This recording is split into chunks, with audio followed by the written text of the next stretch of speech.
Episode 257, the long-running episodic, whatever it is, we don't know. We're back. Burrell is in the garage of knowledge. Eric is in the cave of crap. First comment, John, 3D80s kid. I sure hope you talk about future values. Clearly the subject has not been adequately discussed. It is not. But, in the spirit of this, Mr. Burrell, you will appreciate this. I do have some hashtag scholarship, and I will reference back, and I'll leave a link in the description. I was actually thinking about this, and I realized, as usual, Eric, I already made a video about this shit like 3 years ago. Yeah. So I'm just going to link everybody to that video. Yeah, why not? I'll reiterate the thesis, but then you can go watch the video where 2022 Carlos already answered this question. That's right. Many moons ago. Many. Yes. But specifically, the repetitiveness of it. Because a lot of people, because right now the values thing, I'm sitting there like, why is this a discussion? We'll give you the short version of it. The long version is not necessary. Good evening, Zach. Hit the like early and often. No doubt. Chad Shipper. What's up, guys? Great chatting earlier. There you go. You spoke earlier with Chad, Eric? Yeah, Chad. Chad's definitely a buddy, a hobby buddy, and we were talking about the over the Instagrams. He had noticed that I had we at the shop had a private signing today with Chris Nyland, and he was looking into maybe possibly purchasing a few things we had signed, and so we went back and forth for a bit, and he's got to try to get me a list of other, former Bruin tough guy autos that he needs for his collection that I'm gonna try searching for him. So we're gonna get him an autograph. We're gonna give him one of these. Yeah, all right. That's my copy that I had done today. So that's a weird looking Ted Williams auto. Yeah. We're gonna get him one of these, and anything else he may need that we have at the shop. So yeah. Help the Chad. Profound. Thank you, Chad. Good evening. Baz, good evening. So we got a couple of things here that we'll get into. We'll have a little bit of fun with it. Hopefully, I did mention I did have the videos earlier this week. Had a conversation with Josh from Gongshow. Most of the stuff we covered it between that. There is something about this indirectly that I want to touch on, but I'll save that for the podcast episode. So we'll get into it. Also, bonus, by the beginning of next week, Eric, the podcast episode audio feed is 100% caught up. Literally up to date. Listen, very good. I don't think that's acceptable. We have a reputation. We have a way of doing things. I feel if we get... Bobby, you know what I'm hearing? Eric is telling me that we need to record more podcast episodes. We need to record daily podcast episodes so we can fall way behind. Daily. No days off. Maybe multiple catch up times with Fanatics. Or maybe multiple times. I mean, something like that, yeah. We could dedicate several of them just talking about Eric's favorite sport, baseball. I'm not hearing any moral objections. Like you don't hear a peep out of him. Like he's in full of silence is acquiescence. Silence is agreement. It is silence. Yep, that's the international symbol for I agree. It is, yes. A lot of people don't realize Eric's form of sign language. It's a little bit messed up, but he has had a lot of concussions. It's usually when I'm driving through Gloucester. Gloucester. Good evening, Big Scott.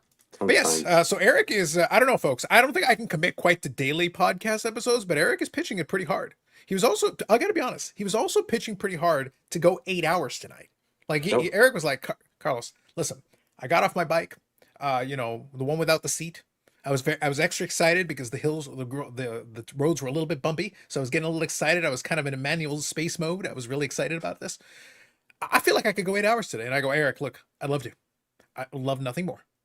But unfortunately, Saturday, I got to go to the wrestling show. We got the wrestling show. And fortunately for me, they moved it to the advantage, Bobby. They moved it to the afternoon, which means that they tend to run a longer show, which means that by the time the show is done, it's basically dinner time, which is perfect for me. So the show ends and then I can go grab a bite to eat and then head home at a reasonable hour. Win-win. I'll make a day out of it. Works for me. Yeah. Zach says 86 Red Sox deep dive. No question. Oh, God. We're almost there. Sensational. Big Scott, WNBA watch along tonight. Yeah, sure. Listen, that's not true, Eric. Don't get this wrong. We are doing a WNBA watch along. right now, because of the way the StreamYard is, you can put the little windows in different sizes. If you look really small, like right there, here, about here, there is a pixel that is playing the WNBA right now. I still would no. That's unacceptable. Listen. Wow, Eric hates the women. Go on. This is Eric hates women. He hates the troops. He hates America. He hates freedom. He thinks Ted Williams is an overrated piece of shit. Well, at least his autograph. Wow, Eric. For those who watch regularly, you know that my favorite sport is not hockey. My favorite sport is women's professional mountain biking. Which is odd considering your hatred of women. Go on. Okay. It's those bumps, you know. Does your wife know about this?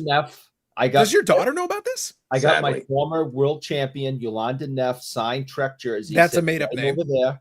Okay. That's not Yolanda? Yolanda. Yes. Nobody's called that.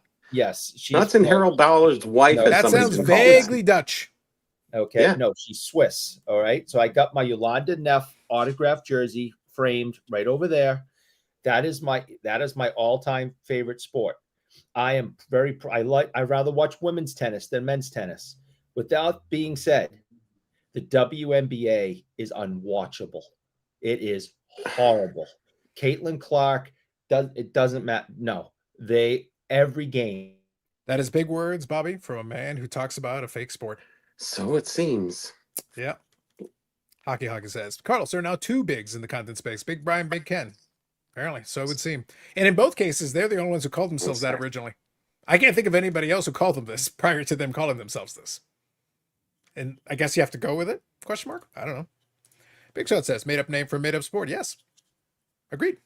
Facts. This is what it is. What are you going to do? But anyway. So, yes. So I've got the wrestling happening tomorrow. So, alas, despite Eric's pleas, we're going to have to end it at a more reasonable time. So it is what it is. We'll manage. We'll make do. Zach says, why women biking over the men? Did I mention Emmanuel in space and lubricated pool noodles? Eric is a deviant. I find it's more competitive. I'm sure you do. I already know. You ever seen the meme? I watched this show for the plot, and then the plot is a picture of an attractive woman. The plot. I watch cycling for the competitiveness. Moving on. I'm just saying, I find it to be way more competitive than the men's. I already know who's pretty much going to win the men's race every week. So exciting. You never know who's going to win the women's. Amazing. I'm going to suggest one of the women will win. Jeff, good evening. Dom says, so 2 a.m. instead of 6. We got to restrain ourselves, Dom. We got to show restraint. Scott says, which wrestling? AW All Out, Scott. AW All Out is in Toronto. It's in Toronto on the Saturday. So I shall be there. And I'm biking tickets. And I have a mountain bike ride at 8:45 a.m. So I don't want to be up all night. Matter of fact, can I make a prediction? Pain. Yeah. There will be. I'm always in pain. Yes. Tremendous pain. Yes. And with some luck, a crash. That'll be exciting. I've put in a lot of miles this week. I did a 50-mile row ride on Sunday. I took a couple of days off. I did I think like an 8-mile mountain bike ride on Wednesday. I did a 15-mile ride last night, did a gravel ride last night. And I took today off, and I'm doing a very intense mountain bike ride tomorrow morning. So my body is aching. Wow. Self-abuse. Brandon, what do you think? What do you think about this? He's still talking about this cycling thing as if it's a real thing. Yeah, I was listening. What's up, guys? Debatable. No, I don't care if you were listening. I was listening from the beginning. Yeah, whatever. You're a jerk. Cycle killer. Yeah, the cyclocross. Na. I do have a question for Scott and for anyone else, because I didn't know this was the thing. Scotty B. Go on. I know Scott's a big WNBA fan, and he goes to the games and collects the cards and all that. But there is no way in hell anybody can tell me that these WNBA cards of today are going to withstand the values that people are paying for them for any length of time. I came across, and I don't know if people just don't know that this exists, but 2000 Fleer Ultra They made a WNBA set. There's that was a really early one. Yeah. Yeah. They have a Fleer Fresh Ink, which has Lisa Leslie, Dawn Staley, like a lot of the GOAT women players. You can buy them for under $100. On card, right. nice cards, greats of the Brandon, sport, though, Olympics, Brandon. everything. The internet, all the influencers say everything's going up. How can you say that it's not? Well, I don't. I go against the grain, I guess. But no, I seen the set and I was like, well, this is interesting. And I started looking to see who all was in it, and I was like, why are people spending 5-figure, 6-figure on some of these new players? And we see this in other sports too, but we literally see it in the entire Every category. sport. You can change WNBA for insert modern ultra quarterbacks. Whatever. Insert, this thing. Insert, player that has had 2 games. Insert there. It was for. I Not remember cycling, because though. I did the video on it. I remember it was $400 and change $1,000 for Dominguez or whoever. It was the Yankees player. Jason Dominguez, yeah. Jason Dominguez, thank you. It was like the 400 and whatever $1,000. Yeah. So and he hadn't even played a game, and he was hitting like 250 in the minors at the time that 400,000 was sold. And at literally in that video, I said, okay, so here it is, 400,000. And then I showed an Albert Pujols where he was, one of his nicer cards. And at that point, Albert Pujols' career looks like it was about to end. He would have that late resurgence at the end to get over 700 home runs, which actually put an exclamation point. It wasn't necessary. I wonder how he did that. The same reason you're still alive, Eric. What? They don't let him do science. Standing up. Science. But regardless, the point is he was already established. Like he was good to go either way. Like even if he had dropped dead at that moment, he was in the Hall of Fame. So he was fine. But then Dominguez literally had done nothing. Less than nothing. So he didn't even have a major league at bat at that moment. How much is a superfractor made worth now? Sorry. Oh, whatever Eric will pay for it. Oh, At least $150. Oh, At least.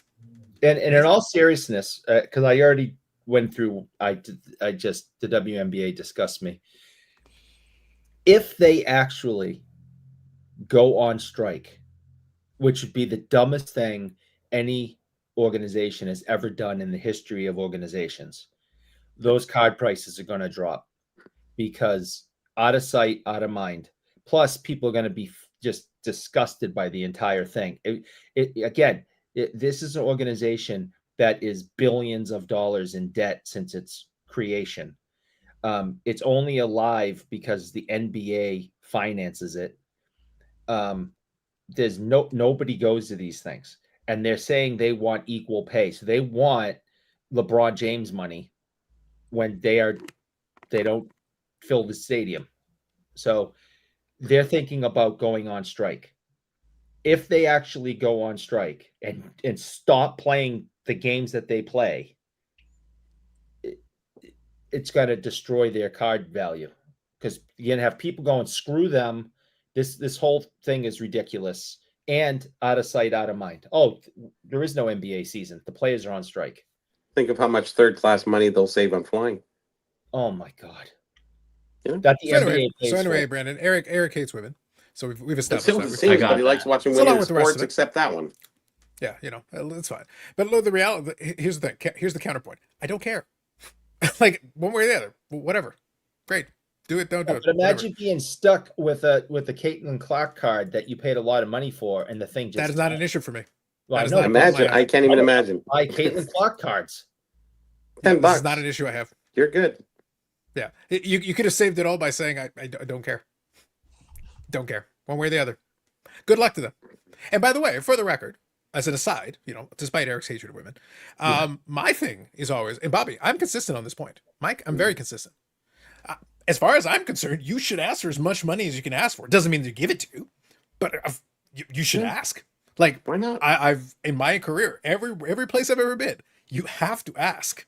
You don't get if you don't ask. Now, they could say they could go. All right, I'll raise the like button fee. Done. Consider it done. Oh, Big Shot says prices is crazy. Just waiting for the prices to come down. 2 years the league would be back to where it was. Could be. Dom says the first release of stuff always matters. There's an audience. WNBA's popularity continues to climb. Early Prism stuff. So two things can be true at the same time. There is more popularity now than there was, but the number is still not high enough to sustain it in and of itself. The big numbers, despite, again, Eric's hatred of women, the big numbers are actually nothing related. It has nothing to do with the rank, to be clear on this, and I'm being serious here. The price of those cards, the big cards, a 6-figure plus card, have nothing to do with the rank and file WNBA fan. It had nothing to do with those people. It's basically the equivalent to the Kevin O'Leary playing $13 million for the Jordan Kobe card. Is that worth $13 million? Only to Kevin O'Leary and his consortium that day. To everybody else, it's like, no, not really. No, not. Is the Caitlin Clark worth $300,000, $400,000? Only to that person that day. Now, is there a sustainable? Again, it goes back to the Jason Dominguez thing. Jason Dominguez could be an all-time great, and it still didn't make sense at the time for the price that it was. It didn't matter if he became an all-time great. He actually, that's why I compared it at the time. I actually compared him to an all-time great who already had the resume to justify the price, which tells me that's a mistake. If you're starting already at the all-time great price at the beginning, instead of getting there yourself, that's always a mistake. It's a mistake 100%. That's why a lot of these are new cards are already set up to fail. It doesn't matter if the person's good or not. It doesn't matter. It doesn't matter if the rating's 10x for the WNBA in the next 5 years. That still wouldn't be good enough to justify the highest of high end. And that's a problem. By the way, 5xing ratings would be tremendous. 5x revenues, 5x ratings, 5x attendance. That would all be great. It's still not good enough. 10x it, still not good enough. 100x it, still not good enough. All these professionally trained dealers know their stuff, though. Yeah. Hey, good luck. I say good luck to them. But again, am I going to knock somebody for asking for? No, ask for as much money as you can get. Mm-hmm. But what happens to the league one way or the other, to be blunt, doesn't matter to me. To be blunt. It does not affect my Josh Rosen futures. It does not affect Eric's Reggie Lemons. It does not. And it does not affect the Jason Robertson pump. We are mere weeks away from it restoring back again. It doesn't affect it. I'm gonna make it known. Brandon was so excited at the opportunity to bring in the Jason Robertson pump that he was like, he stalled. No, so he couldn't go. A computer glitch. I've already got I have not forgotten, Eric. I have the chain. I'm warming it up, getting it ready. The chain. So I got to pick out a few. Got to switch them up daily. So we'll work on that. But I was seriously contemplating the card that I discussed with you. Yeah. I went as far as telling the wife that it was available. I think I'm going to hold off, though, because Brandon, counterpoint. Did you tell her that this is possible for 1/20th of a Caitlin Clark card? No, it's she practically was fine. a bargain. Actually, she was fine. She was like, you're going to regret it if it's gone, and blah, blah, blah. And I was like, no, actually, I thought about it. I think I'm going to hold off. If it was signed, that would add some interest to it. It's a cool piece, but I don't want to drop that amount on just the shield. So, $1,200? If you're not serious, you're not in this hobby. $1,200. You know the yeah. If they're serious, they are. If they're serious, I want it. It's cool, but I'm not. It's not cool enough for that. So, how much is that? Listen, Brad, it's listed for 16 or best offer. $16? It's worth 100 of them. We're not talking bougie Eric territory here. Sorry, my mistake. Yeah. We have to 100x it.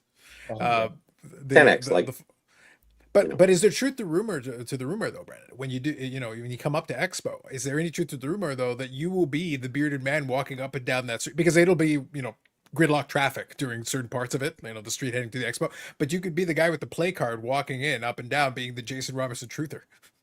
Hey, I've got the chain, the necklace that Eric got. I got enough of them to put in it. We can swap them out. Yeah. Had that special made. Yeah, to my knowledge, it's the only SGC holder, which... Yep, I had a special made at the time. I might only have. Well, no, I have multiple SGC, so I could swap them out. Yeah. There you go. So the question to you, Brandon, would be: is this an investment, or is this your? I know he's your guy, but do you think it would go up later, or you just want it for the sake of wanting it? Oh no! Believe me, I'm like way down on most that I've bought. This isn't an investment thing. This is simply collecting. And I know that in hockey, even though I'm still relatively new to it, for modern age players, the Shield is like their best card. And to my knowledge, he only has the rookie one, and then this one that I seen pop up.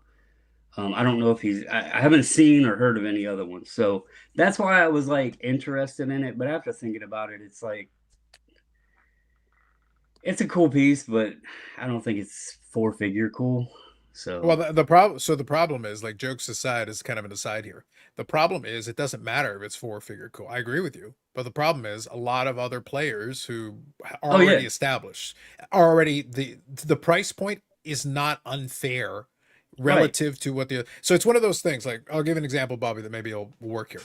Like, we can take some of the 1930s hockey sets. We can talk about the key cards in the set. Like, if you go through the checklist, there's certain key cards, short prints or rookies or star players or whatever it is. But as time goes by and some of these go in, if you're building the set, you also need some of the common players. Well, as time has gone on with some of these sets, the common player has gone up. Like, there could be sets where the common player is $100 or a couple of $100.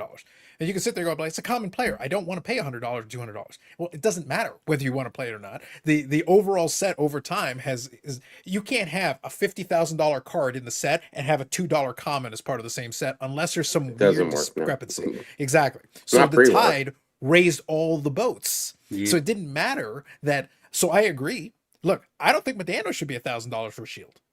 It is no longer in my hands. I don't have a choice anymore. It doesn't matter what I think. The other guys have already paid a couple of $1,000s for the Shields. So in other words, if a seller has one, guess what? They're going to look to those guys because they're willing to pay a couple of grand for it. I disagree. I think they're overpaying for it. Problem is, it no longer matters what I think, as long as someone is willing to pay and that's what happened with a lot of these players. The Shield became the thing. So even like, you look at somebody as like a marginal player, they'll pay $500 for that Shield. It's a marginal player. And you'll be like, why?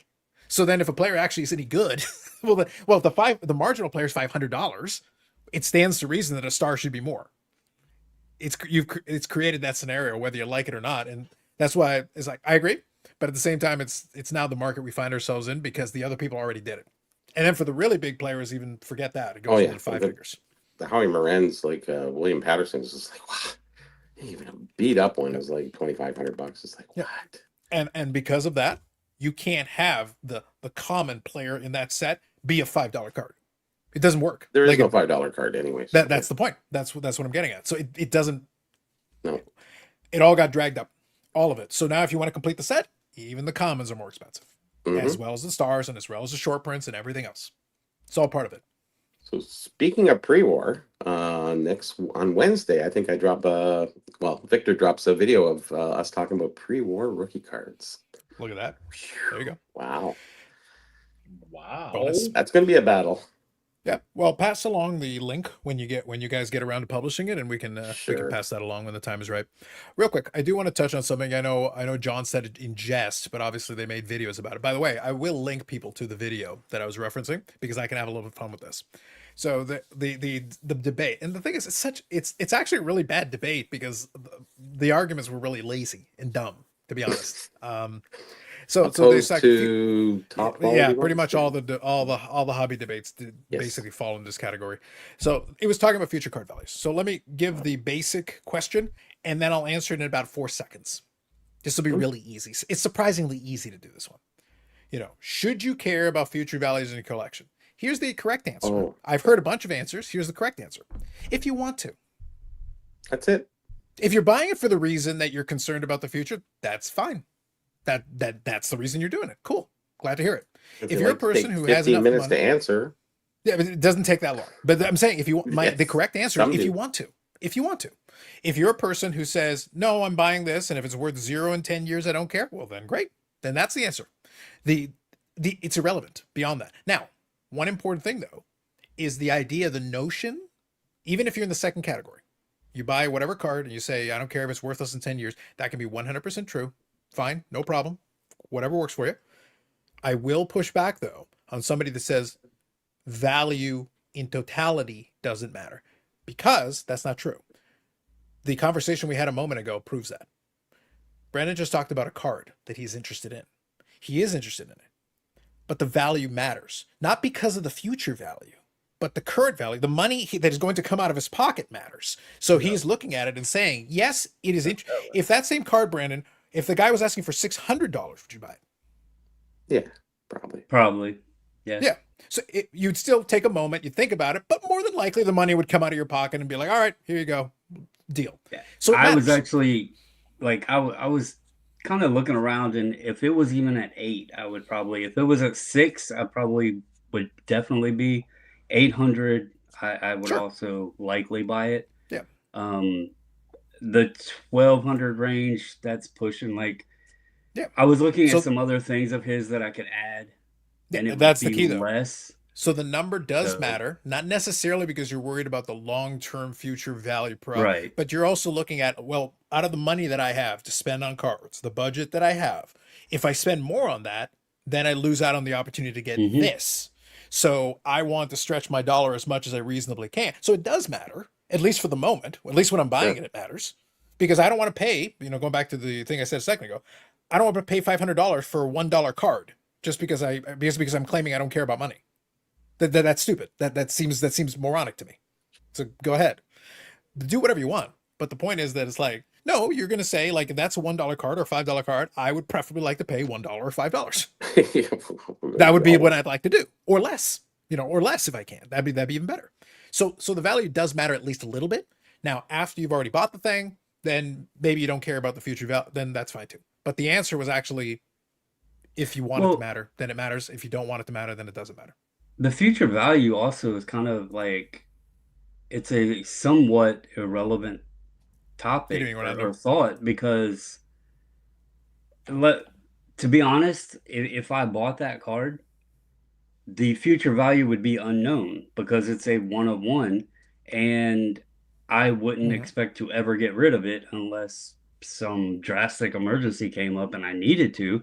So it would never re-hit the market, so it would never have a value to be resold at. So the value would be whatever I paid on it to the test of time, till my kids probably unloaded it, unless they just threw it away. So, the value is, it varies. I believe value, Carlos, you like going to see movies, or back maybe when you did, if you've seen 1,000 movies, it cost you $10 per movie, it'd be like $10,000 you would spend over, let's say 10 year time, so you have that invested into that, but there's nothing physical behind that. When you have a card, and did you spend $10,000 over that time period? So at least you have some possessional part. But the mental part of seeing the movies, and maybe it helps you maybe in a more social manner, that you understand this movie and talk better with people or whatever.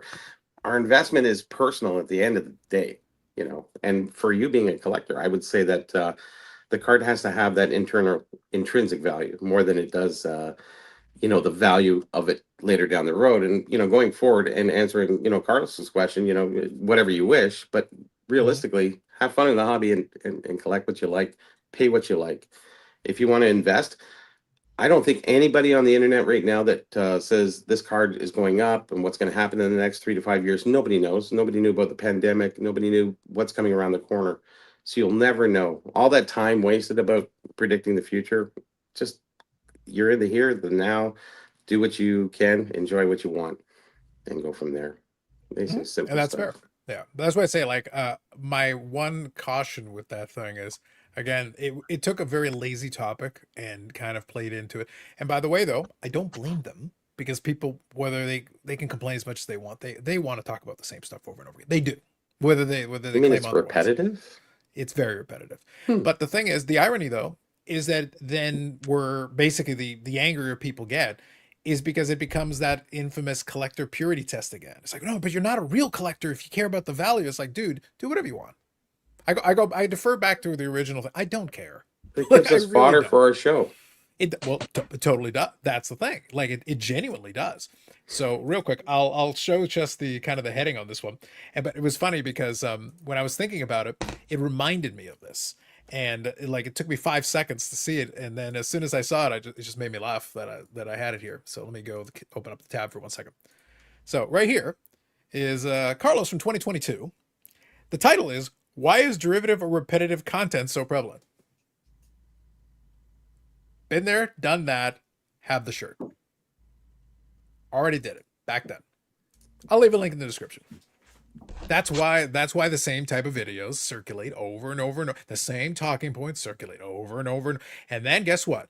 Half of those talking points, we'll see again next year. You're going to hear about them again. But half the talking points are on people's talking points. So I think most of the clicks and likes are more from people using other people's experiences to comment on those podcasts. So, it's a cyclical thing that just keeps going around and around and around. Or what did he say? Or what did they say? Or what do you think about that? Exactly. Yep. So, Paul says, evening all, and Eric. Good evening, Paul. Hodges, give video a like. Appreciate you. Good evening. Paul says, looks like Carlos 2002. Paul, 2002 Carlos, 2022 Carlos. All of them are the same. Immortality is a hell of a drug. Eric, so when I come up, I found this coincidentally, and I know I think it's a big PC guy for you, so I'm going to bring it up with me. I think you'll appreciate it. Oh, good Jesus! It's nice and shiny. Yeah, very shiny. Yeah, so I'm going to bring that for you. Eric, like I said, people are thinking about you, man. You know this. I just hope they don't give me any trouble trying to cross the border with something. Hey, and my turn. Yeah. You got the card? I got my 4 collectors. It was funny you mentioned that, Bobby. I was going to save it for the pickup video. There we go. Nice. So everybody had Brandon. Okay, so wait, so out of curiosity, because I think it's almost sequential. Eric, do you remember do you have the number there? Because they're numbered. His was 35 or 36. I got it. It's in this stack. Yeah, I got it here now. I see it. I gotta find it. I got 24. All right, I got 32. Oh, okay. I have I don't know. It's kind of been rewritten over. I think it's 18. Maybe, could be. Yeah, I think that's 18 or 19. I think somewhere in that range. It's like, oops. What one was that? Oh yeah. Okay. Yeah. It was so thanks to the 4 collectors folks, all 57 of them, they were able to send over. So there you go. So got the autograph floating head card, and then got the 53 Bowman, redone from John. Yeah, I got that. And the 4 collector stickers. Isn't it if you have a sticker, you're part of the 457 collectors? Isn't that the deal? Yep. You're part of the group. I didn't bring that with me because I figured it was personal. Yep. So John here says, so now I should make a video about how content is derivative and repetitive. Yes. So yes. John, you make the video. So I'll include the link in the description. You watch the video, and then you make a video about how content is repetitive and derivative, and then I make a video responding to your video, including clips from my video about how content is derivative and repetitive. Brandon, and then we got this. 50 other people will comment on those videos that's done from that video to that video. If you do an original video, it has to have someone else do a video on it, or else it's irrelevant. True enough. Yeah. You got to be somebody to be nobody. Yeah. It's got to go into the content loop. Now, remember, John, put Jeff Wilson on the thumbnail with flames, devil horns, and laser eyes or something. 1 million views. Done. Yep. Mike it's says, Jeff so when did Eric Wilson, collect good new for the cards? hobby. It's all done. So when did Eric collect new hockey cards? Eric's all about the 86 Red Sox and the new hockeys. Yep. The problems with the concussions, he believes 69-70 is the new hockeys. Yeah. Hey guys, check out my ultra modern pickups. Yeah. It does get confusing sometimes. Is this a refractor? I don't really know. Yep. Paul says, best when they have the 4 collectors card with 5 pictures in the front. It's all part of the gimmick. There's 5 people on the 4 collectors, yet there's 18 people in 4 collectors. I'm having a hard time with it now. That's it's not like 4 collectors FOR. Huh? You got to go to page 2. There's more on the roster. You got to go to page 2. I guess. Are you going to let him get away with that? Well, he's right. No, greatest living, dead, Boston Bruin, all of it. No. See, you should be ashamed of yourself. Are we going to go by canon on this stupid ass show or not? Eric, I understand where you're going with this, but now is an important thing. I need to talk to you about this. This is important. I've done some scholarship. As you well know, I am known for my scholarship. Yeah. And it has come to my attention that Hal fucking Gill never played for the Boston Bruins. No, he did. He's been erased like Bork. Eric, you've had a lot of concussions. I understand. You may get confused. It looks similar. You see a uniform, you say, oh, that looks kind of yellow. No, he played for Team Mustard. They're like the Savannah Bananas, but in hockey's. Team Mustard from Clue. Yeah. Why do you think Hal fucking Gill is a goat? He's not going to play for a shitty franchise like the Boston Bruins. Get out of here. Moving on. But Joe Thornton tried to carry that franchise on his back. Sorry, did you guys see how bearded he was at the end of his career, Brandon? Joe Thornton looked like he was 85 years old at the end of his career because he aged in only a couple of years trying to carry. Boston suck on his back. It's exhausting. Ray Bork dove into zombies to try to off himself just to get past it. That's how he became a zombie. He was pretty light for being 6'4", too. Only 198. The man needed to eat. He needed to get off the keto diet. Whew. Need to get in the goddamn crease and make some stuff happen instead of thinking he was, missed a pass a lot. Hey, listen. Joe Thornton was over there looking in the stands going, hey, Eric, you fucking do it. Get in here and do your own work. You lazy bastard. You're just sitting in the stands? Fuck you. And if my nickname was Big Eric, like his was Big Joe. It could be. And I had his Eric, may I remind you, that we have a Big Ken, a Big Bry, a Big Scott. You can be Big Eric. They all call themselves this. I don't want, because I'm not. But if I, was Jumbo Joe. Big Bougie. Yeah, that's right. There you go. Big Bougie. Yeah, if I was if my nickname was Big Joe or Jumbo Joe, let me tell you, I'd be in the crease. But nope, I'm going to stay out here like a defenseman and play the point. Listen here, you dumb son of a bitch. Get down and get dirty. You're not an assist machine. You're supposed to be scoring 50, 60 goals a goddamn year. Says you. Oh. Says you, Eric. I'll be back in 5. I got some commerce to take care of. Name mentions the Mayo. I would like to announce, if you pull one, if you collect modern, ultra-modern baseball, Topps is putting out the Garbage Pail Kids. And the Kobe Mayo is Hold the Mayo. Signed. It's Eric's Grail. You know what to do if you pull it. I love it. So real quick, I'll go scroll through here. Orlando says, then I'll make a video about John making a video about Carlos. And then I'll make a video about Orlando making a video about John making a video about me. Very exciting. I'm looking forward to it already. Dutch exclusive. Good evening. Evening, guys. It's been a couple of years now. Do you think the Montreal and Edmonton Expos are a disservice to the Toronto Expo brand? Well, considering Menzies owns them. No. Not really. They're very different shows. Like, if you look at what the shows are at this point, they use the Expo branding, yes. But the Montreal show is very different in terms of the way they configure it. And the Edmonton show is still very scaled back. You have to remember that in Canada, we got used to not having as many regional shows. That's the reason the Saskatoon guys are trying to start up a Saskatoon show. Realistically, there is enough interest at this point that you can have shows from coast to coast if you want to. Right now, it's been a good time for some of these to show. Now, not a million shows. This isn't like the heyday. There used to be a hotel show all the time back in. But look at it this way. We're not Florida. Ham can attest. Florida, man, I think he falls over himself and hits 5 shows every weekend. Like, it's absurd. Yeah, so, like, in comparison, like, there's fair restraint. Like, there is gaps between, like, that Saskatoon show is happening at the beginning of October. And then the Expo and Toronto Expo is happening in the beginning of November. So there's a little bit of room there. There's a little bit of a gap. And then there is a Montreal one somewhere in between. Some people are not going to travel cross country.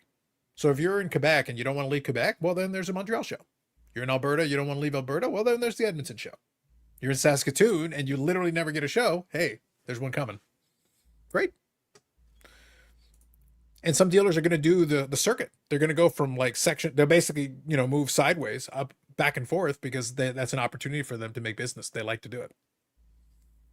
It's all about the like button. Thank you, Paul. Name says Big Mayo, Notorious Bougie, Big Ken, Jumbo Joe, Enormous Eric, Double E. Hal Gill biopic, Shallow Hal, where Jack Black played him. Big Mayo.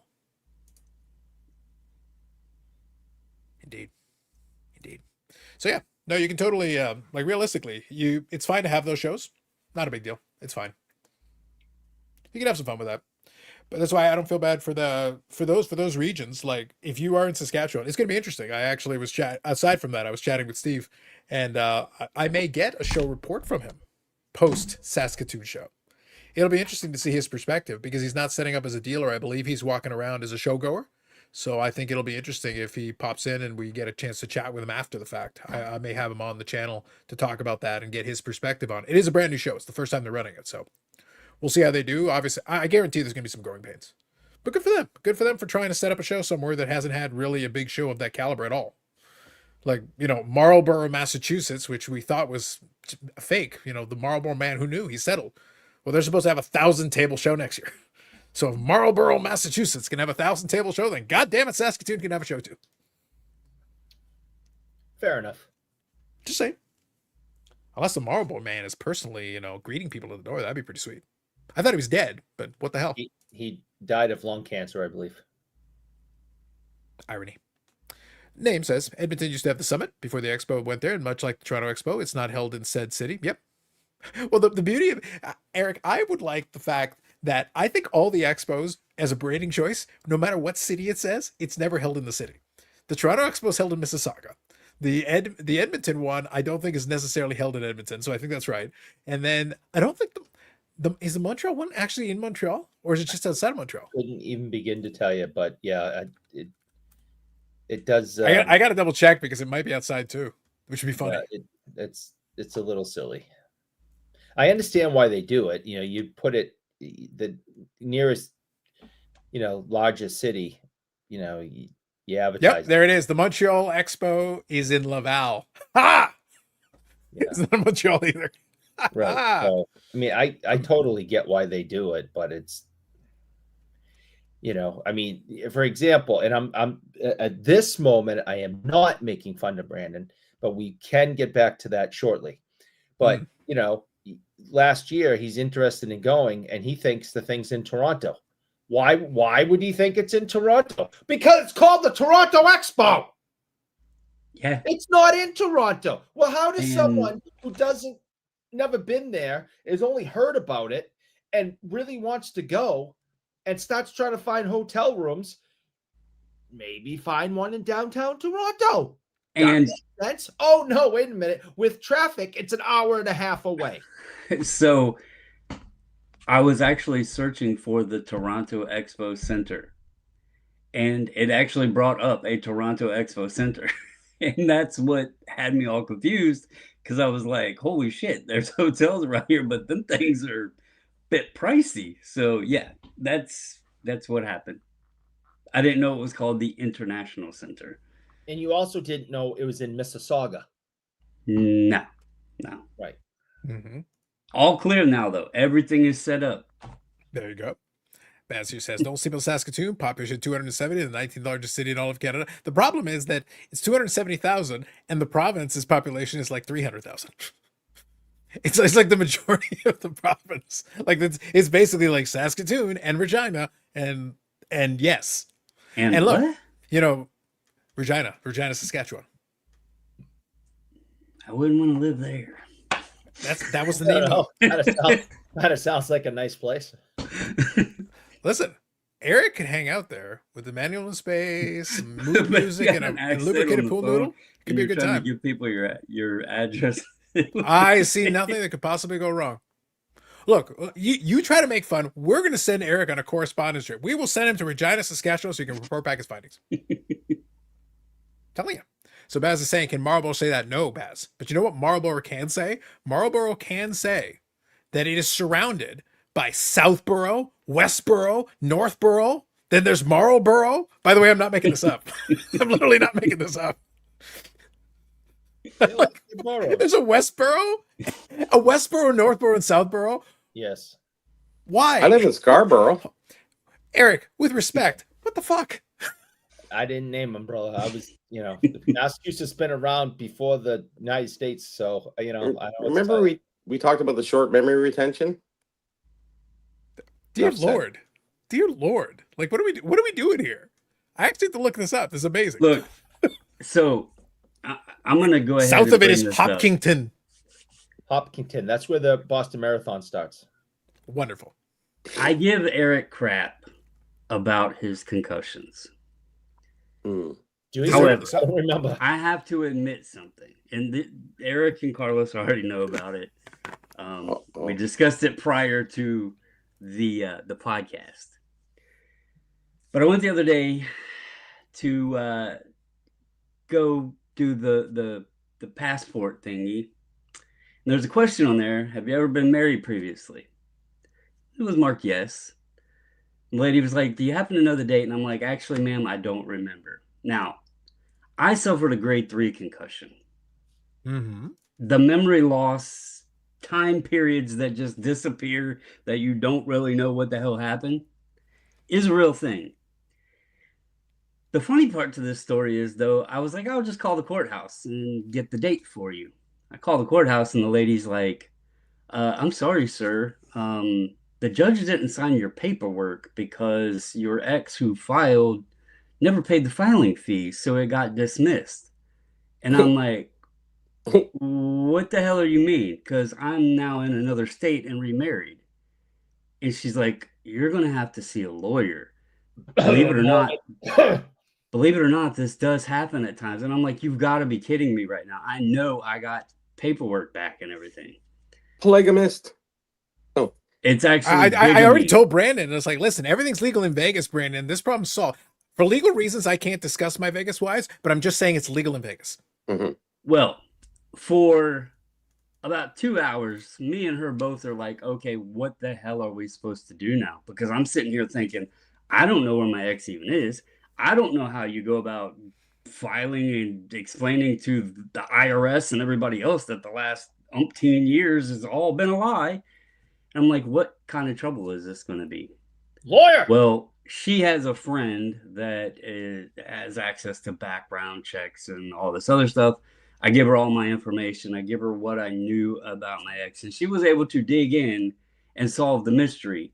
The courthouse I called, I actually did return paperwork and everything too, but then it was filed again in a different county, and that's where it was finally finalized. So I did not commit any crimes, but for about 2 hours, I was wondering what the hell I was going to do and how to fix this mess. So there you go. Fun story.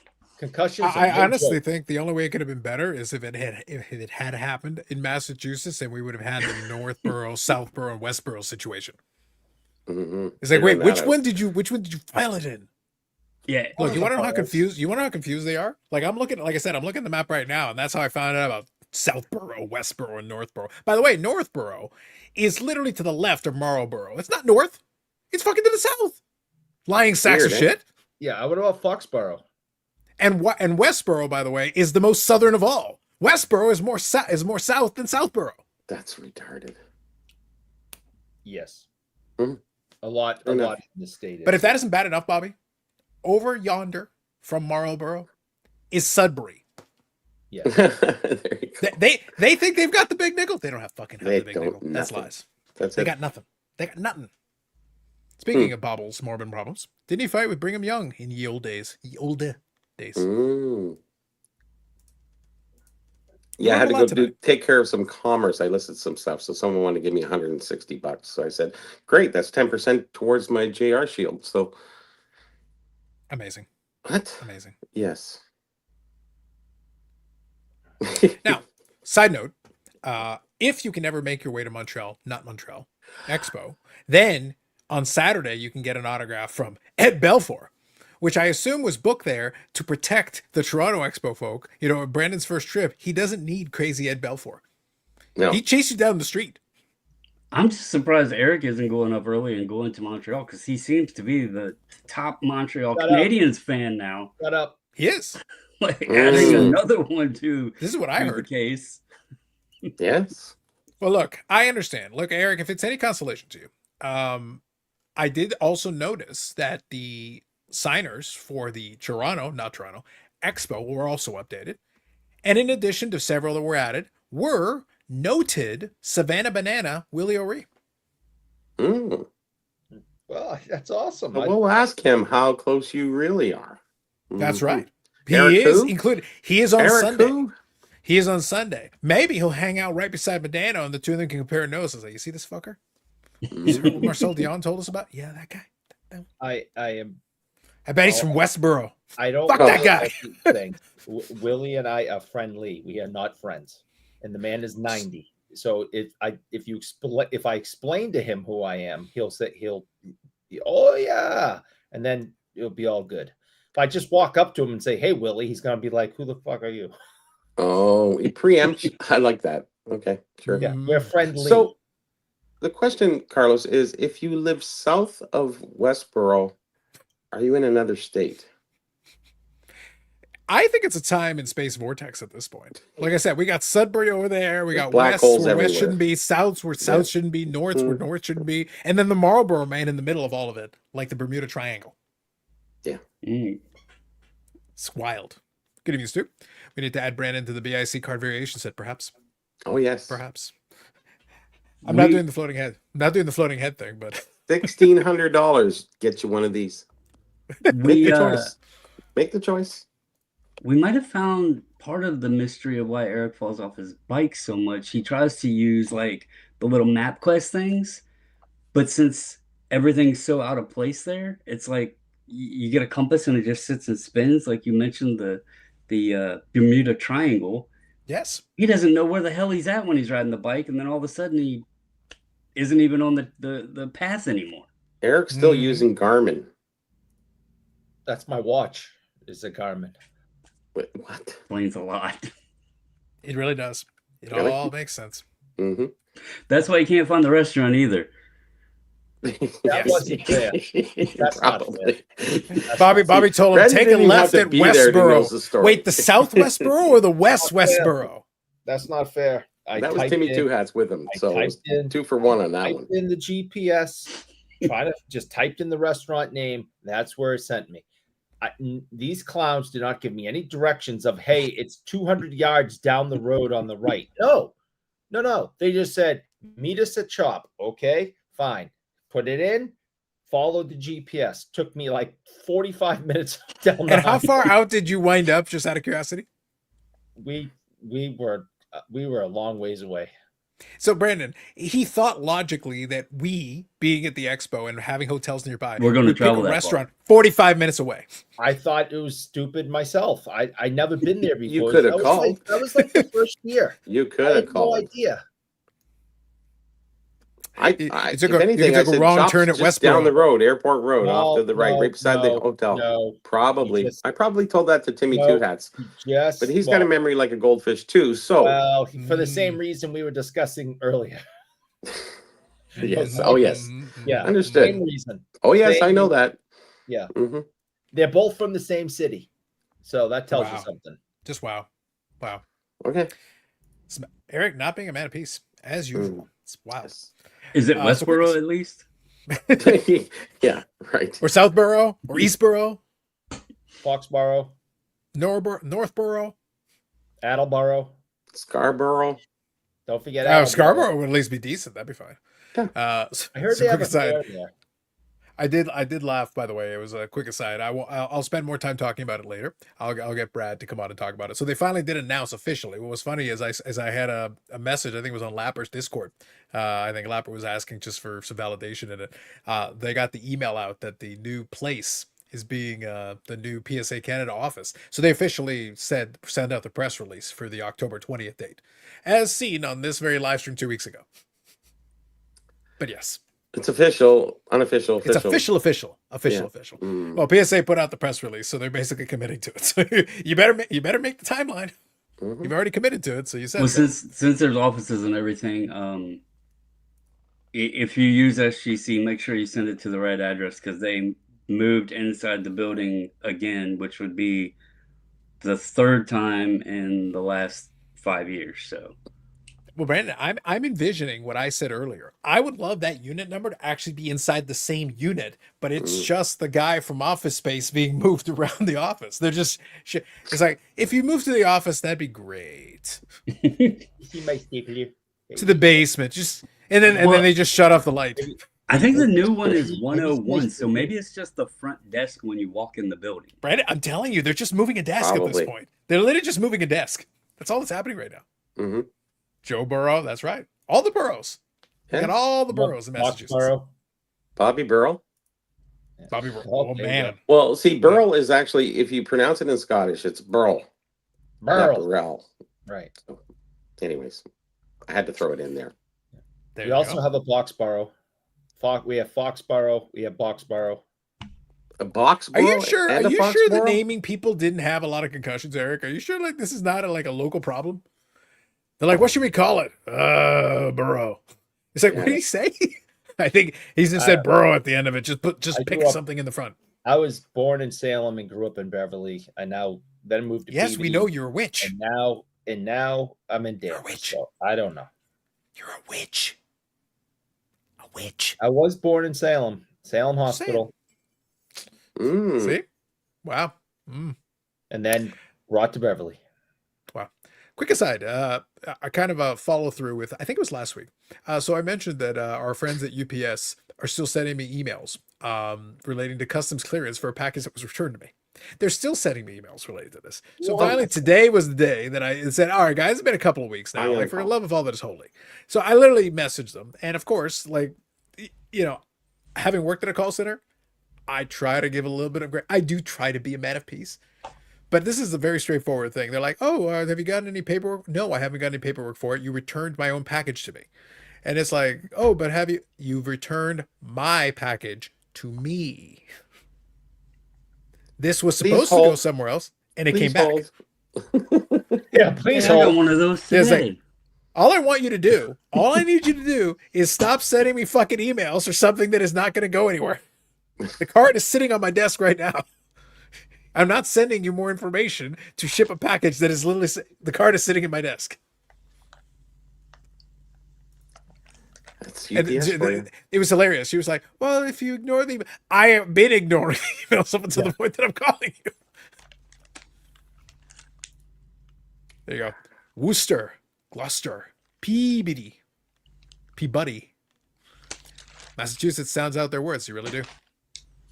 Eric, have you considered coming up with a couple extra boroughs just for fun? I don't know. I think I named them all, but there might be some more. No, coming up with a few new ones. Yeah. What about Hal Gilborough? That actually just start naming him. That works. Yeah, we should start naming after like greats. Hal Gilborough, Joe Thornborough, Marcel Dion. You could live in Joe Thornborough. I don't want to. It could literally be the entire city limits of Joe Thornborough could be from the front of your house to the back. I don't want to. I'll move. And they have it. He hasn't come up Westboro. Yet. I keep looking, to see who's, going to be coming up to sign. And again, they always bring in the Hall of Famers, the Hall of Fame class. And so far, they haven't announced, the current Hall of Famers yet. But I know I'm going to end up having to work with them. And I'm just going to have to play nice. I'm trying to remember who's in the Hall of Fame class this time around. There's a few. Yeah, I have to double check. Go through the list and name them off if you wouldn't mind. Yeah. Oh, by the way, kind of a side note, I'm just checking Instagram. I always double check. Soto, new career high in home runs for Soto. 42 now. Time to get those Sotos sold. Well, here's the funny thing. Speaking of the whole Valley thing, Soto's value is kind of stalled right now. He's actually been playing extremely well, but the problem is that, like, again, here's what's weird. And this is what's funny about it. He has set a career high in home runs. He's at 100 RBIs. He had 30 stolen bases this year, so he's a 40-30, which is very good. Average is solid. Overall, his average is rounded into. He literally has hit more home runs this year than he hit last year as a Yankee. And people were like, oh, well, without Aaron Judge, he's not going to hit. He literally has hit more home runs. So he's played overall. His stat line by the end of the year will look quite good. Overall, like top to bottom of the, but the Mets have been terrible. They've been losing a ton of games. They're hanging around. They're still technically in the hunt, but they're not looking good to actually make the playoffs. So then the problem is, all right, well, we're paying you so much money. All that happened is now expectations have been changed. So now because he's got this mega contract, It's like, oh well, it's like you got to carry us in your bag. So does he have to pitch too? Because you guys have a strong. So like maybe he's got to hit 60 home runs and pitch a couple innings and do all the things. Maybe then it's okay. But yeah, it's actually resulted in his pricing is kind of, it's stable. It hasn't really gone down, but it's not really going up because it's a very good season. But it's not like he's lighting the world on fire comparatively. The problem is that what should be a very good season. And one of the guys on Instagram, speaking of the J-Rob pump, there's a guy that I follow on Instagram who is that for Soto. If Soto does anything, he's like immediately on it. Like he's like, and right now, a lot of the comparisons this season with a lot of the overall stats, the only comparable guys are like Barry Bonds in his prime. So like he's doing really impressive things. That's amazing. Yeah. So would that not say something for the card values going into the future? I think what's going to happen, Bobby, is that, you know what I mean. I'm just trying to put it in perspective. Yeah, but I think the thing is the people that are taking it season by season, because he's not leading the league in every category, they're not looking at him, so he's kind of like just there. But what's going to happen is if he continues to play well, then the overall stats start adding up, and he's got the one thing that Fishboy doesn't have. He already has the World Series ring. So he had that early in his career. So he technically already has that. So now if he accumulates stats on top of that, if he wins again at any point, that's great. That'd be bonus. But he's already got that piece. So now you've got the rest of it. It's like there's one thing that he doesn't have though that it's going to be difficult for him to get. I think and that's an MVP. Yeah. Yeah. I think he'll be in contention. It'll be another one of those like he'll be up there in the votes. But yeah, like right now the problem is that you're surrounded by guys that are putting up like historic type stats. And you're putting up excellent stats that in any other era is just kind of there. Yeah, but it's consistency too that rules. But not right now, in the hockey card or card market. Sorry. Yeah, right now he's not getting credit for consistency because what's funny is I talked about 42 home runs. He's third in the league in home runs. But nobody's really looking. Like that's excellent. That's top excellent. Three. Like yeah, nobody's actually looking. But people kind of forgot him because they're looking at Kyle Schwarber, I'll kind of discount a little bit because he's one of those guys who's an amazing power hitter, but a lot of he's like a low average, great power hitter guy. But Ohtani's got 50 home runs, and he's been pitching a little bit this season. So people are looking at that with him. So you've got 250 home run guys, and then Soto at 42 home runs. By the way, if you go historically, 40. I remember the guys like Joe Carter when they were hitting 30 home runs. Like those are power guys. 30 home run guys are power guys. 40 home run guys are excellent power guys. 50 home run was saved for the elites. Well, there's a couple of guys. There's only a handful of guys hitting 50, but they're overshadowing a merely 40 home runs. He's third in his league. That's really good. Well, by most standards. 2023 he had 35. Last year 41. This year he's at 42. Yep. 109 RBI in 23. 109 in 24. He's at 103 this year. Correct. The stolen bases. I don't know where in the hell he got to 33 stolen bases because the most he's being very. I've watched some, Brandon. I've watched some. He is being very opportunistic. What he's doing is he's taking advantage of the rules because the rules do make it easier for guys to steal bases. But he's just being very smart about when he jumps. He's actually picking his spots very well. And it's been that's the thing. Like last year, being on the Yankees, he only had 7, and the rules were intact then, so it was weird. But but the Yankees have guys on base all the time. You're not going to run with a guy in front of you on base. I think one thing though, in terms of the value. And this is something like we've kind of discussed it before. He's only 26, but he's in like, what is it, his 8th or 9th season? Mm-hmm. But he's already on his 4th team. And so I do think that hinders his value somewhat. He's signed a ton since he's been a rookie. But, you have the Nationals fans like myself. I'll buy his stuff in the Nationals uniform. But then you have where he had the cup of coffee with San Diego. You got to find the buyer group for that. You got the 1 year with the Yankees. You got to find the buyer group for that. And now he's, the Mets, and he's probably just now getting, some of that stuff trickled out there. So I don't know. I would assume the Mets stuff and then the National stuff would be the most valued. Because the two teams that have the longest tenure and probably accomplished the most with both. But I think he's just in this weird spot where he's been on so many different teams in such a short, he's still young. 26 is still young. So I think that hurts it a little bit. Plus, again, he signs a crap ton of stuff. So, well, yeah, for the signing stuff, it's always going to be kind of the issue. Like I said, it depends on the player. Like realistically, you're right that he's been doing a bunch of teams, but like the San Diego thing was where he was traded. Like right. it wasn't like it wasn't like he signed with San Diego as a free agent. He was like, yeah, okay, no, fine, you trade me, I'll play, but whatever. I'm not talking like on a negative in on behalf of him, but on the hobby's sake. Like that San Diego stuff is just kind of sitting there. You know, maybe a San Diego fan wants it, or somebody that just wants a Soto auto, but like it loses its luster because he was only there for what, a season and a half, 2 seasons. I can't remember exactly his length there, but then he was one with the Yankees. So, you know, you have him now in such a short period of time on 4 different teams. So I think the Mets stuff, especially if they ever win a World Series with him. And then, of course, I'll always love him being on the Nationals and winning the World Series and everything. So yeah, I was actually looking tonight at some of the stuff I have of him and the autos and stuff I have of him. But yeah, I think it just kind of depends. Like I said, for me, it's fun because I have a little collection of his stuff.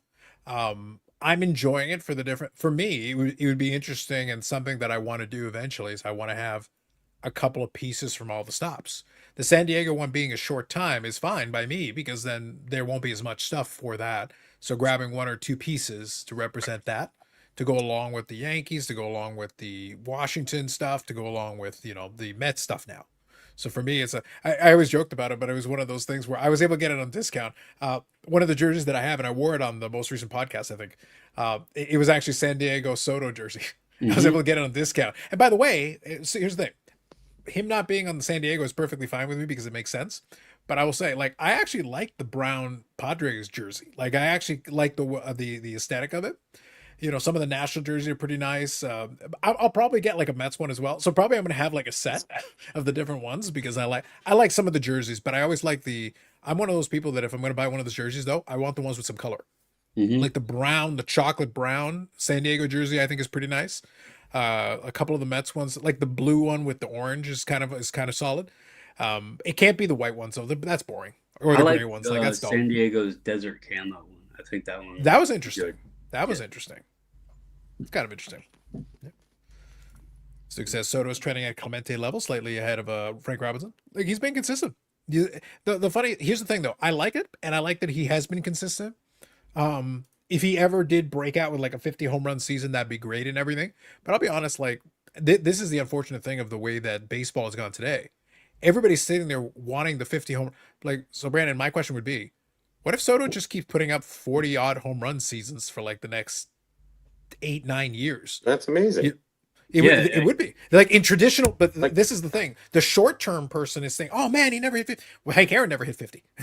Yeah, there you go. You can keep doing it over time, but if you can consistently put out that output year after year, by the time you're done, you're like, how many hits does he have? How many home runs does he have? How many RBIs does he have? That's pretty good. I think as a player, yes, but as a card, maybe no, not so much. I guess he will be. It just kind of sneaks up on you. It kind of sneaks up on you a little bit. Yeah. He will be close to 250 home runs and 700 RBI by the end of this season. Yeah, and he's 26, right? Yeah, which is like that's fantastic. Those are great. 10 years left. Like yeah, like it's one of those things where it's like actually that's really good, guys. That's actually quite good. He just hasn't had that one scary eye-popping season in particular. But he also is a guy who takes a ton of walks, which means he racks up he gets on base constantly. And if he wants to steal a couple of bases now, Brandon, I guess that's a bonus now. Yeah, there you go. Now it's a play. When I first seen that he got 30 stolen bases, I was like, he never ran. Like when he was younger and smaller, he never ran. So I was like, where in the hell did he get 30 stolen bases from? Like, but it's fun to see. So I actually, Brandon, I'll be honest with you, just speaking myself personally, I don't mind if he's just going to sneakily put up good season after good season and just kind of like be a little under. You know what? Fine. Get excited about the other guy. Cal Raleigh has had an amazing season this year. Mm-hmm. This one crazy one-off season has been good for him. But it's like, yeah, I'm kind of happy with, a pretty good consistent stat line year after year. Like that allows you to kind of grab something at a time. You having some fun there, Eric, in the Magic box? Tickle trunk? Ooh, tickle trunk. I went into the tickle trunk. First time. I had to get a new puck holder for my Chris Nyland autograph pucks. Another Canadian? That's a Bruin. Knuckles. Didn't he play for the Canadians too? He actually played with Sonic. Mm-hmm. Mm-hmm. That room's going to change soon. He was on the very first Stanley Cup winning team of the Montreal Canadiens in 1986. Because as we know, they've only won 2 Stanley Cups. And Canadians? Yes. 24. So they've won 2 Stanley Cups and just 2.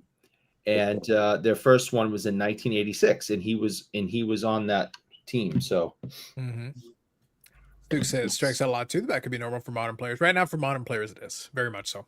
The higher strikeout totals are part of that. Beth says Bonds walked the time, which is true. Didn't hurt his home run numbers, although he would have had a lot more views pitched. Yes, that's why I say peak Bonds was the scariest hitter I watched, because the guys would pitch around him. They refused to throw out to him, but then when they did, he'd hit a home run on them. So that's where he was scary. A lot of these current guys, I'm looking at them. Like I said, I'm impressed with a lot of stuff Ohtani does, but I keep watching highlights of where we're watching him home run. I'm like, why did you pitch him there? That's right in his power. Like, that's bad pitching. Like, he's doing his job. Like, maybe it's ego. That's Ohtani's job. But like, if you're gonna throw it there, Ohtani should crush it, and he does. But I'm sitting there like, where are these pitchers learning? Like, don't throw it there. Like, literally, don't throw it there. Ego. At least make him work for it a little. I know I've told the story, about being Montreal Canadiens fan since day one. No, and time out. My repeating the story. People say, "Why do you hate name? Why do you hate name?" This is why. Because he says stuff like this. He knows that day one crap drives me crazy. He's an evil, evil man, and that's why I don't like him. All right? Name knows. Name knows. All right? That's why. He's a big, stupid jerk face, and I hate him. It's funny, me and Yannick were watching Dave, DJ, Steals and Deals on Instagram. Oh, he's come a long way. He's got AC/DC playing in the background, Led Zeppelin. He's got the wall behind him where he brings those forward, and he's just rocking it for like 6, 7, 8 hours a night. Oh, well, Wednesdays. Well, don't get Eric excited. He's pitching for this. We got daily podcasts coming now per Eric. So, but it's funny the little cliche sayings he says along the way. Like if guys are bidding and they're bidding high, he goes, "Oh, this guy knows, Eric knows, Brandon knows, or Carlos knows." It's just Bo knows. Constant. But it is entertaining, There is no PSA 11s. So there is actually a point I wanted to make about that. So thank you. That actually gives me a segue into something I want to touch on here in a second. Dom here says if he's consistently 35 to 45 next 8 years, that means he'll have 522 to 602 home runs with 6 years left on the deal. I would love it. And by the way, Brandon, if that happened in this scenario where he's hitting 35, 36 home runs a year, and he just in 8 years he's 34 and he's in like the 500 home run club, everybody like, wait a minute, what the fuck? That'd be hilarious. Brandon, we're loading up the Brinks truck. I'm grabbing that shit the next 8 years while the sneaking's good. Well, the stuff I have, I won't move. It's like pieces that I specifically bought for a reason, so they're not getting moved. Yep. Bonds may have been considered the best ever by more people in the Hall of Fame, if not for his advantages. That's true. I cannot disagree with this. Real quick before I move on, I did get something a little earlier. Maybe it will make Eric feel better. The whole Montreal Canadiens thing got him a little hot under the collar, but you know what would make him feel better? Just the knowledge that a universe in the BIC is expanding. The franchise has grown. I received this the other day, and I feel that it's appropriate to share. I think you're gonna love it. Check out the newest iteration. Mr. Tickle Truck has a friend. Mrs. Tickle Truck has arrived. I got nothing for you. See, that should be on our repacks. Just saying. Yep. And by the way, you never know what's in the tickle trunk until you open it. Eric, the franchise is expanding. It's getting better all the time. All right.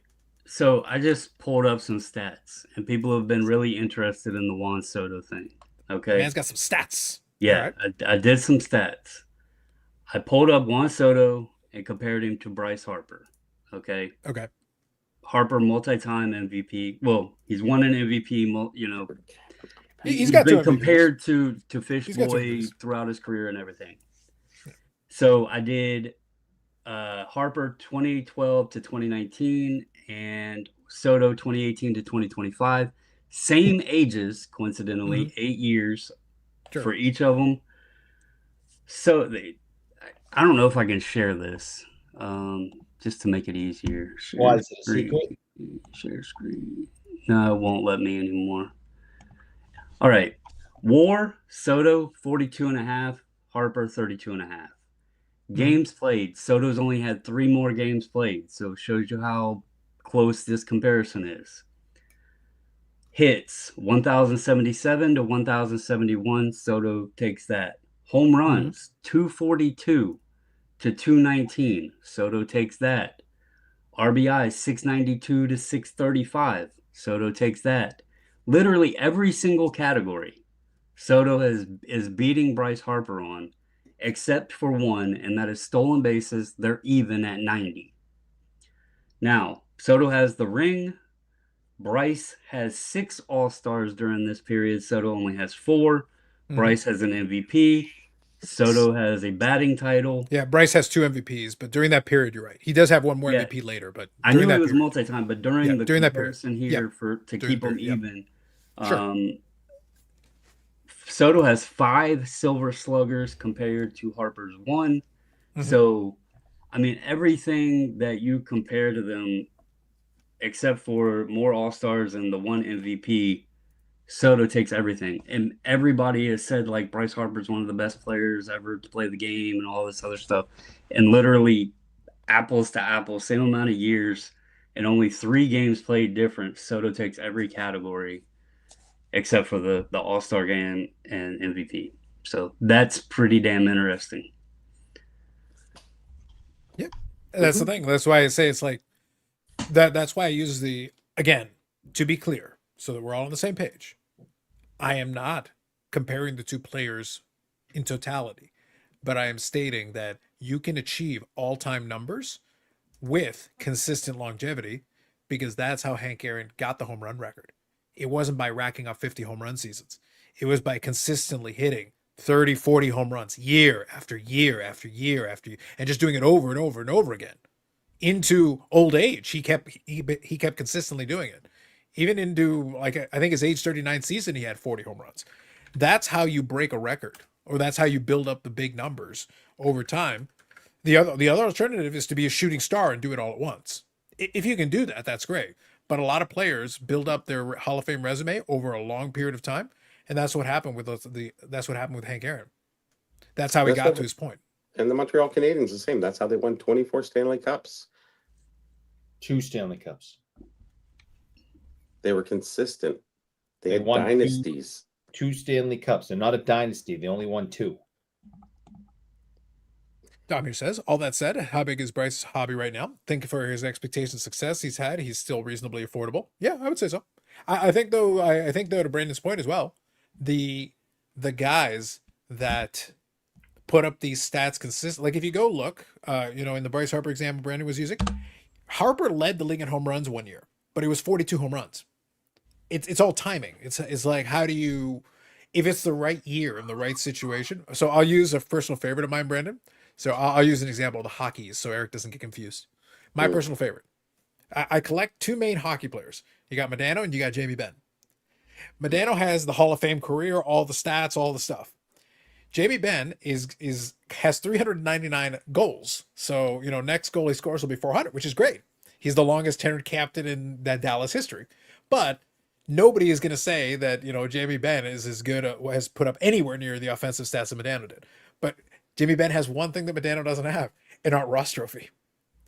And it was a timing thing. He literally put together a great season in a low scoring year because he won an Art Ross trophy with 87 points. That isn't going to get the job done at all. in the modern era. You're not gonna. You need 100 points plus to even be in consideration. 87 isn't gonna get the. But Jamie Benn specifically had 1 year where you hit 87 points, and that was the most points. So you win the Art Ross Trophy. That's how this works.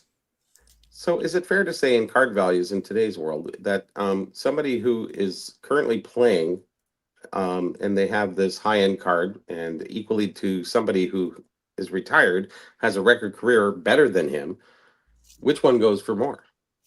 Considering equal value, they're a superstar, not crazy stars, Mm-hmm.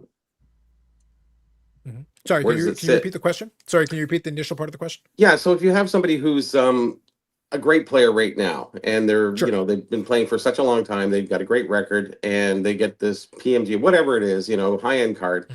And then you have this retired player who has a great record, about same status, if not a little bit more.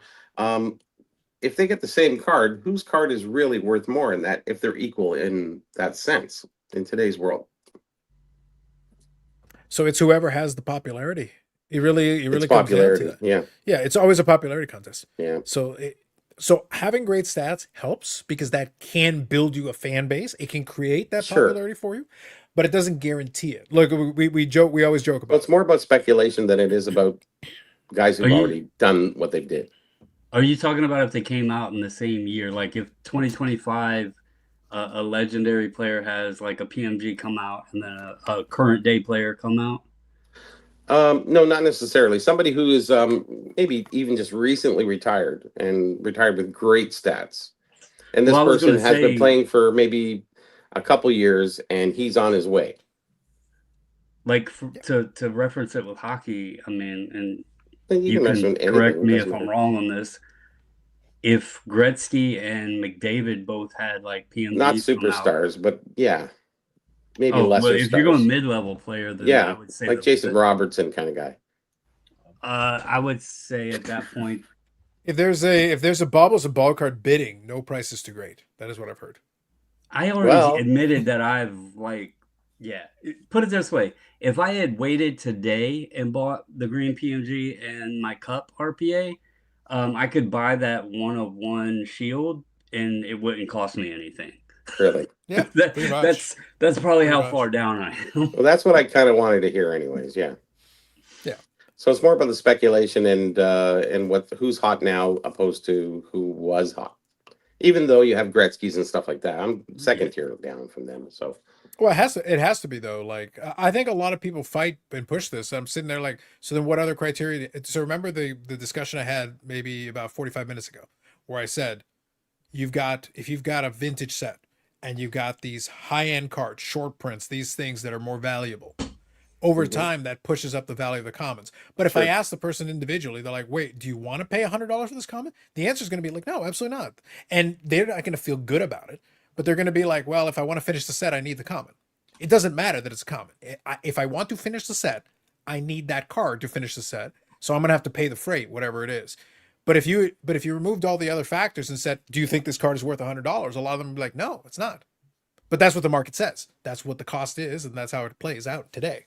So in the sense of a Hall of Famer who's already established and been in the Hall of Fame and a future Hall of Famer coming up, his cards would definitely be worth more than the current Hall of Famer being at the upper tier, but not the highest tier. For sure. Yeah. Because it's speculated because the hope for the future will always drive it. Sure. But look, that it was an extreme example. That's why that whole Marcel Dionne, Connor McDavid. Then you're comparing following to new current, I guess the newer wins. Yeah. Well, there's a lot of we could go if we went into the roster of the Hall of Fame, there are a lot of great players that are not forgotten, but the collector base isn't there. They're just not as interested in it. And then you take I'm just saying newer Hall of Famers, not the older ones. Yeah. No, but even if I'm saying for example, a guy who over indexes compared to his level, Paul Correa's in the Hall of Fame. For a stretch of time, he was a great player. But what we had for him is he was an extremely popular player in the 90s. That's it. So he actually over indexes compared to an equivalent. Because if you go look at his stats, if you just look at his raw overall stats, you're like, yeah, they're good. And he had some great seasons. But why is it? But in the 90s, he was one of the most popular players. Like he was a popular player. Sure. So the people that look at it go like, oh man, I'd love to have a Paul career card because they'll remember him nostalgically. Like, you know, the Mighty Ducks, he represented that team in those early days. Mhm. And he put up multiple 50-goal seasons. He was a great player. And then he got basically hit by Scott Stevens into another universe, into the nether realm. He was never the same after that. Yeah, I know. He still had some good seasons after that, but he was never the same. No, he got murdered. I watched that man die. I was watching that game live. I watched that man die. And then his soul came back into his body. That puff of air hit his visor because the man was dead. It was scary. I'll remember it forever. I'm like, he is dead. And then all of a sudden that puff of air hit his visor and you're like, oh my God, he came back to life. It was one of the craziest things I've ever seen in sports. I'll remember it till the day I die because I watched that man die. Yes. And come back to life. Alas, he didn't become a zombie like Ray Bork. Well, if you die and then come back to life, that's the definition of a zombie. I see. So you're saying he's kind of like Ray Bork. So you admit Ray Bork's a zombie. Pretty much. Ray Bork never died and came back to life. Paul Correa did. I watched it happen on live TV. But I was trying to get out of that question, Carlos, is that, you know, are the Hall of Famers or the guys who are collecting them, is that stronger than the new card guys? Because you're talking about, you know, he ain't moving anywhere. He's third in, you know, home runs, but he's still not there. Well, why isn't he going up, meeting somebody else's other career average? Yeah, because the people that are buying him, like being third is like, that's no hey, that's something. So why is his card not going up, like exponentially with potential? You know, because it goes back to what we've discussed before. It's not about the raw number itself is always great to help emphasize the point or give validity to the argument, but it's kind of like where we have fun with Paul, you know, in the chat there. When Paul makes the argument for the vintage football guys, he goes, "Oh, the vintage football guys should be so much more." It's like, well, they're not. If you want them to be, you're going to have to pay more for them. But the thing is, you don't have to. So I'm not hearing you volunteering to pay more. The card is $100 and you think it should be more? Well, then tell the dealer, I refuse to give you $100. I'm giving you $500. So the dealer will accept your offer, but like, otherwise, why would you do that? Like, it's not worthwhile. So in hockey, you can go in the roster and find all these all-time greats that are pennies because the guys that make the same argument are going to also be like, yeah, but I don't actually want to pay more. So then if you guys aren't going to pay more, then it's not going to go up. That's how this works. So it's hype over hobby. It's always been. There's a lot of guys that are simply not worth it. It doesn't in the new world, yes, not in the old world, but anyways. There's name a bunch of Hockey Hall of Famers 20 years ago at the card show, they were still not worth a lot. Compared to some of the other players who were Gordie Howe is always going to be more important to a lot of people than these other people. Yeah. His always gets top dollar, right? Yeah. So now compare him to a Maurice Richard. Who in your mind should be worth more? All things being equal, who should be worth more? Both great players. Well, it goes for preference, but I do. Mr. Hockey is Mr. Maurice has more Stanley Cups. He does. He was the first guy to 500 goals. Yes. Yeah. So he has a lot of first to score 50, if not. Yeah, he was a lot of significant milestones that he has credit for. But Gordie is the guy who got to the 800 goals first. He was the guy who did all these. He went to the WHA and he had success. He played in all these decades. He's Mr. 5 Hockey. decades. His fame, not his stats add up, but his fame even transcended it to another level. It pushed it up. So it's not even just about the raw number. It's about Gordie Howe, the celebrity, Gordie Howe, the character, even taking it up beyond what just the raw numbers would say. Because the raw numbers are there, but if that's all it was, then it wouldn't matter as much. If he had spent his entire career playing for the New York Rangers, never won a damn thing, still got the 800 goals, would we care about him as much? Nope. Probably not. So that's what it comes down to. It's limelight. It's all of it plays into it's all part of the mix. It has to be part of the mix. It's not a question for me. It was a question for the show. Yeah. But I was gonna give actually a good example. Brandon, you'll appreciate this one. One of the best examples of a guy over-indexing his level, Penny Hardaway. Anybody named Penny has got to be for the big basketball guys. They will pay for some of the key cards. They will pay crazy money. Oh, yeah. Penny Hardaway is not a Hall of Famer.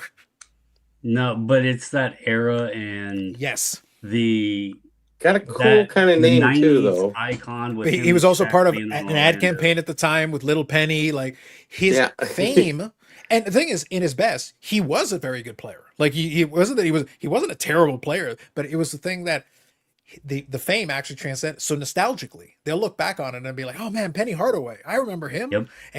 And then they'll go but they'll pay money. And it's like, wait, look up the stats, and they go, there are Hall of Famers who don't sell for a fraction of Penny Hardaway. It has nothing to do with the players. Some stuff sitting right here. It's kind of funny. If you go back to the 80s, like Sinbad was the greatest comedian. In today's world, nobody cares. Nobody knows about Sinbad. Who was he?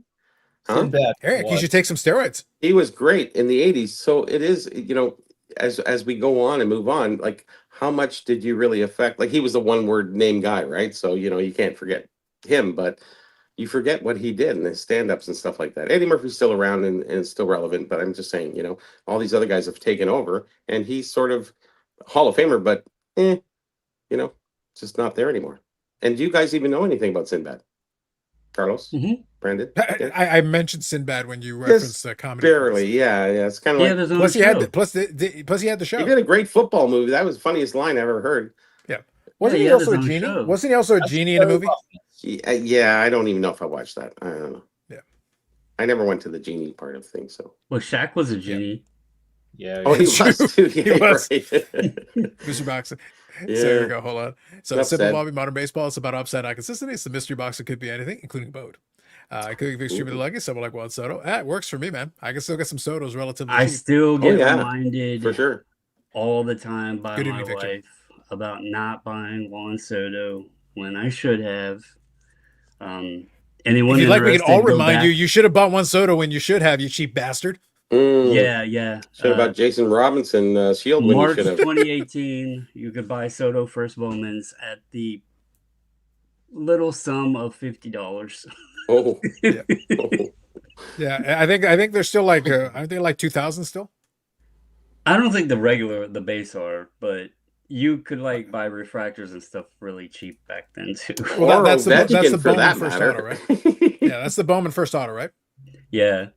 I think they're probably right around. Because I think it's 2016, I believe, was the year for that one. Yeah. Yeah, I thought so. The 10s might be $2,000, but like. Yeah, I'll double check. I know that they're still solid. Like they still hold pretty well. Yeah, they've done their up and down thing. $50. Yeah, here we go.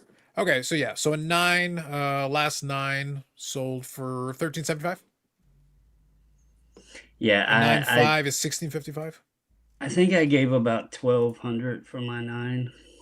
So yeah.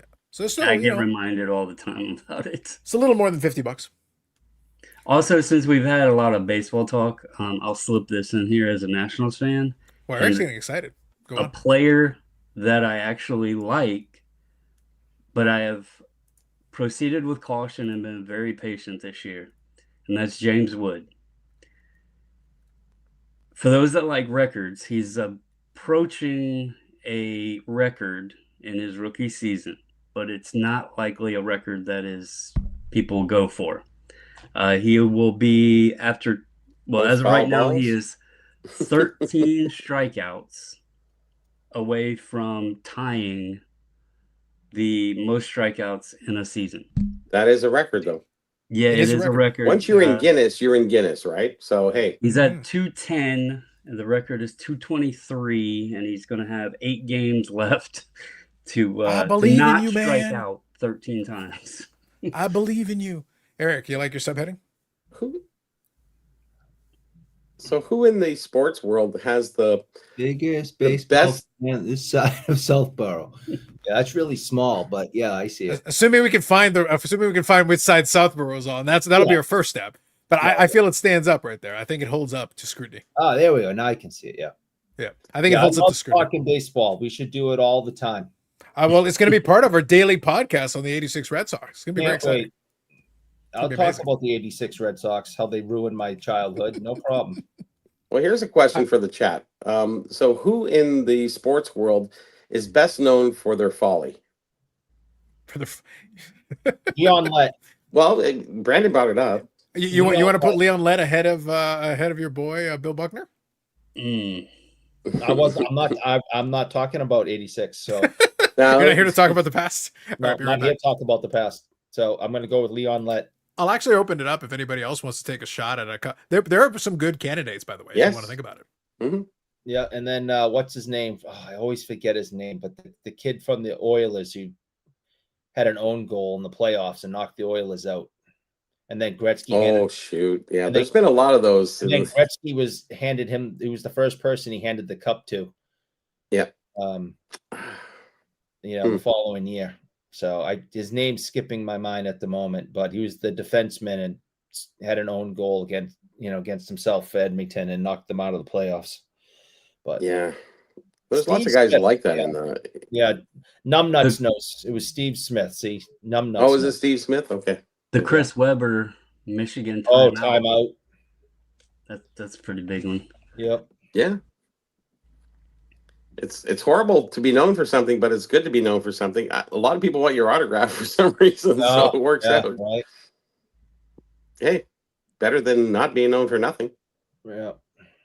At least people like it. Well, there's accidents, and then there's just stupidity, and that's where Leon Lett goes. Stupidity, where Buckner screwed up, Steve Smith screwed up.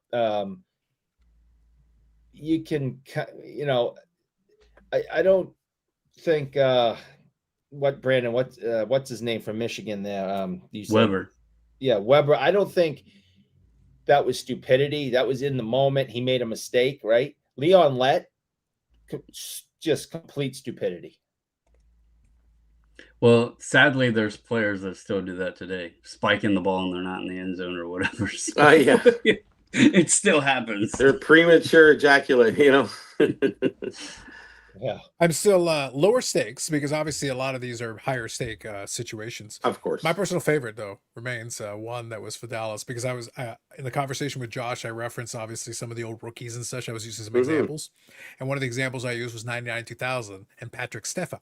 So if you remember Patrick Stefan back then, he was the chase at that time, 99-2000. If you pulled one of his cards, it was a big deal.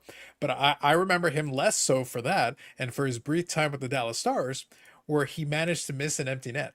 Oh my God! Oh, yes. There's been a lot of that, but yeah. It was one of my favorites. Here's a picture of this. He's at point blank range. Oh my God! And the bastard missed the empty net. Did it jump over his puck? The puck jump over his stick? Yeah, it literally he whiffed on it. He literally whiffed. It was embarrassing. It was hysterical. Oh, and you know what I think? I could be mistaken. What was the score at that time? So so I'll double check that. But okay. I think what made this one worse is I think as he missed the empty net, I think the other team got it and went the other way and scored. Yes, that's famous. That's what doubled it up. That's what doubled it up. Yeah. It was the miss and followed by the game score. Was tied. Yes. And it was 3-3, and I think they lost. Here we go. That was the one. That was the one. It was the Oilers. Yeah. And then I think because of that, it knocked another team out of the playoffs or something. It had a playoff effect on another team because something of that like game. That. Here's a good one. I once knew a guy who broke a Bobby Orr game stick. That's true. It's a good one. It's a good call. I once had a Bobby Orr game stick. Yeah. But what happened? The Patrick Stefan one, like I, even as a Dallas fan, it made me laugh. But it is my biggest memory of Patrick Stefan. I can't give you another one. No. That's my biggest memory of the man. Can't remember any goal he scored, just the one he didn't. Nope. All I remember is Patrick Stefan playing for my team and not being able to score a goddamn goal on an empty net. And then they turned around, they come back, and then they score a goal with like no seconds left. It was kind of crazy, I think. It was just wild. Just wild. How about Jose Canseco trying to bouncing the home run off his head? Yeah, the home run went off his head. I think it ended up being a ground rule double, but yeah, No, the home run counted. It was a home run. There's some in the park home runs too that are pretty good too. Yeah, that counts as a home run over the wall. Yep. And then Jose Canseco pitching for the Texas Rangers and throwing his arm out and missing the rest of the season. Jose was a special man. Yeah. Special man. I was highly here's the thing though. Can I make a kind of a fun point though? Jose Canseco would be a good example of a guy who also over-indexed on value. Like there's still some desire and demand for some of his cards because if nothing else, Jose Canseco, like for all the goofs and everything, he was entertaining. Like he had some things he did, obviously, he's the most famous like steroid guy who named other steroid guys and everything. But the reality is, the time period that he was doing his stuff, Jose Canseco was good theater. He was good entertainment value because he's just as likely to swing a mighty swing and strike out as he is to hit a monster home run. It was entertainment. His name stands today is wow. We remember him more than a lot of other guys who had great solid careers, but they just were not as interesting. I think growing up and watching him, I was like, the 80s, I was in like middle school, whatever. Westboro. He looked like a giant, and the baseball bat looked like a toothpick in his hand. To me, as a kid, watching Canseco play, it's like stickball. Because the Red Sox and the A's ended up in the playoffs every single year. I hated Dave Stewart. Hated Dave Stewart, the pitcher for the A's. And Canseco, every time he was in the batter's box and was holding that baseball bat, it was like he was holding a toothpick. It was crazy. It's kind of funny. We have like Eddie Shack is not in the Hall of Fame. If you ask most people my age or even a little bit younger, they go, yeah, he's in the Hall of Fame. I'm going, no, he's not. He was actually the league's entertainer since the 50s. Boston, obviously Toronto and all the other teams he played with. So here's a guy, and it's sort of like Henderson. He, scores the biggest goal for Canada in the world. And actually all the other games prior, the 2 games prior, he scored the winning goals. And he's not in the Hall of Fame. So, it's amazing.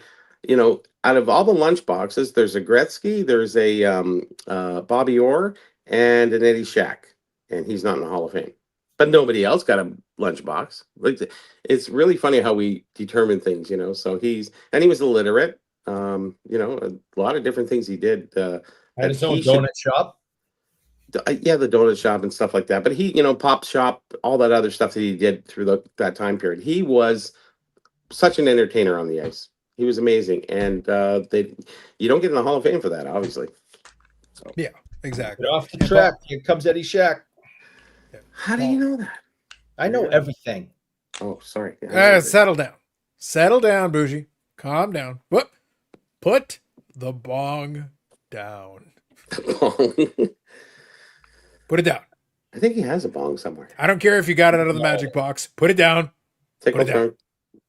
We call it magic box or tickle trunk? What was it? It depends on how Eric's feeling, how lubricated his spoon noodle is. I got to take Paul's statement here because there wasn't many football players that were more entertaining than this guy. And his stuff is relatively cheap. I mean, the man literally changed his name to He did, Brandon, but I got to be honest with you. I understand where your point is. I didn't think of Ochocinco that way. I thought about him, but like, he was fun to watch, and he was good. Fair enough, but you got to remember, he had antics as a wide receiver in an era of a bunch of crazy wide receivers. Like T.O. was in his era. Yeah, and T.O. was ridiculous. Yeah. This guy legally changed his name to Ochocinco. This guy was a wacko. He proposed to a cheerleader. Eric, he's wacko. He's wacko. Football. He's a wacko guy who saved his goddamn money. Yes. And that he actually was real. So he has money. I met him a few times. And the car that he loved with the amount of money that he made with endorsements and everything else, the car he loved to drive was a Mercury Marauder. It looks like your old grandma's Crown Victoria. Just a little bit more souped up engine in it. But he loved that car. That's what he drove everywhere. Until later on in the smart car and all the Priuses came out. And that all is a real thing. He did eat at McDonald's all the time. All of that. It was not just social media antics. He actually did that shit. But when he came to New England, that is where they found out that this guy was not smart enough to be in an actual offense. His offense in Cincinnati was run down the field and get open. Use your natural talent, not your brain, and just run, cut, and we'll throw to you. And they get to New England and they're like, here's a playbook. And he's like, nah, I don't understand it. Wait, Eric, what I'm hearing is that Tom Brady wasn't smart enough to tell him to run down and just catch the ball. No, Well, see, Brady, Eric is just salty. As much as I want to bash Tom Brady's not in charge of plays. Eric is just salty because the year that Ocho was on the Patriots, those mighty Patriots made the Super Bowl and were defeated by the GOAT, Eli Manning. That's why Eric is salty. I'm salty because he was completely useless, and he could have helped us if he actually used some of that natural talent and a brain and was able to get on the field. We could have used him. Instead, he was sitting on the sidelines, and I think he was he in the midst of doing his dating show during that? He had other important things going on. He was completely useless. He had other important stuff going on. It really came out that he was too stupid to understand a playbook. See, Paul even says it. That was the end of his career. Yeah, he was what is done. Yeah. Well, hold on. To be fair, Eric is salty about everything. Like the man is a walking, talking salt mine. Yeah, at all times. So we got to factor that in. Real quick, I wanted to make a quick Canseco point as well. Like I said, because he was kind of an entertainer and kind of his thing. Again, I'm never going to tell you he was a great player, but he had great seasons. He did put up some great seasons where he had the monster. Obviously, with the steroids and everything, it helped. But what was interesting to me, it was funny, is I was just looking up his stats here. Obviously, he had the 40-40 season, which was the first. He was the first 40-40. He led the league in home runs twice. Good totals, 42 home runs and 44 home runs, respectively, when in Oakland. But his highest home run total was in 98 with the Blue Jays, where he hit 46 home runs. And that was a fun team. And what's funny is that team ended up in third place because there was a powerhouse Yankee team and the Red Sox were good that year. Both teams were excellent. And they had Roger Clemens and Jose Canseco. It was a fun team. I think they won 88 games. So they were good, but not good enough, obviously, to make the playoffs. But it was a fun season because you had Jose Canseco out there hitting 46 home runs. He was just out there hitting bombs. That's what he was doing. But again, that goes back to what I said a moment ago. I'm not saying he was a good baseball player, but I'm saying he was entertaining. If he had him on the team and he was out there hitting bombs, it was at least entertaining, if nothing else. That's it. And but in terms of cards, that gives you a lot of great players are otherwise forgotten because they just weren't that interesting. That's why today in the modern era, this was interesting. I'll circle it back around to hockeys for a second for Eric. This is, I think, going to be a challenge for some of these current players, though. The Connor McDavid's and such, good thing that their stats are so eye-popping because otherwise they're very boring. Like as players, they're very dull, very uninteresting. And I think that hurts some of these guys. I think Sidney Crosby would be even higher in terms of a lot of his cards if he was just more interesting. But he's got the stats. He's got the Stanley Cups. He's got the stats. He's put up all-time great numbers and, built an easy first ballot Hall of Fame career. But then he's in the same year as Ovechkin. And obviously, overall, Crosby's career is flat out better. He's got more Stanley Cups. His overall is better. Ovechkin has goals, but Ovechkin was flashy. Ovechkin was fun. So while he puts up those numbers, it's kind of fun. He's going to get the 900 goals. That's great. I think that's going to be fun. But Crosby's obviously the better overall player. There's no question. So it's good for them. Said the kid to all of us, I guess. I don't know. Yeah. But I just think it would have been interesting if Crosby had a little bit more personality along the way. It would have added a little something to it. It wouldn't have been a big deal, but it would have been just a little bit of icing on the cake. Because the stats speak for themselves. The stats are good. You've got no issue there. Stanley Cups, got those. All good. But it would be just a smidge more if he had that little personality. The hockey players, a lot of them just don't have the personality. Yeah. See? Well, Gretzky didn't really have a personality. The interviews were horrible. But his record stood far above everyone else's. So. And that's what helped. And that's the situation that helps those guys. Because if your stats are eye-popping enough, then no one cares. You rack up enough hardware, win some championships, rack up some Art Ross trophies, and just fill up the trophy case. You'll be fine. Then at that point, no one gives care. No one gives crap. As you guys know, I was working with Chris Nyland today, and one of the things we were talking about is his YouTube show. He's the last few years he's been doing a YouTube show, and I've watched it, and I've really enjoyed it. And I was asking him, what does the future hold of this YouTube show? And he says, I think I'm going to end it. And that's a good future. I was surprised to hear that. And he was talking about how, it's it takes up a lot of time and it's not bringing in any type of money because he won't take ads from, liquor, smoking or gambling. Because he's very open about his past addiction issues. So he thinks it's hypocritical if he takes any type of money for ad space. Controversy sells. Yeah, so he won't take any of that stuff. Sorry, what was the list of things he didn't want to take money for? Liquor, smoking, and like gambling ads, gambling money, MGM bet, whatever, for an example. I don't know. Just any type. Brandon, for the record, in the same vein, I want to make it abundantly clear that we will not accept anything of the sort unless yes. Just that one. Yes, is that chocolate? That's the bone shaker from Amsterdam. So the bone shaker, yeah. So so he's not going to take any type of money from anything that could be addictive. Totally would. So, and I can respect that. But his thoughts on doing this, does he think he was going to make money?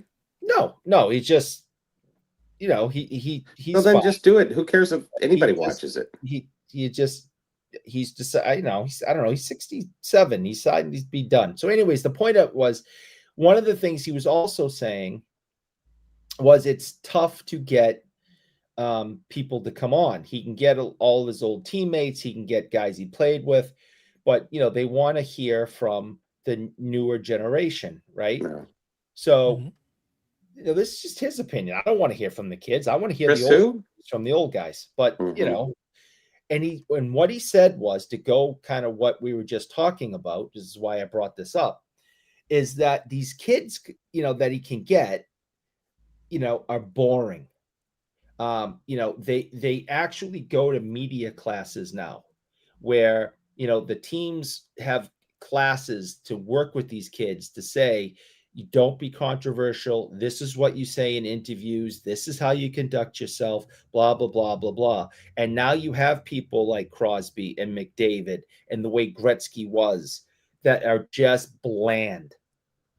So having people come on an interview show like Chris Nyland's, he's like, it's boring. I don't want to do it. The kids aren't talking. They're not answering questions. They're not fun. And the audience is bored. Where when he does get the older guys who have nothing to lose, they'll tell maybe a locker room story or an on ice story or, a going out to the bar story, and those are entertaining.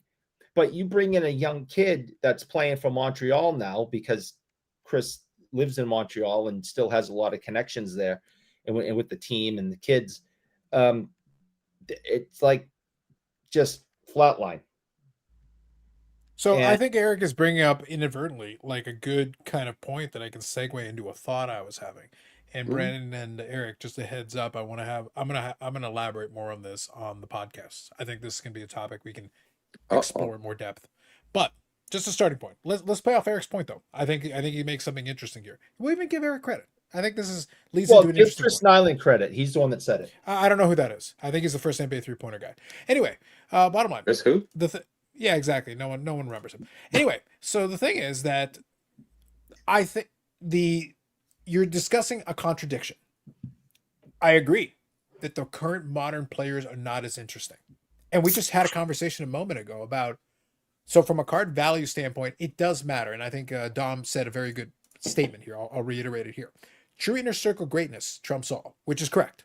That kind of plays into the Gretzky conversation where we were just talking about. But likability is collectibility when you move down the tiers, which is totally fair. That's what allows certain players to transcend and elevate beyond where their level is. That's why Penny Hardaway is worth more than other all-time greats in the NBA, even though he's not on their level. But he was popular in his day because people liked the commercials. They enjoyed his game. He had a cool, there's a lot of things that he had going for him. And he also was a very good player. He just didn't play long enough at that level. So he didn't sustain that level long enough to become a Hall of Fame caliber player. Charles Barkley is worth more to a lot of people because he's been a media personality now for decades and people enjoy him. But he was a great player, but then the rest of it adds to that. It enhances. Yeah. He was still a great player. He has that going for him, but it elevated him to another level. Because otherwise, you're stuck with like, okay, then what are your accomplishments? And that's important. That's all part of it too. But your personality, your likability, and the intrigue is important. So going to Eric's example here, though, when you're talking about a podcast, and this is where it gets interesting, and this is why I was saying, guys, that I'm going to play this into the podcast episode. I always like to look into, I always talk about how we're in a niche, and it creates certain challenges. And I wish good luck to anybody who tries to make a go of it financially to play in this game. The conversation I had with Josh from Gongshow, if you guys caught part of that conversation, I'll leave a link in the description to it. It was the most recent video I did. But in that conversation, one of the things we talked about is we talked about the repack and all that stuff. Part of the reason they even pursued it when the opportunity presented itself is because Josh actually does that full time. That isn't a side gig for him. That's actually his gig. But you're in a niche of a niche. So that's a challenge. That creates certain... So in other words, at that point, the sponsorship thing is required. It's like you don't have a choice because even though they actually do very well for views and for a niche of a niche, they actually do exceptionally well. If you think about hockey cards, not just sports cards, hockey cards, and they'll get a couple of thousand views for most of those podcast episodes. And then they've got the listener side as well and all that. So great. Hey, phenomenal. But in AdSense, you're not going to make good money on that. There's no money on that. It has to be sponsored. It has to be products. It has to be merchandise. It has to be all the things. You add up all the pieces, and that's how you arrive. It's interesting to me, though, going back to what Eric is saying, though, I promise it all ties in together. When you're doing a podcast like that, though, and I told him when we were having that conversation, I just said to him, if it was a 2-hour or 3-hour podcast just about hockey cards, I'm falling asleep. Yeah, I remember. Like, it's not that exciting. There's no way. But if you got some good banter, it's an entertainment product. It goes back to the Jose Canseco thing. It doesn't have to be the best player, but it's got to be, you got to bring some entertainment value to it. With Eric's example there with the podcast, is you got to have the entertainment value in it. It's got to be part of the equation. Because if it's just about a dry topic, well, then fine. You can talk about that for half an hour, 45 minutes. I think in the last year, they've really come up on that, though. But I think it has to be part of the equation. Yes. Yeah, it has to be part of the equation. It has to be. Because otherwise, why are we going to keep listening beyond a couple of minutes? Then it doesn't matter how good. It's like the information can only carry you so far unless the person is specifically seeking that info. But that isn't going to draw repeat listening. That isn't going to draw people to sit there and listen to it if that specific topic doesn't catch your interest. The banter, the entertainment value has to be part of it too. That carries it, sure. It has to be. And circling back around to this thing, I've joked with a lot of people on it. We cannot possibly do this live stream if we were just talking about sports cards the whole time. There is no way. This thing would cut off at a fraction of the length because there's no way. We're not going to talk about that for that long. Well, tonight, what do we talk about? We talked about Jose Canseco. We bring in Penny Hardaway. We brought in Brandon's Jason Robertson pump. Mm-hmm. We've already alluded to the possibility of him going up and down the streets, not Toronto. I gotta telling the people the good word of Jason Preseason Robertson is knocking on the door. I gotta start working out for it. Practicing. I gotta get into preseason form too. Yeah. Good evening, Lee. But it's all got to be part of it, though. It has to be part of it, though. It has to be, because if you don't, then why would anybody watch it? And that's kind of what he was saying, is that when he has guys like, say, Terry O'Reilly come on, right? This is guys that he played with. Someone like Terry O'Reilly, the guys he played in that generation, he played against them, he fought them,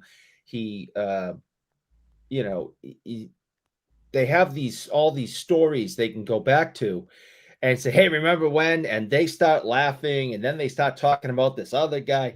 And that stuff is really entertaining, especially for us, older guys. Fans. I was about to say, so this is an important topic, though. Bobby, can I ask you a serious question? Serious question. Mm-hmm.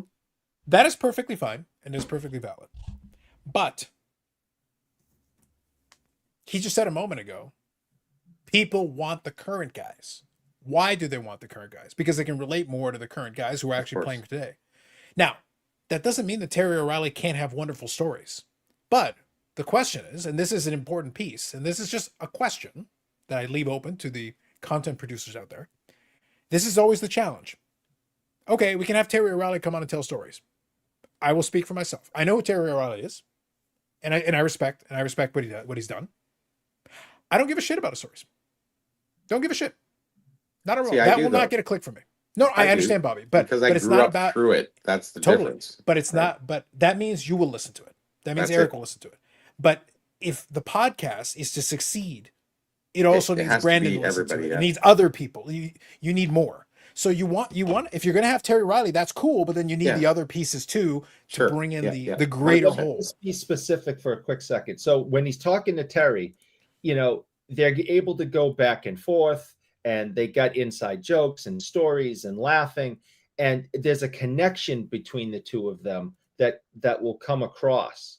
When he's interviewing a 21-year-old kid, who's a second line defenseman for the Canadians, they don't have that connection.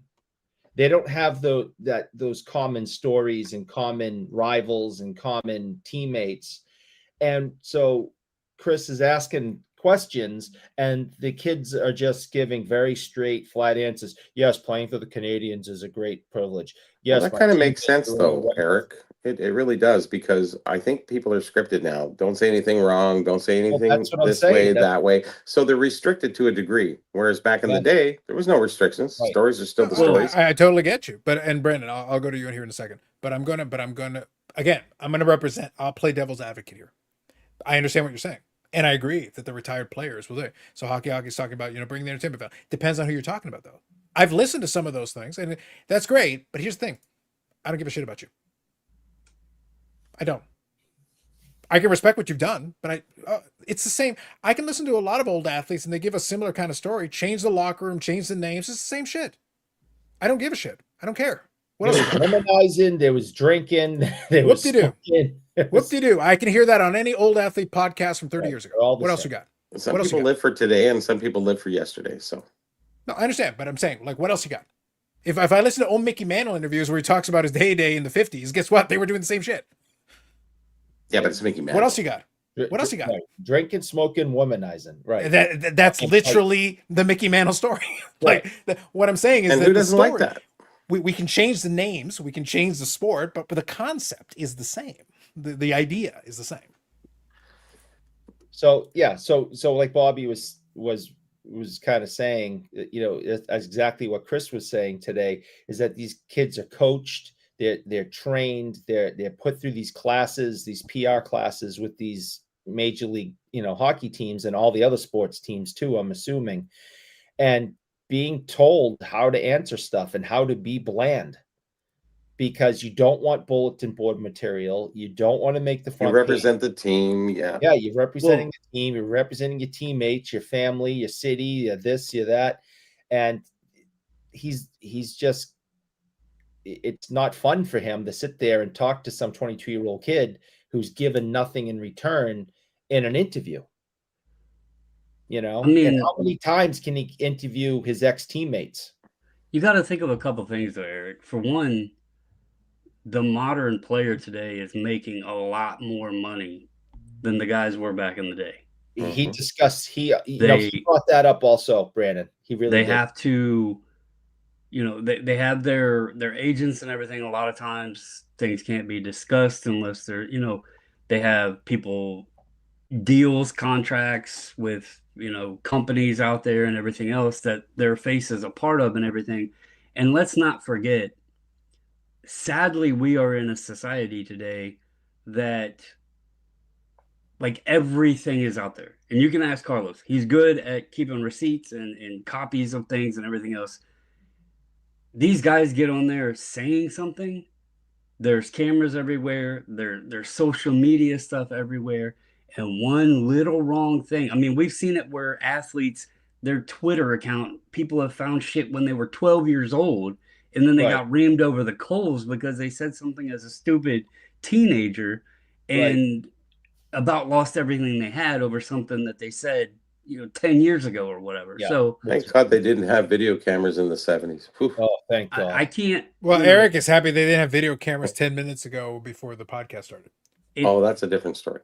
It sucks on the entertainment level that they can't be more open, but you also have to understand they, like you said, to protect their families and everything. There's a lot on the line, and if they slip up and say one thing that people can twist and make them look bad in society, they could be done. So it's sad that we can't get more openness out of them and more natural, So I'll give you but a great example of something we touched on very, very early in the show, the WNBA, right? So Angel Reese did an interview where she basically said, my teammates suck, and I'm paraphrasing, my teammates suck, and if Chicago wants me to stick around in this franchise, they better bring in better talent. Bad news sells. Now, the person doing that podcast is like, this is awesome. Oh yeah, right? For them, yes. This is awesome. This person's coming in. They're just dropping pure fire. People are going to be just coming and listening to this over and over again. This is incredible. Well, since she has said that, she's been suspended by her team.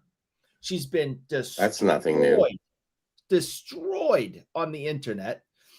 And that's mostly from Bougie. I think Eric that's 69. good for her, though. But did you see today, though? She's the bad girl, anyways. Her teammates want nothing to do with her.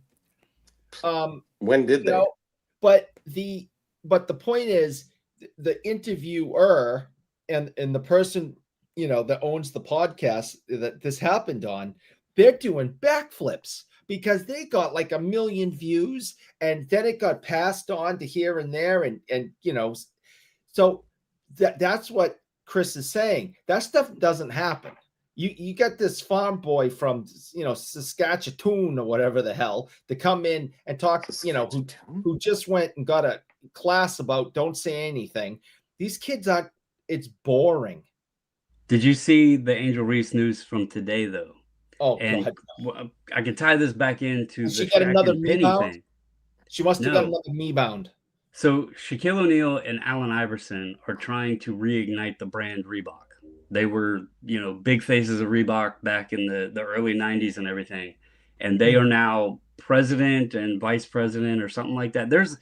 I think it's on Netflix or one of the streaming services. It's a really cool show to watch. But they signed Angel Reese. Like, that was one of their target players because, she was young, coming out of college, WNBA, they needed faces. She's got a mouth. Well, she was one of the players they signed. And then the whole stuff with her and Caitlin Clark and everything, beefing and all that started happening. Well, they released today her first shoe. It sold out in minutes of every colorway that they released and 24 different sizes. Every size, every colorway sold out in minutes.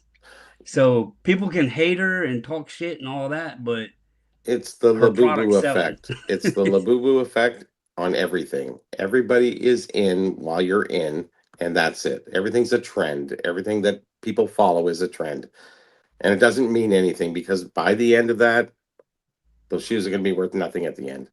Well, I'm not saying that they're going to be worth anything, Beanie Baby money in the next 2 years. So everything is a trend, and everybody has to be up on that. On a completely unrelated note, tune in to the daily podcast where Eric will be selling shoes.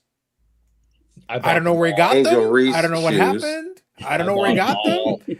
But he's got pallets, guys. Pallets. They're all in my backyard. I got tarps on them so they don't get ruined. Yeah. Oh. Just pallets and pallets. In there, I'll change things up a little bit. Here we go. We got a baseball collector's album from the early 80s. I've seen those. Yeah. All right. That one's in good shape. Yeah, they probably were inside of one of those kits because they had a lot of the baseball collector kits. This one wasn't, but yeah. Did they keep it on the inside? I know the ones you're talking about. Yes. Yeah, they actually had a couple that had something similar to that. Hockey Seer says, Hockey, number one, you got to tune into 2 weeks ago. We had Brad on here. We already covered this. October 20th. We already got this. We got a sneak peek. 2 weeks ago, man. 14 days. 2 weeks. Episode 255. We got this. Episode 255. Sneak peek. this. We got the inside. Yep. Stukes is running back Saskatoon. See, the thing is, Eric, you got to remember part of the reason why, like I said, it's a different era. The Connor McDavids and all that cannot relate to the old timey players because you got to think back. Remember, we talked about Gordie Howe and all that stuff. Like back in his day, it was very different. Like back in his day, he had to play against leprechauns. Like, look at that. That's disgusting. Like he's sitting horrible. there trying to skate, do his thing. He's like, and he's skating against leprechaun. Like, I call that a man-child card. That leprechaun doesn't even have a stick. That's how scary it is. That is so disgusting. See, that is man-child stuff. That is not adult. That is nothing. It's stupid. Real quick, I don't care. Bobby, I don't care what you say. I bought that card, and it's going to wind up in someone's collection. No, God. Well, it's in yours right now, so that's good enough. Well, first it's en route. First, I got to get it from the eBays. The eBays have got it. I literally just bought it. Literally just bought it. So got to get that first. Hashtag Grail. I'm gonna head out for the night because my daughter is here tonight. But real quick before I do leave, since we were mentioning the Gong Show and we discussed about the repack product and everything, we did in the podcast, I want to give them props. You're going in on the box, right? Well, I checked the checklist out when I found that it was posted, and there are 3 cards Jason Robertson. So I have to give them props. He's a fan. That's it. I have to give them props for at dinner recognizing the at Montana's. We're cracking a box. I know that AMG, Brad and the crew over there, they know about Robertson and everything too. So it was recognized, but I did have to throw out, give some praise and some props to the product there. Cards did they put in? There's none. What? But anyway, guys, I'm gonna head out. Chat. Appreciate all of you. And the next repack they'll get you. Take it easy, Brandon. Talk to you all later. All right. Well, from moving forward, in a few weeks. Well, from moving forward, I'm going to be bashing the Gong Show and their repack product and bashing AMG. All right. I don't care if they sponsor us or not because they didn't put no Reggie Lemon ding dongs in there. And that's some serious bullshit. All right. So nobody buy this product. I'm buying a box. No, I don't care. I'm at the show. I'm buying a box. You guys, we can go in on a box, but I'm buying a single box myself. And I don't even like new cards. No, I don't want anybody to buy this because you're never going to. I'm doing it for investment purposes a Reggie only. Lemon ding dong card, and that's just wrong. Who got the ding dong in there? What the people? We're back to Eric and the pool noodle thing. I think so. Oh yes, of course. Okay. That could be happen with the chase of all chases. Eric, they don't want there's a thing between ROI, low ROI. They don't want negative ROI. they get a Reggie card and they're like, so how much are you paying me for having taken this off your hands? No, the whole product is. I don't want anybody going Reggie Lemon. That would be the only situation where you open up one of the kids are looking for. That's what you open up one of the packages. You open up one of the packages. You get a Reggie and $300, and you still came out behind. Yeah, somehow. Exactly. I don't even know how. And the box only cost you $300. $2.99. You still somehow lost money. I don't know how it happened, but you still lost money. Yeah, it's a negative. It's gonna be disappointed now. It's gonna be wild. It's gonna be wild. I don't know. No, but yeah. So so it's funny though. Like jokes aside, Bobby. The thing is, like I said, I enjoyed having the conversation with Josh about it, and then we did have a good conversation after as well. And we only made fun of Eric for 2 or 3 hours. We capped it at that. I think you caught Josh a few times there on his on your jocularities. There's a couple things in there. Yeah, listen, I got to do what I got to do. He sat there and went because this hat was actually right on the brim of the. You couldn't see his eyes, and I was like.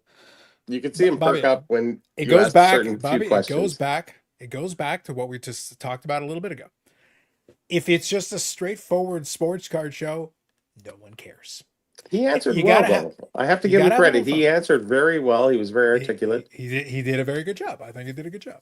But it's got to be about entertainment, though. At the end of the day, it still has to be about entertainment because that's the only way to keep these things interesting. It really is, and that's what we do here. And I don't think people truly understand it until they watch the show or get a little grip of what we do here. So And I think it's been better in the last little while that I think people understand exactly, how we roll here. So I think it's a good thing for us, and it's good to be with the Gong Show and having Josh on and Babalouie in the chat and stuff like that.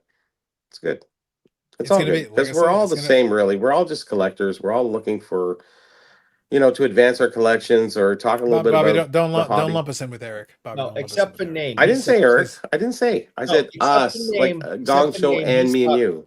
That's it. He shouldn't be in the chat. We're kind of segregating over. Yeah. Yeah. Mm-hmm. But regardless, it's good that we have that. We have that collaboration in a sense, indirectly. But even still, a line of communication is open. Yes.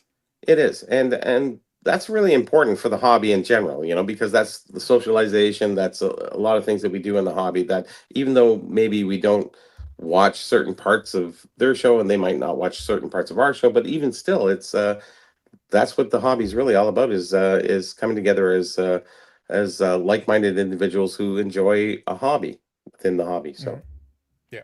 Well, look, it's doubly important. And Eric, you'll appreciate this. It's doubly important because we have to use these avenues and venues to make sure that we denounce false rumors. Like Phil trying to invite random people to Steve Angel's house for a barbecue. It's offensive. For that. I'm looking. Okay, it's all about the barbecue right now. So it's offensive. It's really nice of Steve to invite the entire hobby world to his house. Like the thing, the problem with the whole thing. Like, look, I was on the text messaging machine, and like at that point, I had to tell Josh, I had to remind us, like, you do understand that Steve knows where to hide the bodies. He has a certain set of skills. He has a certain set of skills. Is that really the game that y'all want to be playing? I just think you need to put a link in the chat or something for his address so people can GPS it and be there on time. He doesn't like it when people arrive late, so make sure you're there on time. I'm just saying it's scandalous. It's very scandalous. Just saying. Problematic. It's problematic stuff. If you go into the cookout, make sure you get there on time. He doesn't. Wow, now it's a cookout, even worse. Oh, Bob, it's getting worse. Being cooked is the question. Yeah, there's going to be a cooking. There's going to be a cooking. I guess so. There's going to be a little mustache man that's got some splaining to do out in Saskatoon. We're going to have out amongst the wheat. Mm-hmm. Just saying. And the chat. Saying. Indeed. All right, let me read a couple of comments here. So, Hockey says, Carlos, on the Neo show. Wow, he's got a Neo show. I know who you're talking about. So, Neo, a guest suggested Fanatics will need to counter PSA submitting offers for newly graded cards. What would that look like? It would look like Fanatics having a platform and then putting offers on. Like, who cares? Question answered. No, who really cares about that? They honestly, they asked the question. Look, Hockey. It's progression of the business. It doesn't. Bobby. I say this in the nicest possible way. Okay. Hockey 99 is more obsessed with the influencers than all of us combined. So it seems. All the time. And he was obsessed with repacks before it even became cool. Yes. Eric, true story. I got to tell you, true story. You're going to love this.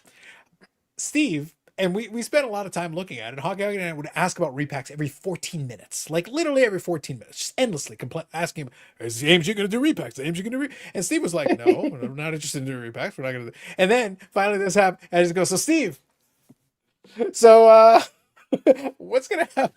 You get asked about the repack thing again. He's like, oh. Steve's like, I'm taking a couple of weeks off. I'm on vacation. But here's the thing. Ask your questions about the repack. Hockey Internet, feel free to put more comments in the AMG podcast about repacks, and I'm saving them all for Steve. Steve will have to answer all of them. I'm saving them all for Steve. Collected the scalps and get them all by himself. It's gonna be amazing.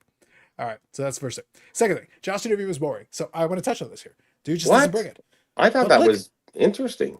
Well, Bobby, I'm acknowledging this comment and I'm touching on it here. And I'm a vintage guy. I've read a lot of your questions and comments, and a lot of them are pretty boring. So let he who has not been boring cast the first stone. I'm boring. I should be kicked off the show.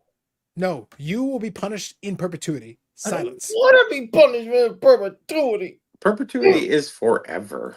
Yes. There's no getting out of it. There is no getting out of it, you Southborough bastard. Yes. Just let me go. Never. You're a bastard. You can't. Carlos, you forget no other podcast has a Mr. Tickle Trunk. Facts.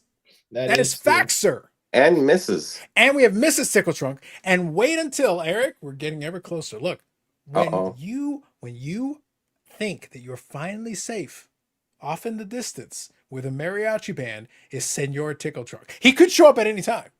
Mm-hmm.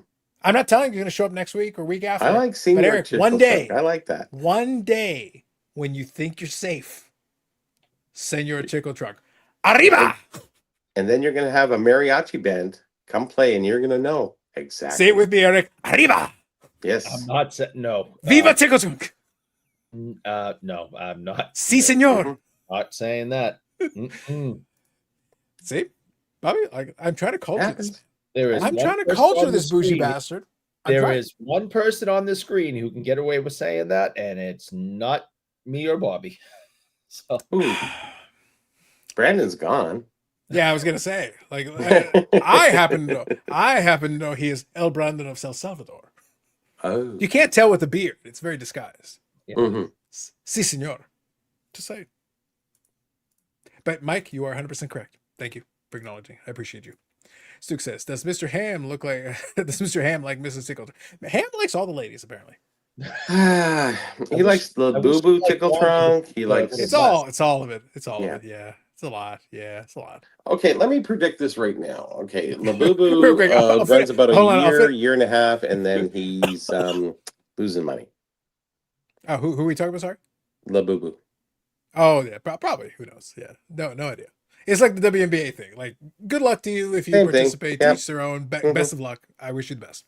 Like, I have no problem, Bobby. If they do well, great. If they lose money, then sucks to be you. I wish you all the best. Zach says, Eric called for a link for the chat. I know he did. I don't think he wants that. I don't think he's ready for this jelly. Eric called the who? No, but just who for the link? GPS, a GPS address in. Not, you know. All right, let me finish reading these comments here. Let me finish reading these comments. I'll get caught up. Producer Louis says, I love talking cards and hockey, period. This started for fun. It took on a life of its own. I came here because I like the banter and like to be around those that share the same interests. Fair. And now I love Hal Gill. That's right. All right, Louis. Let's break him out because of Louis. Hold on. I don't know about that. All right, okay. So real quick, side thing. Really important. I want to make sure we do this right. So Louis, no pressure. I am not forcing it upon you. But if you would like to come on for a couple of minutes, I can send you a link and you can join us for a couple of minutes. And we can try to stifle the stifling urges of the unfortunate barbecue rumors. Because those barbecue rumors are taking legs. Oh, that would be something. Ooh, we saw a lot of that going on. Phil has got some explaining to do. And listen, I've been in touch with Steve. I was in touch with him last night, and I sent him a link to that live stream. I sent him a link. Why is Louis not watching the show, Phil's show? Is it over? I would assume it's over. 2 hours. All right, usually they were opening statues, so I would assume it's over by now. Yeah. The grail is out in my hand. So make me big, and let's show the grail. Eric, nothing can make you big. Come on. Nothing. Make me big. That's fine, Louis, but if you're available in one of the future episodes, you're welcome to come by. You just have to let me know. All right, go ahead, Eric. Make me big. There we go. In the lucite. This is how we roll at the BIC. That is an inch thick lucite. That is what Hal Gill deserves. So how tight is that? Oh, I got that thing screwed down tight. Really hard. Oh, yeah. There's no corners left. It's just like an X-Acto knife on this card is now 2 inches bigger in all directions than it came out of the factory. And you can slit your wrist with it too. Yes, you got it. So there you go. That's how we roll here. Wow, that is where Hal Gill lives. Somebody's got to live there. Look, and in case there's any doubts. Oh my God, Carlos. There you go. You got to put him in some lucite. Show some respect to that man. Did you get that on purpose, or did you pull it? No. Okay. Totally. Of course. Bobby, I am committed to the bit. I had to ask just to keep it out there to keep things going. I am committed to the bit in all ways. Obviously. Mm-hmm. I just didn't show up. I'm But sorry. if you're not gonna show the man some damn respect and put him in a brick, then I don't know what I'm gonna do with you. You're gonna do nothing, Eric. You will do nothing and like it. Otherwise, we're going to 8 hours. I don't So shut wanna your pie go hole. 8 hours, please. So You shut your can't pie go hole. 8 hours, All right. Carlos. Shut your you're pie not going to make the You're not going to make the wrestling. But Bobby, listen. I am willing to destroy Eric to make a point. Fair enough. Yeah. It would be Like if worth I it. have to be up for multiple days I and think watch it'd be the worth it, wrestling, yeah. listen, I will then go in the ring. I will grab a steel chair and I will whack people. And before you know it, listen, Eric, you keep pushing your luck. And I swear to God, after I'm done with the wrestling, I'm done taking care of business over there, opening a can of whoop ass on everybody. Then I'm going to come down to Southborough, Eastborough, Westborough, Marlborough, Boroughborough, No, Borough. Come on now. Boroughborough. I'm coming down and I'm kicking some replaced hip. You sound like It's an happening. 80 wrestler on this one. It's happening. Yeah, I think so. Don't test me. Don't test me. Oh, did you see that? Don't test me. The double figure. I'm looking at you. That was good. Yeah. Eric's got Helgill played a card of the ending Eric Lindros' career. I hated Eric. Why? I just never liked him. I didn't like. He was a dick anyway. So. Yeah, he was. His dad was. I don't like these little shit ass players saying where I will. And He wasn't a shit ass player. He's a pretty damn good player, but no, I'm not going to play here. I'm not going to play there. You know, screw you. Screw Eli. You know how much I invested in Lindros at that time? Oh my Screw God. Eli, man. The thing is, at his apex, he was a great player. Like he really was a great player. And everybody was buying his card. And how much is that card worth today? Buck. That's more to do with a combination of that was a high production era. Like it was just there was a lot of them. Oh, yeah. And then also he didn't get the finish. He's still, well, going back to a point though, Bobby, he's still in the Hall of Fame. Like he still was a Hall of Fame player. Surprisingly, but yeah. But the thing is, but he was in amazing. his apex, though, at his apex, he was dominant though. Like at his apex, he wasn't just a good player. He was a tall player. He was sort of like a Lemieux with attitude. Yeah. Like he had all the pieces you wanted, but his head was soft. And it's a genetic. It was him and his brother. They both had the same problem. I know. Yeah, brother had the comes from the father. Yeah. The thing is, you physically look at them and go, "This should be the prototype for a physical kind of player," because he had the physicality. He had that. But then, like for whatever reason, he was concussion prone. Like he just couldn't avoid it. That's a different issue. At that point, you can't do anything. Like it is what it is. But at his apex, he could do everything. I just have never respected players that have done nothing, and they're telling a sports league how it's going to be. Yeah, he was a little bit obnoxious. You're 18 years old, or 17, whatever, and you have done nothing, and you're going to tell, these veterans, these presidents, these GMs, this league how it's going to be. I have never respected a player who's done that. Spoken like a man who doesn't know how to use leverage. No, when you got the leverage, you got the juice, you call shots. Then you hold out on your contract. Then you hold out on your contract with the team that drafted you and fight for your money if you think you're worth that. But you don't get to tell an entire league where you're going to play as an 18-year-old kid. F off. Tell it to Eli Manning. It's called narcissism, and it works for some people. Doing that. Yeah. 2 Super Bowls. He's using each Super Bowl ring to cover his ears. I'm well aware of the 2 Super Bowls. Thank you. Just saying. Anyway, scrolling through here. I'm a big fan of Steve, even though the feeling is mutual. It's not. Steve is great at the podcast. He'll be around today. He won't.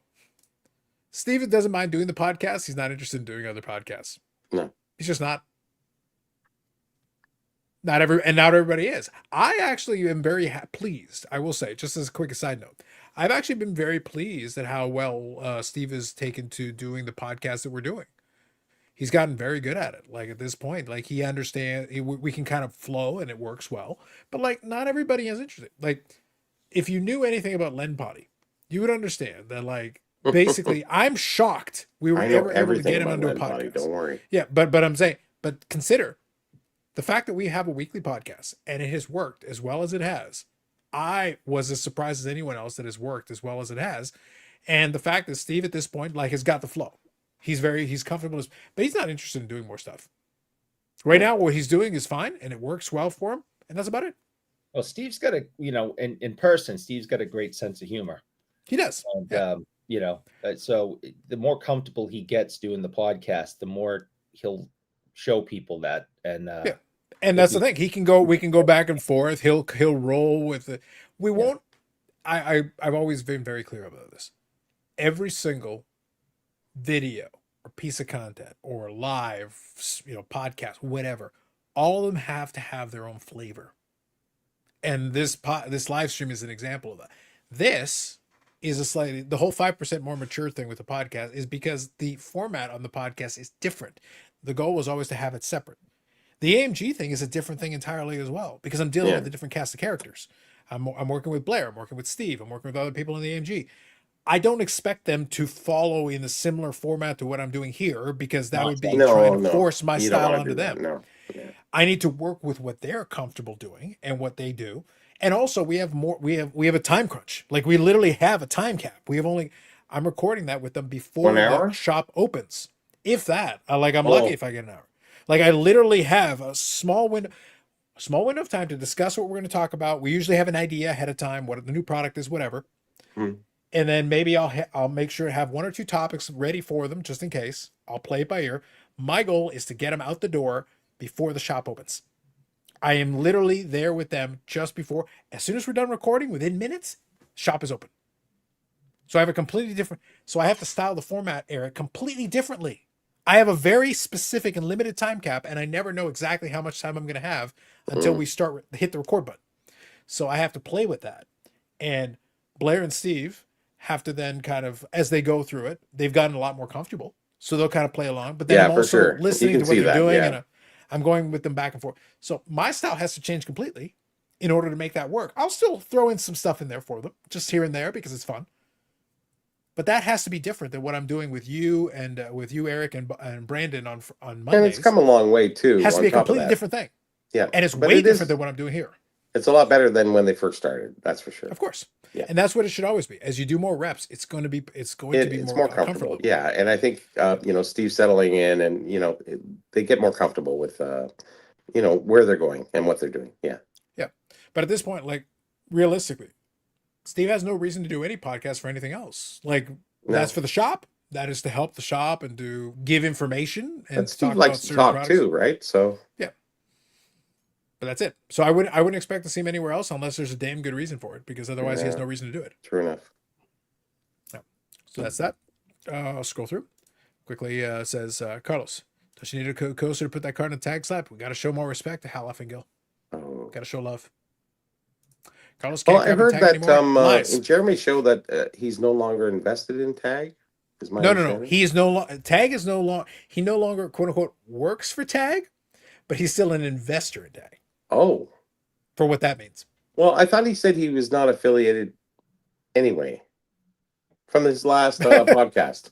If he said, well, he's still invested in it, so that's an affiliation, I think. I consider that an affiliation myself. I didn't watch the last. No, if you go back and listen to his last podcast, you can really listen to what he said. I thought I actually did skim through it. My understanding is that he said he's no longer working with them directly, but has still an investment. He didn't say investment, but maybe that was the innuendo there. Yeah, maybe. Yeah, something to that effect. But yeah, that's it. Okay. So yeah, so the statement, Carlos can't crap and tag anymore. Watch me. Yeah, of course. Let's see here.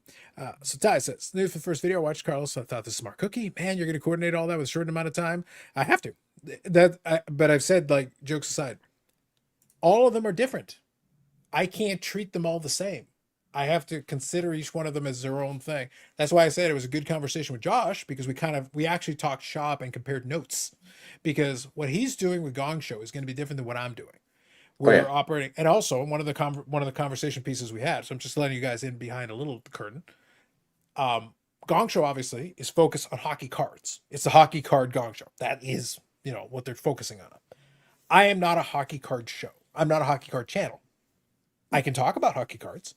But it's hockey news too. There's also, they talk about the case, the Gretzky case, and they talk about other things too, vintage, and they do get into that. But it's not limited. For the most part, it is, yes, of course. It has to stick, but it sticks to hockey. It does. I am not limited to hockey.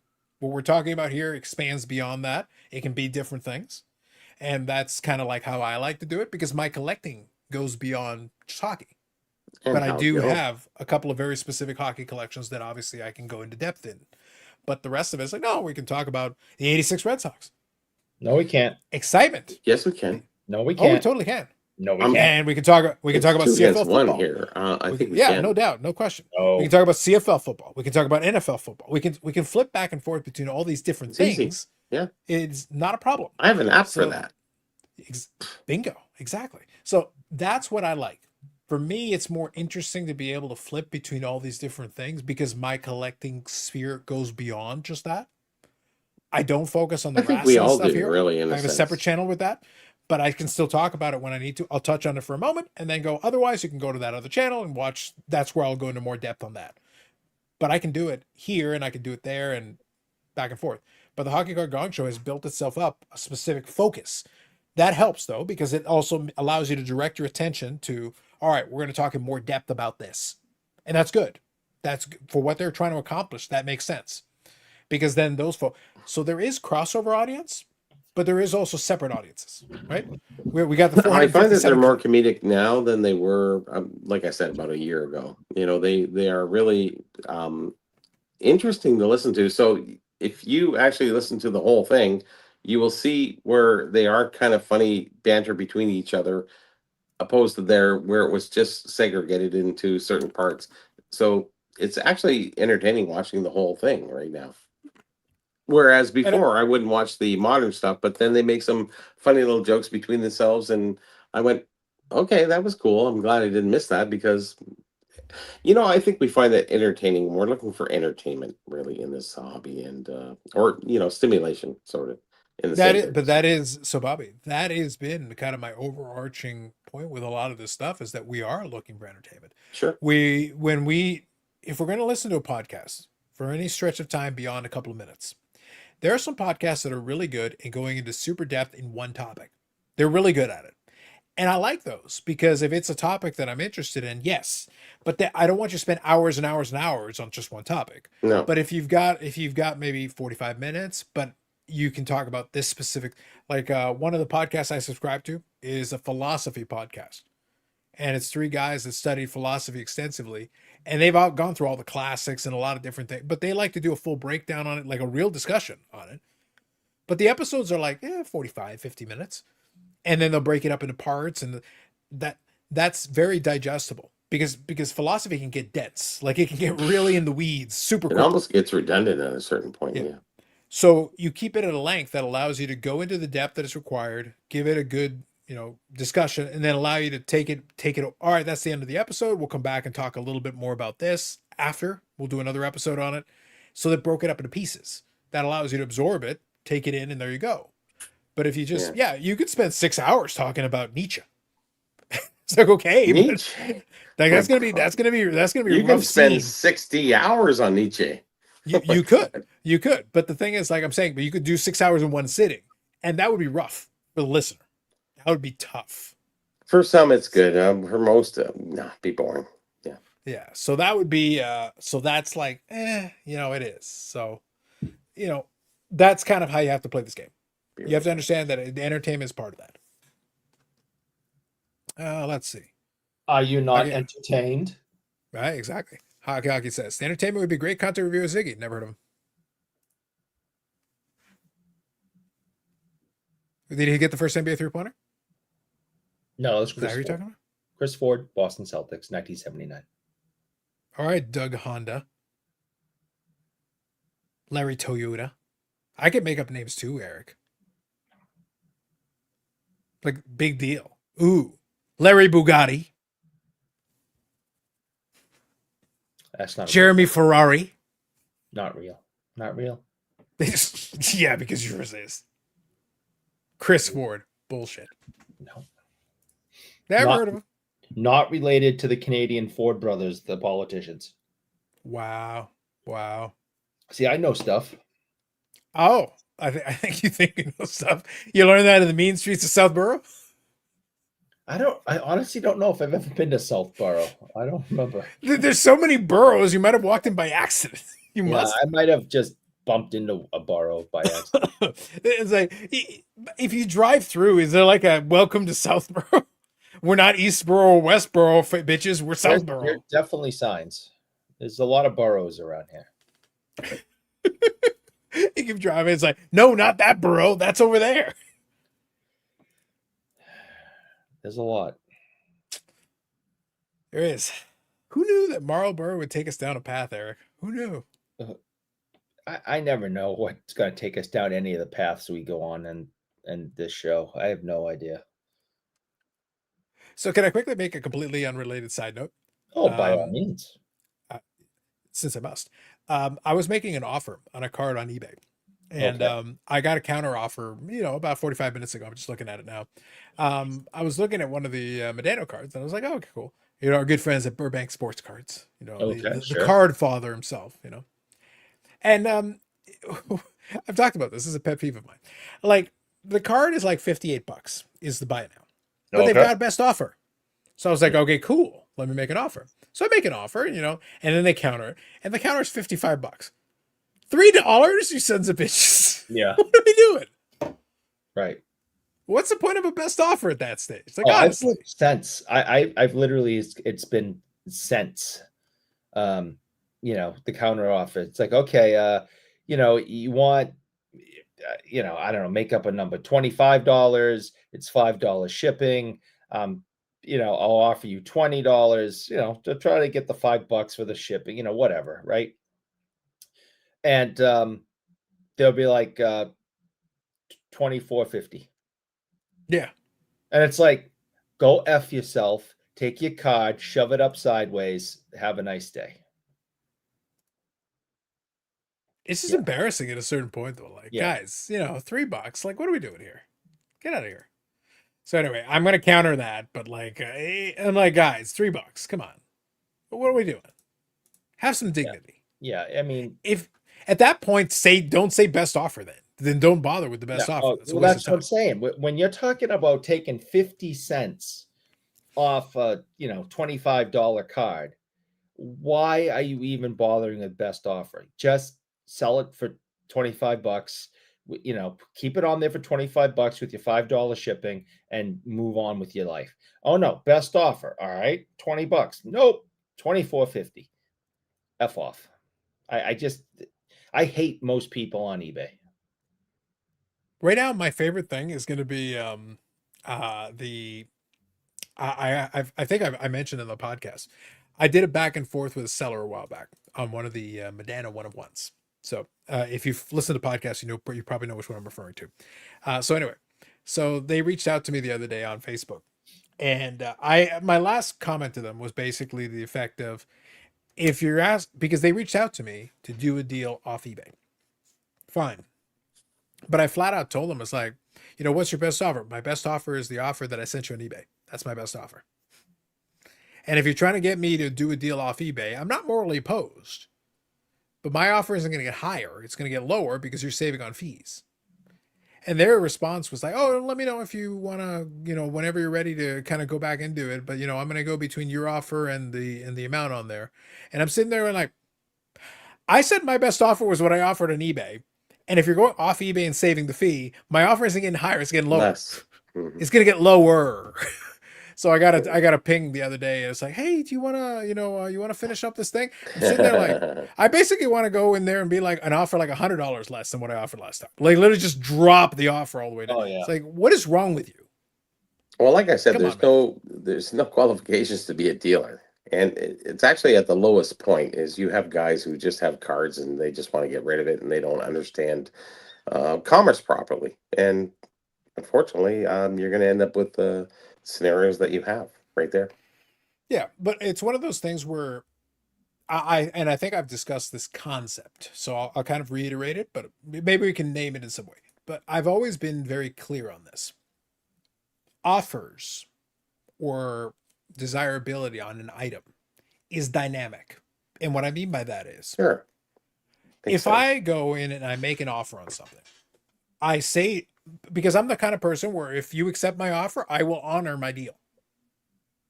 You know, even if something change, unless it's something wacky happens, like for the most part, if I made an offer and you accept the offer, that a deal's a deal. I will pay my offer because I had every opportunity to decide what offer I wanted to make. So it's my deal and I will accept it. But I'm making the offer based on how much I want the item, what I'm comfortable paying at the time, all these factors that play into it. But then if you start playing games or start being silly with whatever it is you're doing, communication, whatever, going back and forth and all that, then my interest drops. And as a result of that, my offers, subsequent offers or potential offers will also drop. As you get more irritating, I become less inclined to do business with you. So I'm simply going to be, so my offer isn't going to get better. It's going to get worse if I even consider doing a deal. So that a lot of these sellers don't get that. And it's like, the more you annoy me, it's not going to make me offer you more money. It's going to make me offer you less money. Your deal's getting worse all the time. You know, to be honest, everybody's looking for the sucker out there, you know, to buy it now. And it does happen. That's the problem. Once it happens once or twice, you think it's always going to happen. But unfortunately, you price your cards way too high and you're looking for this best offer. And it doesn't come close to where you think it should be. But the reality is it's a lot lower than that. And they don't understand that. And, you know, as not being sort of people in commerce, they just don't understand that the basic rule is like, hey, if you're making some money, you know, move this stuff, keep moving it. You know, commerce is about moving stuff, and people don't understand that. Oh, I'm going to sit on it. You know how many things I see for the last 3-4 years that are still, you know, at the same price or maybe, you know, $50 less? It's like when do you realize that, hey, maybe I'm overpriced on this item? And I don't think they understand that. Commerce is about moving things, and I don't think people understand that. That's the first rule of being a dealer is like, move it. You know, whatever you got in it. Sometimes you have to break even. Sometimes you might lose a little bit, but get out of it and get back in something else. So here's an example. I'm a 35-year dealer. Okay, guys. You know, so real quick, Eric, before you give the example, I was a salesman 8 years before that with top rated sales. Before you give the example, I want to finish Zach's point here. So sorry to hear that about that, Zach. Luckily, I'm glad there's no damage. But you know, 51 Bowman Campanella is a nice card. So sorry to hear that they said Ray. Lazy shipping's the worst. I hate lazy shipping. It's terrible. Oh, I got something in the mail the other day, and it was just in a bubble envelope. That was basically what Zach was talking about. He goes, in a cardboard mailer, notes, no top loader, wrapped in a piece of paper. No, mine's not even a card. These sellers are getting very sloppy. Very sloppy. Not a fan. I bought a watch, and he just put it in a bubble envelope. A watch. Yeah, go ahead, Eric. I was just saying to Bobby to agree with his comment. You know, he knows this couple, this married couple that has a table at the Expo. They're French Canadian, wonderful people. And for the last 3 or 4 years that I've been going up there, they have had the same Andre the Giant piece that's been sitting there for the last 4 years. It's in the exact same spot in their booth. I think Phil tried to buy that, right? On the side, he was curious about it. And then the price was too high, you know, because I mean he wants to buy it and then sell it. He got it signed as a kid, and that's from him. Like he was the kid, and he has the newspaper thing and everything. The whole thing, and it's awesome. It's a great piece. But it's signed not Andre the Giant. It's signed something else, right? In French? his French name when he was born. Okay, yeah. So listen, it's a great piece. Everything about it's awesome, but it's been sitting there for 4 years, and he doesn't care. If it's just a museum piece and it brings people to the booth and get you talking to people, and that's all it is. Yeah, but if you try to move it, you're not doing a great job. I don't think he. I know him personally very well. I've known him for like 30 years, and life's great. He doesn't care about moving it. I think he does, but people have this stance where they get into this dollar value and they just want to stick there. Hey, I want this. It's rare. It's this. It's that. If nobody offers you in 4 or 5 years, you sort of have to sit there and go, maybe I'm priced a little high. And maybe I should drop my price, or maybe I should take something else, because if you wait another 5 years, do you think somebody's going to come along? I don't know. So do the commerce when it's in front of you. Yeah. You know, is $1,200 or $1,000 going to make a difference to you? No. In the grand scheme of things, like honestly, like Carlos, if you buy $1,000 card, 1,200, no big deal, right? Like it's whatever. You know, Jason Robinson, 1,600, 1,400, 1,200, whatever. Hey, listen, you know, I for got Brandon. all the I got that sweet like button on me. Yes. Yeah. You know, we have to sit there and go, hey, listen, I need a value. I want to sell this item, but I won't sell it beyond my price. But your price is too high, so why don't you come back down and we can meet somewhere? But some people don't want to meet, and you know, when people don't need the money, I think that's the toughest part to deal with a lot of guys. Yeah, if you don't need the money and you're emotionally attached to the I item. have some guys, and they just won't sell at a certain price, and it's like it's rare, but. This gentleman is looking for the highest price possible to sell and give away a piece of his childhood. But it's 100% guarantee. It's not like it's a autograph that's been authenticated. It's actually better than authenticated. It kind of is. It is a lot. It's pretty interesting. It's really a great piece. But again, it's been there for the 4 years that I think Phil should have bought it. And I think he could probably even ask more in an open market. I think the only way that's going to get that type of money is or you could have bought it. Going to one of the major auction houses. Yeah, that's the end result. Yeah, I guess so. Yeah, letting the world see it. That would do good on what is that? The large one, the big. World one. Oh, what is it? The auction house you talking about? Yeah, the biggest. REA. No, you said it. I think you said it. What? REA. Yeah, Sotheby's. Yeah. Oh, Sotheby's. That's where you can put it in Sotheby's and really get like maybe 3-4 times. And you get, you find a million. Sotheby's is actually a very good auction. They're doing a lot of hockey. They're doing a lot of stuff. You find a millionaire when you put it in something like that. There's a multi-millionaire out there who's got money. I'll pay $4,000. I don't care. And is a wrestling fan. Yes. So and is a major wrestling fan, and this is a one-of-a-kind piece that unique piece. There's only one. It doesn't exist anywhere else. It has a story. It's got provenance. Yeah. And you're like, yeah, I'll pay $4,000, whatever. Who cares? It's provenance. I need to have it. So, but having it at tucked away on the shelf at your table for 4 years in a row at the Expo. But that's his prerogative, right? We always run into that. Is like, hey, listen, you want to sell it? You don't want to sell it? That's fine. I don't think he really wants to sell it. I think he's too emotionally attached to it, which is completely understandable because you and I know the story about him and his dad and got, the whole thing. So, but is he just kind of hoping that someone's going to come and just throw stupid money at him? And I think he's waiting for that. And I think he's posturing himself to that point that he thinks that this is the ultimate piece. If I'm going to give it up, I'm going to give it up at big bucks. I'm not giving it up for nothing.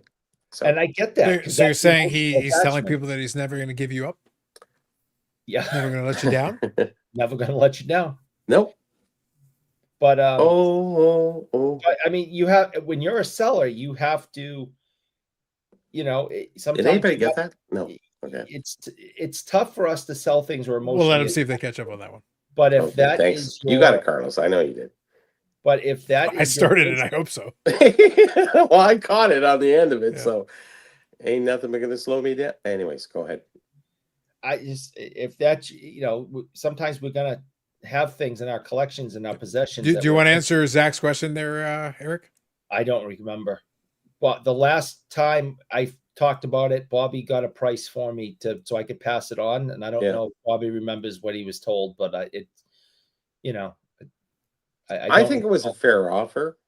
Do you want to say what the item was, just so we have clarity? Well, I think it's the kind of thing you can see. I think the understanding behind all of this is that when you have the ultimate rare item with ultimate provenance, you can get the ultimate price. And I think Phil was a little cheap on that. Well, he wants I to think he should have stood up yeah. and said, you know, that's fine. And he's talking American and we're talking Canadian here. So like he should have jumped on that. But I don't remember the price range. Do you? Yes. I'm not going to mention it online, but yeah. Okay. So there you go. Do you want to mention the item though? Do you want to mention what the item was? Yeah, it was well, go ahead, Eric. All right. So it is so this gentleman, again, great guy, wife's fantastic.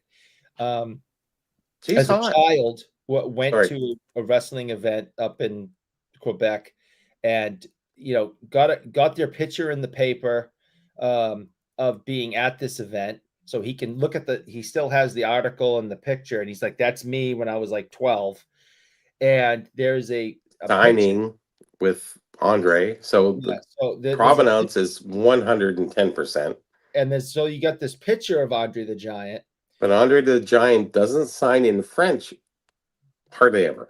Right. So it's on the this guy's French. That's this kind of an issue is that it's on the back of the photo. It doesn't matter. Yeah. And it has his Andre the Giant's French wrestling name, which was like the Lumberjack or something, right? Something like that. So real quick, I'll pause you. So Zach, it's going to be closer on the second half of that. I don't know what the number is. I don't remember, but it's going to be closer to the second half of that, especially for that type of item. It's going to be closer to 5,000. Let me look up.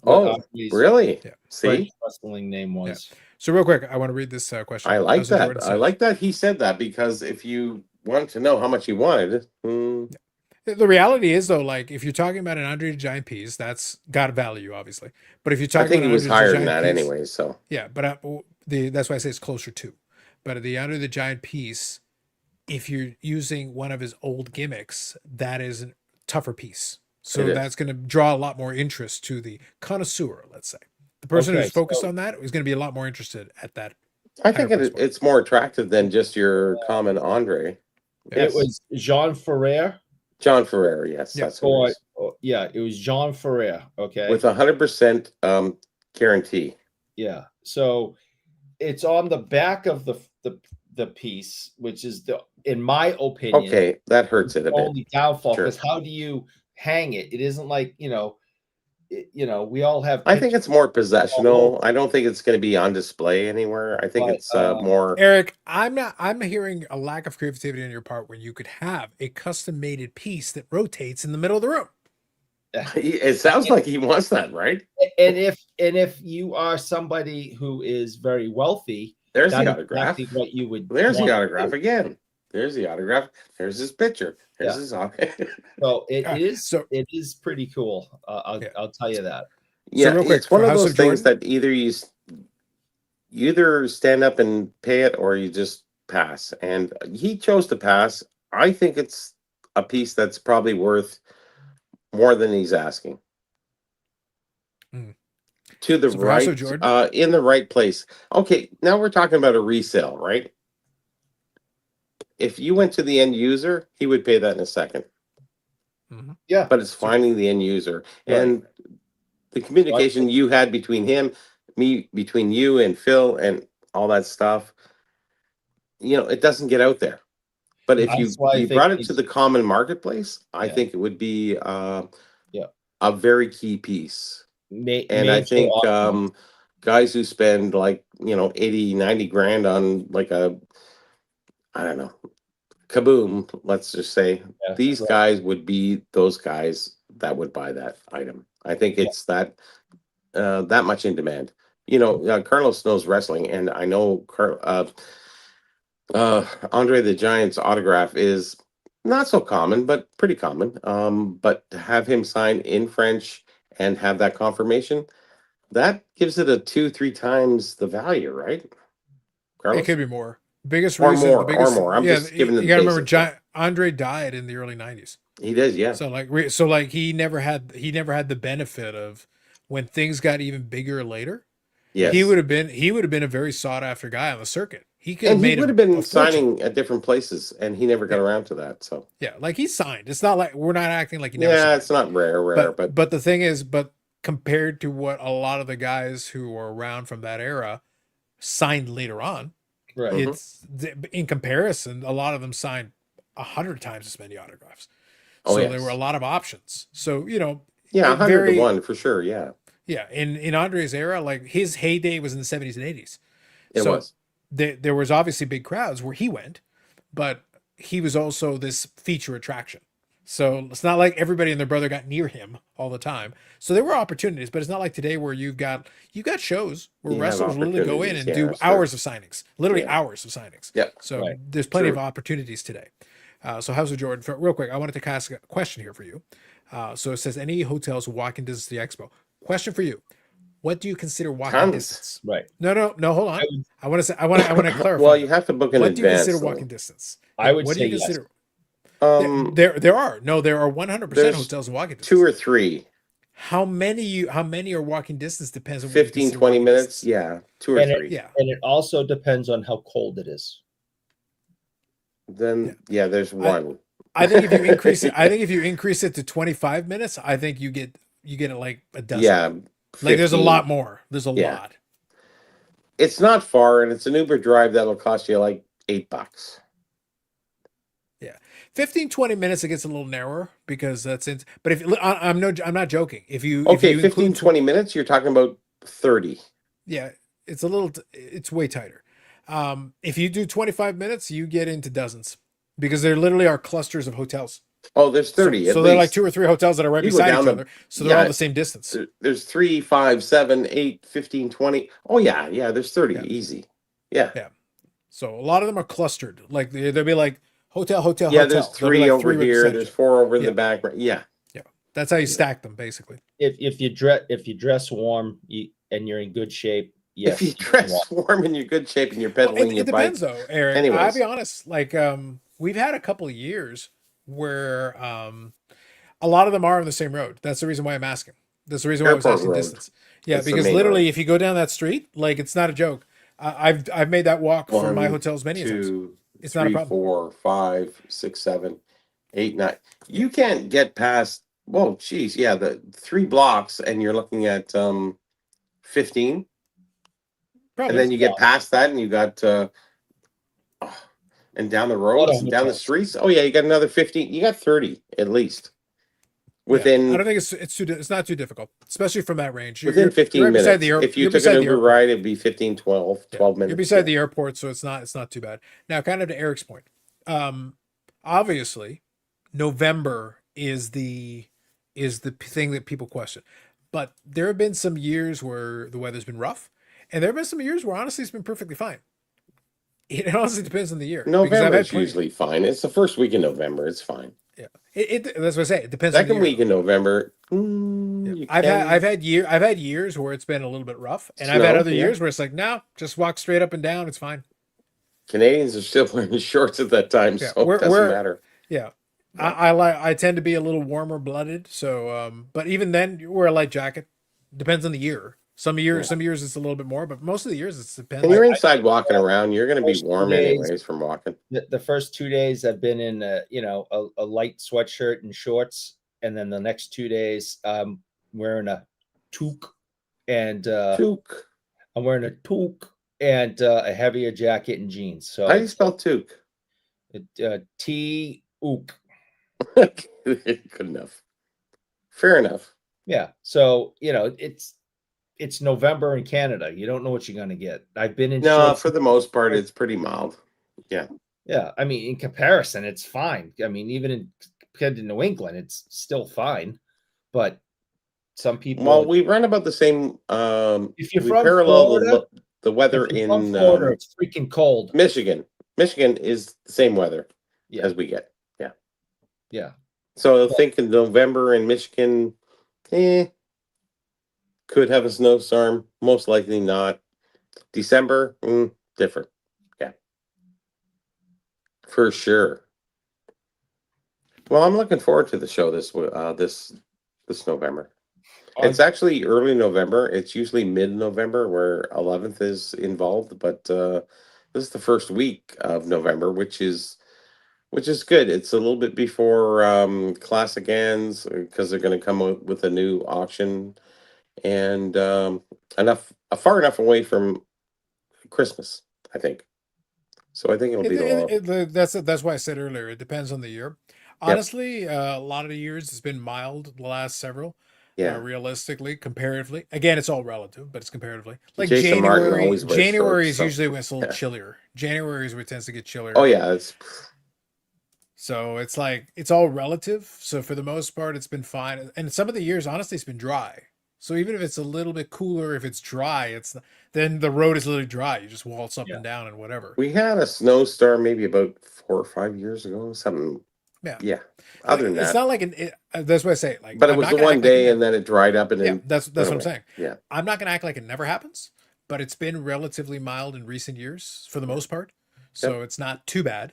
Especially if you now to kind of your point from a few minutes ago, if we had Ham and it was Florida man, he'd be like, I'm dying, and it's like 3 steps outside the hotel, where we'd all kind of like stare at him, going, "What the fuck's wrong with you?" Yeah. In shorts. We'd be in shorts going, what's your problem?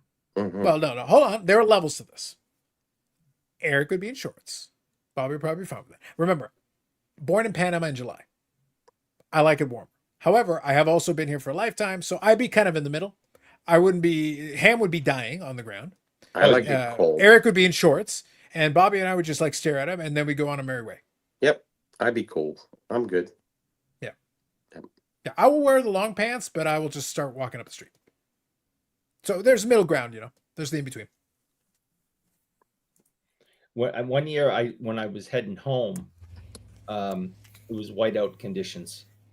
I was with Timmy Two Hats, and we had to get past Buffalo before we could. I was driving super slow, could barely see. That's like 5-6 years ago now. It was 4 years ago. Yeah, it was whiteout conditions on that Monday morning when we left, and it was past. We didn't care. We just went home, Carlos. Yeah, basically. Sucked. I was like, I'm gonna wreck my car trying to get home. This is horrible. And Timmy's talking. He won't shut up. Yeah, I know. Yeah, you're talking about nonsense. Well, that was good meeting him that first day, and that we went out to dinner, and he came, and you eventually showed up. It was good. Looking back in history, that was Timmy's first, kick at the cat in Canada, and he did actually pretty good. He's done. I'm really proud of him. He's come a long way. Oh yeah, he's gonna be a daddy. But he doesn't forget about the people who were there. He knows me all the time. I appreciate that. And he gives me prompts and credit and stuff like that, and I always appreciate that from him. And I will never forget being present for his birthday. That was great. With Billy Cilio and Amanda was there. And we all enjoyed his birthday. That wasn't his birthday. Yep. But we told them that it was his birthday. Yeah. And then they brought in the thing. And then, of course, being the genius man that he is, he tried to put up sparklers with his fingers. No, he's a genius. He is the genius right now. He is the genius. I think he's more a genie than a genius. But anyways, yes. Yeah, he's in Clubhouse right now, not in a card room. He's in a God called White Belts Are Us. That's what he's doing right Why now. is he not tuned into the show? Who the hell knows? Because he doesn't watch shows, he says. Yeah, but I don't know if he's going to come to Canada this year because probably not. In the next 7 days, he's going to become a father. Oh, wow. Good for him. In the next 7 days. So that seems a long time, eh? That seems a valid reason. So I don't know if we're going to see him in November. It's been 5 years since he's been with his wife. So, yeah. Or girlfriend or whatever. Yeah, they're married now. So. They're married now. So, yeah. In the next 7 days, we should be getting the news. Got to put the big hat on the little kid, right? I know, right? He's got to be in the hat. At that point, you could probably do that with the hat, yeah. So that means no Timmy Two Hats, no Spicy Eye. No Spicy Eye. Are you sure he's not coming? Yeah, he literally told me. Really? He specifically told us. Yeah. He told us months ago that he probably wasn't. Oh, that bastard. Yeah, that's what I said. I mean, sorry, Bill. No, you bastard. I like that. Yeah. Well, look, Eric, I'm not saying anything because I have a card that he's sending with an emissary. So as long as I get the card, we're cool. Oh, you got an emissary? Just saying. I he states he has. Carlos, there's very few people with emissaries, so you've got something most people don't. I try. I have people in emissaries. Emissaries? I don't have emissaries. You got to get emissaries, Bobby. It's a great thing. Yeah. Do you know how high up the hierarchy that you have to be to have an emissary? Wow. Well, say the word, and I'll send some of the like button money your way, and you can get some emissaries. I think it'll help. I think it'll help. I like that. I thought I was an emissary. Maybe not. There's actually a good story to the card, by the way. When I get it in hand, I'll kind of share it. There is actually a multi-level thing to it because the individual who had the card originally is Upper Deck adjacent. So there is actually a connection. So you're going to do a pickup video with this. There's a connection. Okay. Yeah. So I'll explain when in time. I gave Eric and Brandon a quick sneak preview of what it was. But when the moment is right, I will share the story with the card. The story goes with it. So it'll be third set of hands that it goes through. But there are two Upper Deck and Upper Deck adjacent hands that it's been in before. I think that's the best part in the hobby is that we share the stories of the cards behind, or collectibles, whatever it is. I think that story really resonates to collectors of our own era. I guess the new people, who collect cards, it's a little different. It's card investment, where we are just enjoy the past more than we enjoy the future speculation, I guess it is. Well, otherwise it's just a cardboard. But when you've got the story to go along with it, it's great. Yeah. Oh, no. You did not. Carlos. I've had this one for a while, Bobby. Like, this isn't new. Like, I literally had it for a while. Well, that's the best Bobby or I just had it on the world. I just had it on the desk. How do you feel about that, Eric? I feel gross. Well, Bobby Orr was a Chicago Blackhawk, and that's where he finished, and that's where he is best known. Look at the hair on him. It is amazing. That is one of the best cards. Actually, if you had a PSA 10, that would get $50,000. I think it'd be Honus Wagner caliber. Yeah, photoshopped, because look at Phyllis Bazito. It's not Photoshop. He's got to ring his hand. No. The best part about this card wasn't just that I have it. The best part about it is that when I bought it, the dealer that I bought it from, I specifically told him that I was doing it to mock a pathetic Boston Bruins fan. They laughed, and then they gave me a discount. Oh, even better. Again, it's Photoshop. Phyllis Bazito sitting next to him in a Bruins uniform. No, Eric. Yes, we know the original Photoshop. I got the picture. He was in a studio. All of it is a Photoshop. There is no Boston Bruins. There is no Phyllis Bazito. Eric, Phyllis Bazito's not real. He can't hurt you. He's grumpy. He's not like Mr. Tickle Trunk. Phyllis Bazito is not Mr. Tickle Trunk. He's Mr. Grumpy Trunk. Wow, Grumpy Trunk. Is that the technical term we're going with? When he works with signings and fans and stuff, I've never really felt as if he really wants to be there. No kidding. He's just the man who once wore pants to a photo shoot because he didn't want to take the photo. Yeah. That man. I am shocked and dismayed by your words.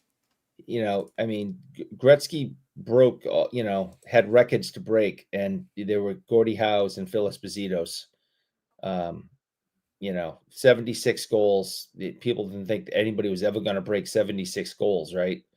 And then Gretzky goes off and busts out 92, but Espo was a hell of a player, but if you ever get a chance to meet him, don't think you're going to have this very exciting experience. Well, Eric, you're all about the experience of the old-timey players. Yeah. All about the experience. I don't know. I think it depends. Oh, this reminds me. Actually, very funny. I can actually, I can showcase a quick item. So remember I mentioned that obviously Medano's going to be signing at the Expo. And we still have to figure out, all the business. We'll figure it out between now and the whatever. Yeah, we'll figure it out. I was laughing because obviously I've got that All-Star Game jersey that I mentioned.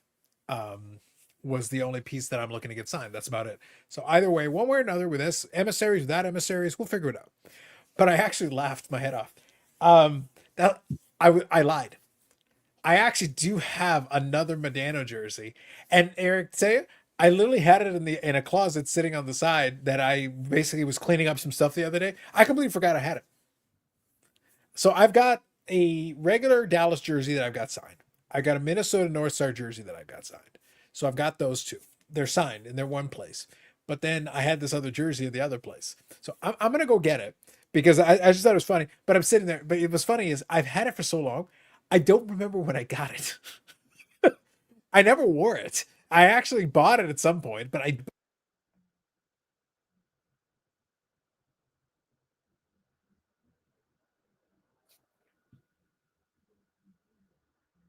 You muted yourself. no, actually my headset actually disconnected. Oh, and it muted the microphone. I fixed it. okay. So anyway, I was saying, so I'm gonna go get it and showcase it for a second. But I actually forgot why I got it. Like I don't remember. Like I saw it and I was like, I must have bought this at some point. This is where it's good. This is where it's like so clearly you've had so many concussions. It's affecting us all. Like I was sitting there going like, when I know I bought this, but I'm like, why did I buy it? When did I buy it? I must have got a good deal on it because I don't remember. Yeah, It must be that good. Yeah. Jeff here says Esposito did a signing here last month. He wasn't all that pleasant. Seems about right. Checks out. He's just Checks is, especially now that he's like 80 something years old. He's just, and the first time I met him and went to a signing, I wasn't working it. I was much younger. Tell the story. I'll come right back. He was probably maybe in his 50s. And even then it didn't get the impression he really wanted to talk to you. He just kind of wanted to write stuff, even as a younger person, if I was probably maybe in late high school, maybe early college, and I was excited to meet him and, exchange a few words, and he didn't even want to make eye contact. In public, he's a little different. I remember he was at the alumni, and he was signing autographs. He was so friendly. I got a picture with him, and he was just really nice guy. But like I said, in a different, there's a lot of other stars there too, right? So he wants to look at his best. And I saw him sign at the Expo in 2000. What was it? 6. Him and his brother actually were signing together, and they were laughing and joking and making it was awesome. It was awesome. Well, and I remember getting an autograph from him. And I never met Tony, but Tony, I did. He was quiet, nice. But he would talk. He would talk when his brother talked. And I think, from what I understand, Tony was, was the friendlier of the two, and he was. Phil was more the friendly, I think. He was the outgoing guy, where he would respond to, whatever Phil said, Tony would respond, and he'd nod his head and go, yeah, and he would say a few words, but Tony was the main guy who led things, yes. Yeah. Phil, sorry. I also, but from what I hear, though, Tony kind of,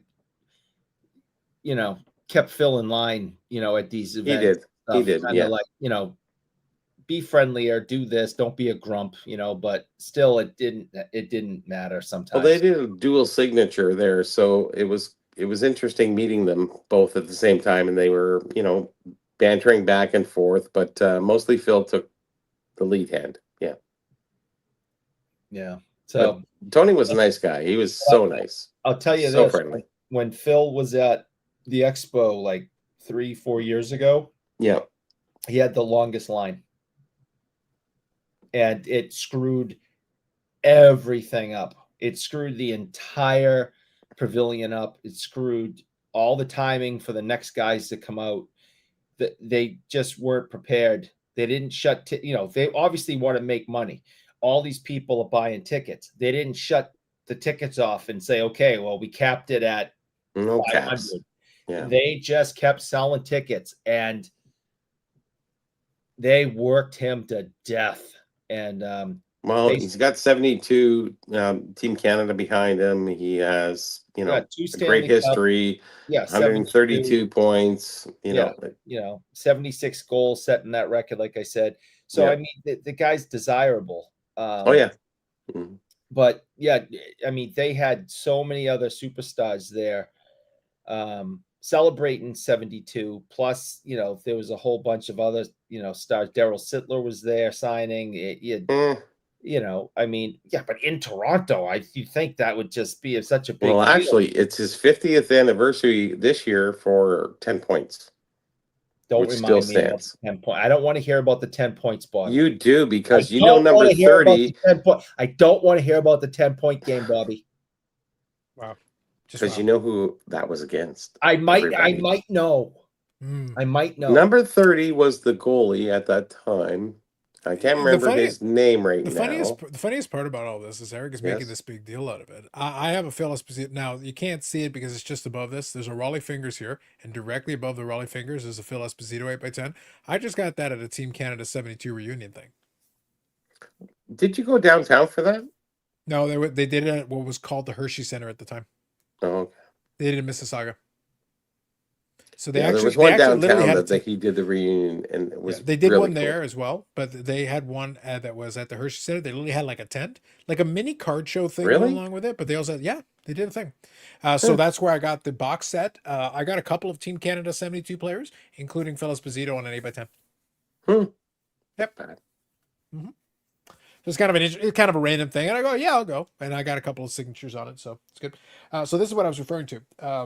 So here is the later black Dallas. Yeah. Go with the number 9 and everything. There it is. And this is for the Reebok one. I completely forgot this thing. I literally saw this. I was like, where the fuck did I get that? Is that what you want to get signed? No, the one that I was looking at mainly was the All-Star one. That's the main one. But I was like, and then I saw this thing. I was like, what the All-Star. That's right. Yeah. I was like, what the fuck? Okay. I forgot I had this thing. I was like, okay. So you gotta get 2 autographs. Yeah, I was gonna say. Now the thing is, this one's got the 50 on it, so it's actually pretty good. Like I was just sitting there going, like, but it's not. Oh no, it's got the fight strap on it. I forgot. I was gonna ask. Yeah, nice. Yeah, it's got the fight strap on it. So actually, it's a nice jersey. Who was captain of Dallas before him? Because he has the ultimate. No, this was later. There were 2 eras. So there was a time that he was the captain, and then there was I know who it is. Okay, go ahead. Give me a sec. Go ahead.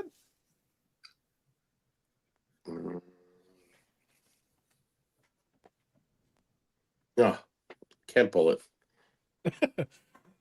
So anyway, there were a couple of different distinct eras. Modano was captain a few times. Basically they went back and forth. Hatcher was the captain for the majority. Aaron Hatcher, yes. Yeah, he was the captain for the majority. Like during the Stanley Cup time and everything, he was the captain. And then it was I'm thinking of the other guy. Yeah, it was a smaller guy. Captains. Good guy, but smaller, yes. I can't. See, I actually have his cards, and I'm blanking on it right now. Brendan Morrow. Brendan Morrow. So am I. Brendan Morrow. Brendan Morrow. Yes. Yeah.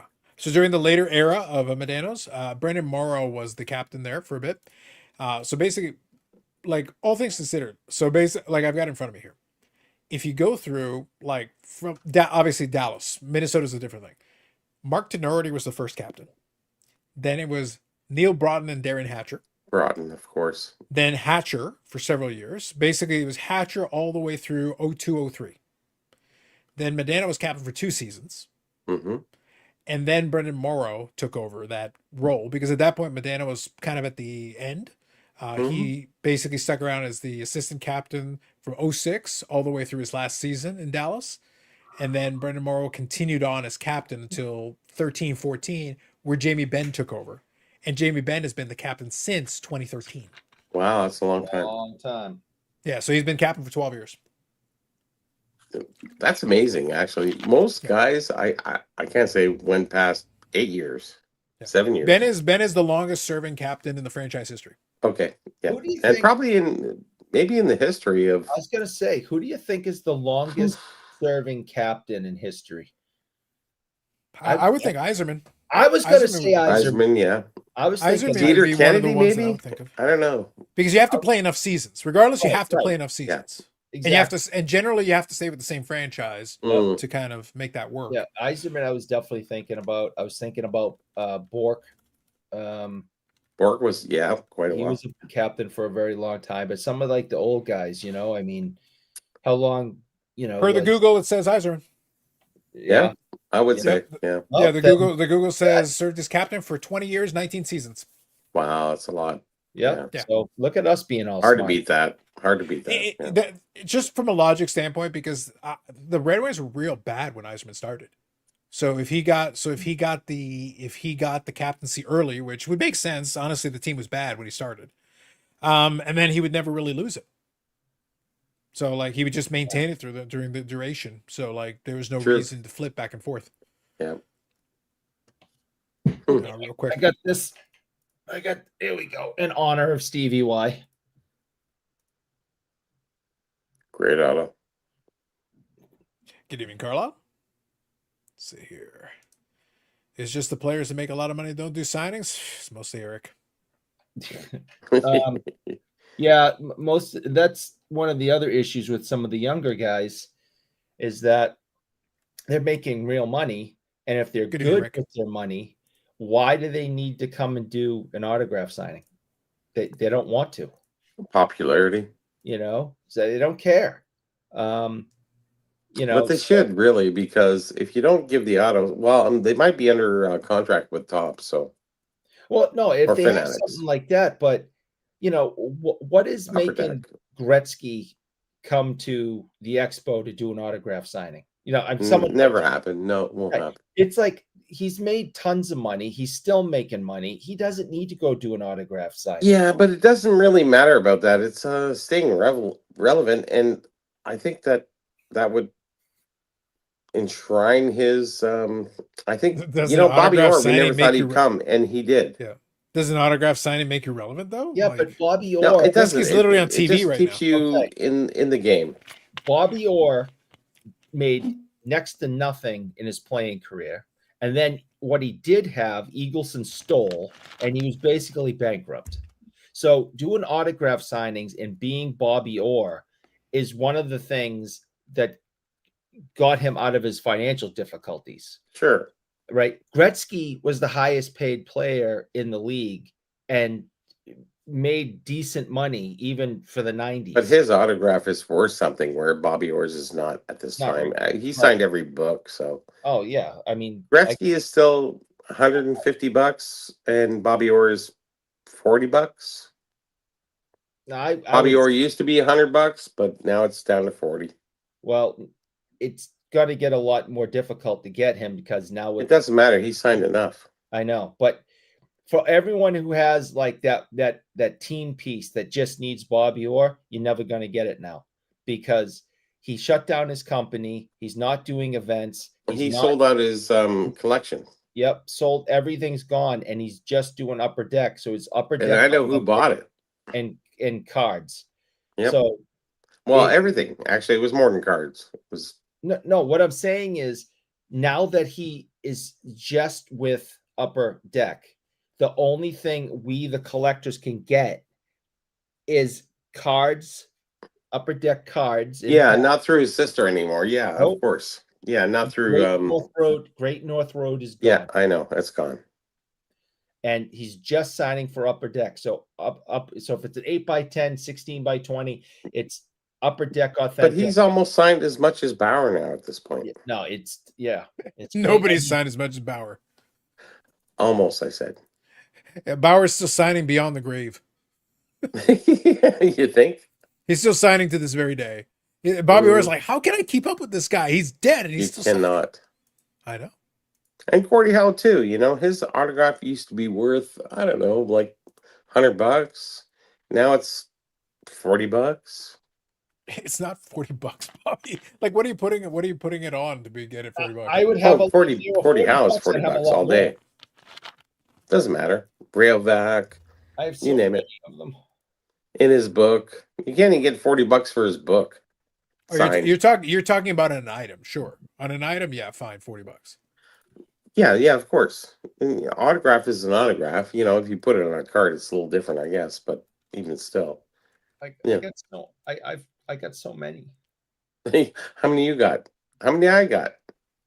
1, 2, 3, I 4, just sold 4 7, his autographs 9, on 10, 11, 12, 13. if Eric has that many, you know how much are out there. I sold Eric one of mine. Oh, Yes, did you really? did. On top of that? Yes. Yeah. I just from sitting here, I have 13 Gordy autos looking at me just from sitting here, but I have more hidden in the tickle In the box. cards, yeah. In the In tickle the box. trunk. Yeah. In the tickle box. Yes, of course. So I got a lot. It happens. Oh well. C'est la vie. Yep. It's basically what happens with all the players, though. If you sign enough, like that, basically supply. It really comes down to that supply side. Yeah, And but then, desire is another thing too, right? Like people still buy Bauer. Depends on what it's on, though, you know. But even still, I just bought this the other day since you guys brought it up. we didn't bring it up. You know, you did. You just brought it up. Hold on a second. I'm trying to get my head around the idea that someone would buy a Bauer. Yeah. At this point, if I think a thought, a Bauer You know, autograph appears. why don't you just buy the fucking tall boy rather than buy the fucking aftermarket shit? Because Topps and O-Pee-Chee put out this stupid ass set, and I decided I'm gonna get all of them autographed. So here's the Harry Howell autographed. Here's the Norm Allman. Here's the Brian. How did I say it? Yeah, Trottier. So, you know, here's Glenn Hall. Phil's friends with Glenn, so we sent that out to him. He got that done for me. I'm friends with Glenn Hall. Fuck. When Perrant was in town last, I had him sign that. So, you know, and it just goes on and on. So I'm trying to get this entire set that Topps and O-Pee-Chee put out a few years ago, and trying to get all their reprint rookie cards signed. I thought that'd be a fun thing to do, and it is fun. I'm having a good time. Here's Sittler signed. Here's Sanderson signed. Here's LaFleur signed. So it's that whole set, that whole run. I thought it'd be a fun little thing to do, and it is fun. But some of these guys are gone, so you got to buy them, you know, secondhand. But most of these I got. I mean, I got Trottier, I got Hall, I got Perrant, Busick, Cheevers. I just had him sign these two a couple of weeks ago. Andy Moog, Marcel, Eddie Johnson, I got. Eddie Westfall, I got. Serge Savard, I got. Kenny Hodge, I got. Terry O'Reilly. I went to his house. He signed both of these in his living room for me. Pete Mahovlich, you know, he's up there at the Expo. I had him do that. Derek, I had done. So most of these I had done myself, and it's fun. So. But some of them are gone. So, Yep. Let me read a couple of comments here. So Rick Vintage Outlaw Cars here. Good evening, Rick. Gretzky signing a rookie. What? $600? I don't think Gretzky doesn't really sign too many rookies anymore. No. Like he signed some, but it's very. He used to, but he doesn't do it anymore. No, he's very stringent on that. Yeah. So you know they're out there obviously, but it is a little tougher to get him to actually do it. I got to get him to sign my stick that I had his original autograph from 1979 on. Shit. Mike says, if you live in Maryland, it's mandatory to have a Brooks Robinson autograph. So now this one, Eric, I think you'll appreciate this. So I'm going to read this question. Hockey Night says, Carlos, why doesn't Joe Carter have the same popularity as Doug Gilmour? I'm going to ask. I'm going to respond to this. I'm going to say this with love. Okay. Do you get off on asking dumb questions? Sometimes, Hockey. I think Eric does. No. Like I just gotta ask. Like at a certain point, like is there like, do you get a certain? Is it like Eric with Emmanuel in space in the wet pool noodle? Oh boy. I'm like, this isn't even require more than it's Doug Gilmour in hockey. Joe Carter was a great player. Doug Gilmour's in the Hall of Fame. Mm-hmm. But hockey is more popular in Canada than baseball, and in my opinion, and I think it's shared, in 1993, Dougie Gilmour was probably the best hockey player on the planet. I think so. Yeah. In Toronto. That series was amazing. Yeah. Praised him and Clark. Toronto. Yeah. Yeah. The only thing Carter has on him is that Carter won championships. Yeah. What does that mean, though? It means you actually won. Dougie Gilmour, for all he didn't mean shit. He didn't win shit in Toronto. It was all about Gretzky. Gretzky fucked it up. He's the Stanley Cup champion. I understand, but in Toronto, he didn't win shit. No, he didn't win shit in Toronto. Yeah. But while he was in Toronto, especially in 93, I would argue he was the best player on the planet Earth. Oh, well, I would also argue that Doug Gilmour was one of the most popular athletes in Toronto in that era period. Mm-hmm. Like, regardless. But Joe Carter was very popular because obviously they won World Series. Joe Carter was amazing. Yeah. And he hit home run in 93. Like, it was huge. It was a big moment. Carter has the big moment. And that makes him a great, and I enjoyed him as a player. He's a favorite of mine. But like, the reason I say, like, I'm saying, it's one of those situations, like, I can't even pretend. It's not even when I'm trying to be mean or not. Like, it's just a dumb question. There's not even a discussion. The two players are on two different levels. Joe Carter was never in contention to be in the Hall of Fame. No. I enjoyed him. He was a great player, but he was never in contention to be in the Hall of Fame. Doug Gilmour is in the Hall of Fame. Yes. Yeah. And so was that from Toronto or St. Louis, or where was it from? He had a lot of great seasons. Gilmour had a lot of. He had great seasons, but yeah, he had a lot of penalties too. So. Yeah, is that Joe? I think Toronto gave it to him. Yeah. That's Joe last November. Joe who? Carter. Oh wow. I can't see shit on this thing. It's so small. Yeah, I would say Gilmour is one of those ones where he had a bunch of good seasons because he also had some good seasons in Calgary. I think, 300-point seasons. 300-point seasons. The 92-93 in Toronto was his best season. But he also had a 105-point season in Calgary, which is very good. That's amazing. And then he also had a 111-point season in Toronto the season after. So very good. But yeah, overall, he just put together a great resume. Was able to do a lot. And he did win the Stanley Cup, and I think that was in Calgary. It was. Yeah. 1989. Yeah. So overall, very good. So you're comparing a very good player to a player who is in the Hall of Fame in his respective sport. It's two different categories. And also you're comparing a sport that is the most popular sport in the country versus another one where it's like, it's not the same. So why doesn't he? Because there's no reason for them to be anywhere close to the same stratosphere. Every category, it makes no sense for them to be anywhere close. Exactly. And that's coming from a Jays fan who isn't a Leafs fan. And that's an easy one. So two buddies started a cigar and they're having a grand opening tomorrow. What would be a suitable gift? Cigar store. Okay. Pack of cigarettes. I think it would be freaking I was going to say a cigar might be out. Good evening, Ham. I'll get back cigarettes. It'd be friggin' hysterical. It would be. It would be ironic. Good morning, gentlemen, and Eric. Good evening, Dan. Hello, knows everybody. Dan. So he claims Joe Carter was a good guy, very liked by his teammates and fans. Like, absolutely, no doubt. Like the thing, I will have nothing bad to say about Joe Carter. He was literally my first player collection. Eric was Joe Carter. I still have a binder with a bunch of Joe Carter cards, and he was a favorite of mine. No question. Don't see how he couldn't be. If you like baseball and you live in Toronto, how could you not love Joe Carter? Yeah. And I even bought cards of him from his time. He started in Chicago. His rookie card is in Chicago. 84 Donruss is a great card. It's a nice card. It's actually a fun card. Then he went to the Cleveland, in the 80s.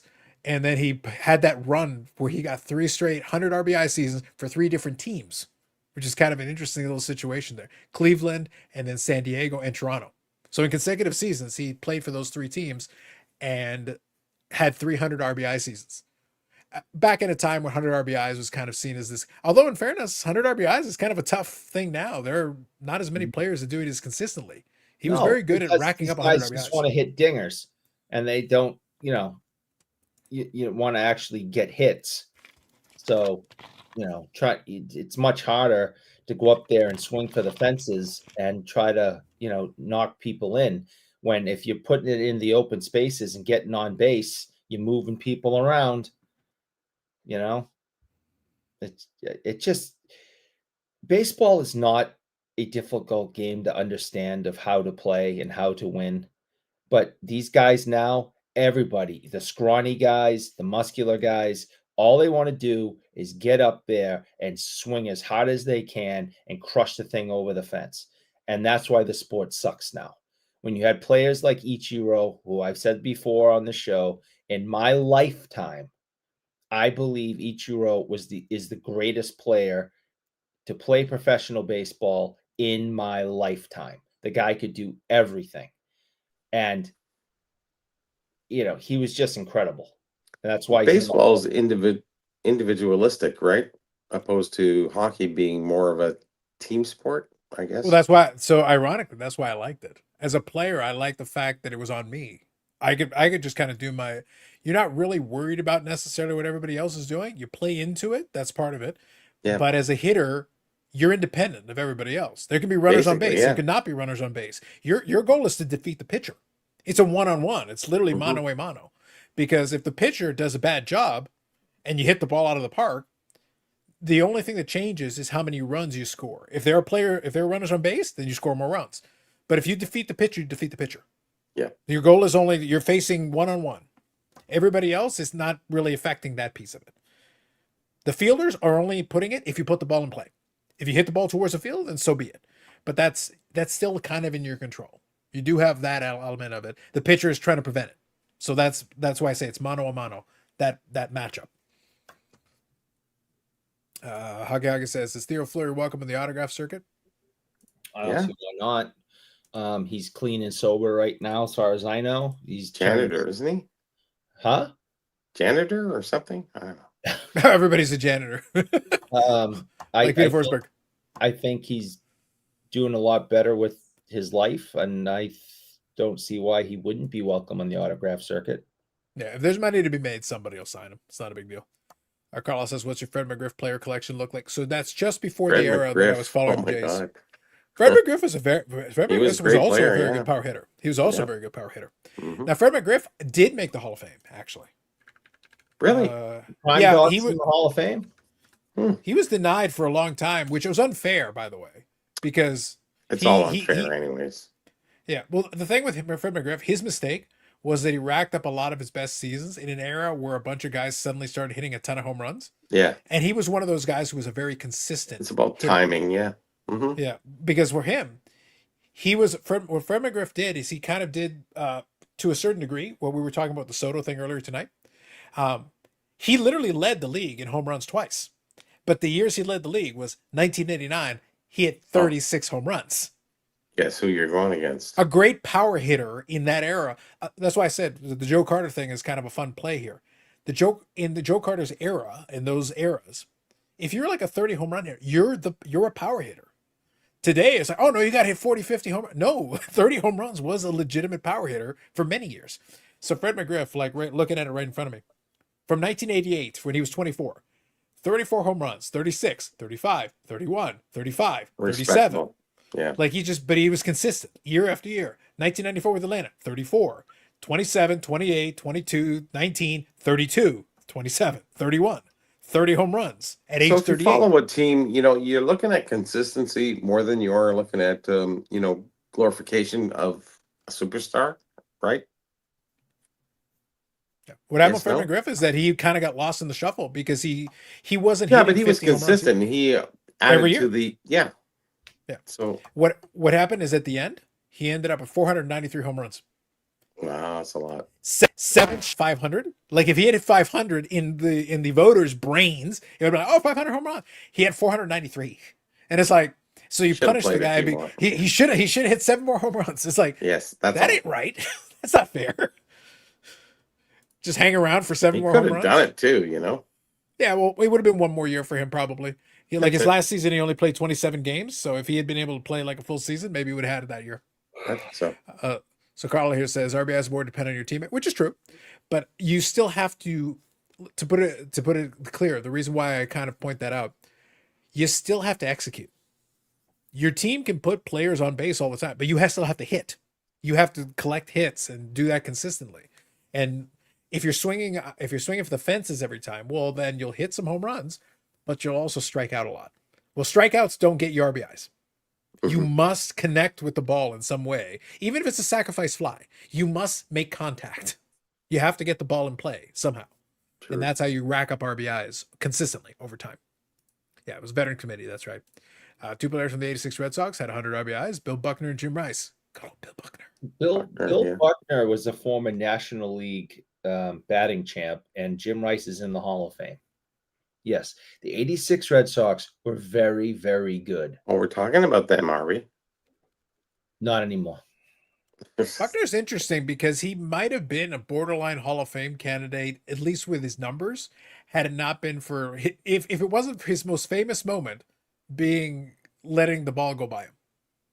So it's kind of interesting the way that worked out because the thing is when you look at his number, now here's the problem. Depends on what you value, right?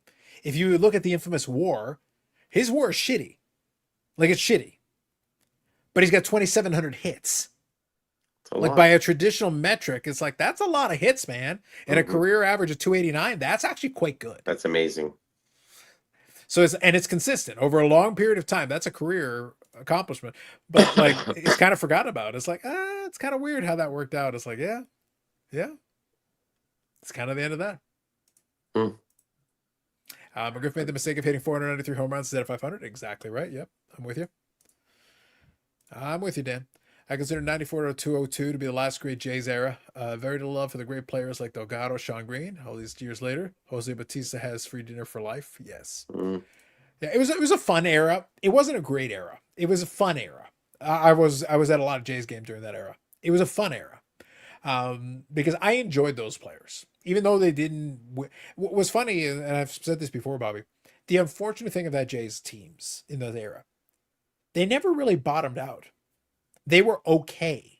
The problem was they were consistently between 75 and 85 wins for the majority of that time, which is to say they never were terrible, but they never were good enough to make the playoffs. It was worth going to the games, yes. Yeah. They were about 500 most of those seasons, but they would wind up in third place behind the Yankees and the Red Sox year after year after year. Yeah. And it was the same teams in front of them. So they were good enough to consistently be third all the time. They were third. Third doesn't pay the bills, so. Yeah. But you also can't call them like a terrible team because there'd be teams who'd lose 100 games and they were never that team for the majority of it. They were good enough. Like they're doing today.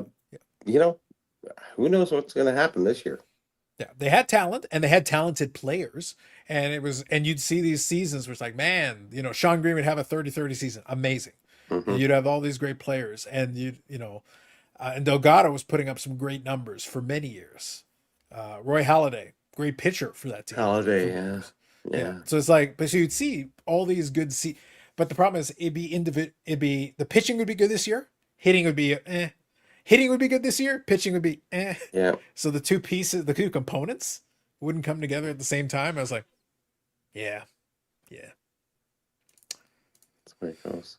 Like says McNamara blew it. Should have put in Stapleton for Buckner. Buckner was playing with a bad leg. So that is true. That is one of the retrospective things that people look at. Yeah, he was very injured. They were hoping that his bat would carry him through, and they threw him on first base, and it just didn't he have a pinch runner? No, I mean not for a fielder. The issue was his fielding. The issue was that he couldn't bend his legs. Like his legs. He had one bad leg that was just horrible, and he had no business being out there. He had no business being out there in that moment. Like even you could have gotten somebody. Well, they're paying him, so he's got to do something, right? Well, he could still hit, but he couldn't. He did other things. Yeah, he could barely move. So they were hoping that his bat was, gonna, help the team more than, and they weren't going to have him steal bases or anything. They weren't, and it just ended up biting him in the ass. He was too hurt. He shouldn't have been playing. Yep.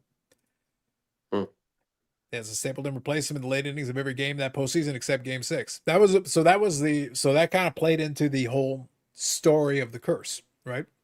Because it's what gives credence to the curses is you have a season where you look at a situation like that and you say, every other time you do it a certain way, why did you do it this way this time? And that's what cost you. The one time you deviate from the plan, you have a strategy, you have a plan, and you've been following it consistently up until this moment. Why is it in the critical moment you make the decision you wouldn't have made otherwise? Why did you decide this was the time to do it this way? They had the champagne in the Boston locker room. That's a problem. It's an issue, yeah. They had to quickly get it out before the teams came back into the locker rooms because the Mets extended the series. Mm-hmm. The champagne was in the effing locker room. His leg was more screwed up than Eric's head post concussions. Dang. Wow. Shut up, name. Stupid jerk. Buckner led the league in mustache. True. Yeah, he had a good stash. Mm-hmm. Yep. Simon, hello, gentlemen. Let's not get it twisted. The star of the 90s Jays teams was Juan Guzman's hair. Valicala. Guzman, yes. He had great hair. Valicala. McNamara wanted Buckner in the field to celebrate when he won. He was 36 and never won a World Series. It's true. It's still sometimes sentimentality hurts you, though. Sometimes sentimentality hurts you. Sometimes you got to just play the right position.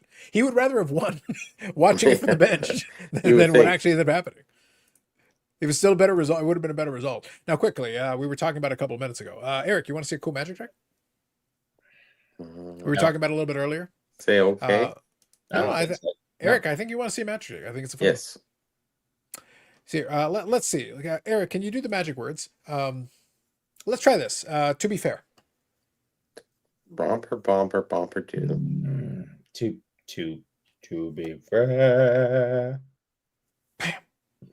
Damn. Wow. You see it? You see what happened? That was crazy. Did you see how that happened?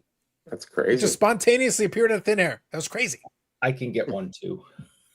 No, Eric, the thing is, I didn't need to get one. It just appeared. You don't have to. You said the magic words. Carlos has They're everywhere. They're everywhere. There's one right there. I can see it. Yeah. I just went to the neighbor. I can go to the neighbor across the street. I think there's one in the garbage can. I think there's one in the garbage dump right now. There's 50 of them.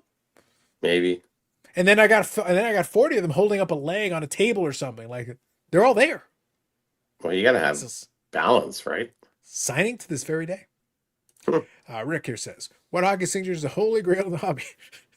How often go? I don't know.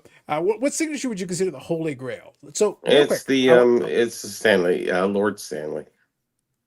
I think that'd be a good call out. Yeah, that'd be a good one. That's the one. That's the big one. It's about 2,500 to 3,500. Otherwise, you look into. Well, there's some early ones too, but I think Bill Barocco is probably one of the next biggest one at about 1,200, 1,500, somewhere around there. Tim Horton always gets about 500-600. Early other players, it's hard to call from the 20s and 30s, stuff like that. But yeah, those are the main guys, the main ones. Terry Sawchuk's another one. Jacques Plante, have you? Anybody who died early, right? Yeah, is usually. I was gonna say that's basically the direction I think you have to go. You have to go with somebody died early. And I gave you all the early, passed away guys. Howie Morenz, he died in 1937 from a broken leg. So if you got a Howie Morenz, which can be H. Morenz or Howie Morenz, both. Did you say Tim Horton? Yeah, I said Tim Horton. Yes. Right. So Eric, you know what the real grail is? Eric, you know what the real grail is? He signed a lot, actually. Surprisingly enough. Yes, Bobby, but the real grail is Tim Horton signing a perfectly preserved Boston cream donut. Oh. I'd like to have one of those. I'm just saying, like that's the sweetest plum. 1963 in Hamilton. Yeah, that's when it would have happened. Mm-hmm. The blue Cooper Guzman Gulf. That's right. Carlos says the Atlanta Braves won the World Series in 2021. Enjoy the moment. Not really relevant to the discussion. Just enjoying it some more. Look, you got to enjoy it. Okay. Because otherwise it was 95. Then be slim pickings. And they had a lot of tries. A lot of attempts. I much preferred the 1992 Atlanta Braves myself. For reasons. Moving on. Name says, what would be worse, the Buckner moment or breaking a Bobby Orr game used stick? I didn't break it. Dan makes a valid point. Isn't the Hockey Holy Grail a signed Bobby Orr stick mishandled in the sports car story sagas? Nope. I would think Dan's probably right on. Didn't break it. It's broke. No, it didn't break. It's Brokeback Mountain. Just whoever got it, just they'll see a little dent in it and it'll be like, wow, somebody must have slashed Bobby on this stick here. So and then they'll play the social media post of some moron hitting it against the shelf. It didn't break. It's fine. Just gave it a little more love. That's all. Is that what you claim? Yeah. Surely. I see. Abe says, I get a Tim Horton autograph every time I order coffee. There you go. There you go. I went to Boston, Milwaukee, and Atlanta twice. Like Tim Horton still gets good money for his autograph. I think it's around $400. Yeah, well, the thing is, like, for him, it really comes down to, like, because he died in the 70s. So it's almost like it's a similar kind of thing to DeAndre. Yeah, it's a similar kind of thing to the DeAndre thing. It's not that he didn't sign, but it's that he signed before the explosion of signing. Yes. Like if Tim Horton was still alive in the 80s and he had made a couple of shows, he would have signed a bunch more. I don't think he ever signed at shows I've never seen him signing at shows. Well, it was too soon, Bobby. And Bobby, if he died in 73, that's too soon. No, they still signed back then. No, I understand, but I'm talking about shows. There weren't a lot of shows in the early 70s. Well, even at the early shows that I do have magazines for, he was never a signer. Yeah, it's too soon though, Bobby. 73 is still too soon for a lot of the shows. Like the shows don't really take off until the mid to late 70s. He's already dead. Like well, there's these shows that go on from the 60s and 70s. So, I get you, but I'm talking about the volume. But not for like hockey. By the 80s, there's a ton. By the 80s, there's an explosion of shows all over the place. If it was baseball, it might be different, but hockey is definitely more 80s and 90s. Yeah. Yeah. So he's already gone. He's long gone. Yeah. Like, he missed that opportunity. He could have made some good money. Like if he had still been around, he would have made some great money. Yes. Yeah, he would have been able to, and then you'd have more autographs, and that would all play into it. Yeah. Well, there's enough. Signed leaf programs, signed sticks, and stuff like that. He had done signings at all his different donut stores. He did that too. I seen a signed. He had a burger and fry place. Where was it? Just before his 61, I think it was. He signed. His packaging and stuff like that. So I've seen a few of those go for like $800-900, like on the package. Where was he drinking before the crash? Was it everywhere? Wasn't one specific place at a player's house? house? He was a big drinker. He was Northborough. Him and Sawchuck were big drinkers, and I talked to Johnny Bauer about it, and Johnny Bauer said, they were big drinkers, and they would always get together and just go through the bars and drink all night and get up the next day and keep drinking. Yeah. So that's what I got from Bauer. Bauer said, they were bar hopping that night. They were, and they had the prestige to do it. They could drink to 4 or 5 in the morning, and they wouldn't close the bar on those guys. Yeah. And Sawchuck was at a player's house that was having a team barbecue for the Rangers, right? Ted Lindsay, I think it was. It was Ted Lindsay's house? I think so, yeah. And then he got into a fight with a teammate, and then he got punched and hit his head on the concrete. Well, I think he got knocked on the... Yeah. Do you remember who punched him? I think it was Ted Lindsay. I don't know why. Yeah, all right. I think it was him. Now, and I think that was his... Do they ever press charges against him? No, it wasn't. It wasn't. In that time period, no, it didn't go down that way. There wasn't malice. There was just... It was just circumstance, right? Silly boys. Yeah.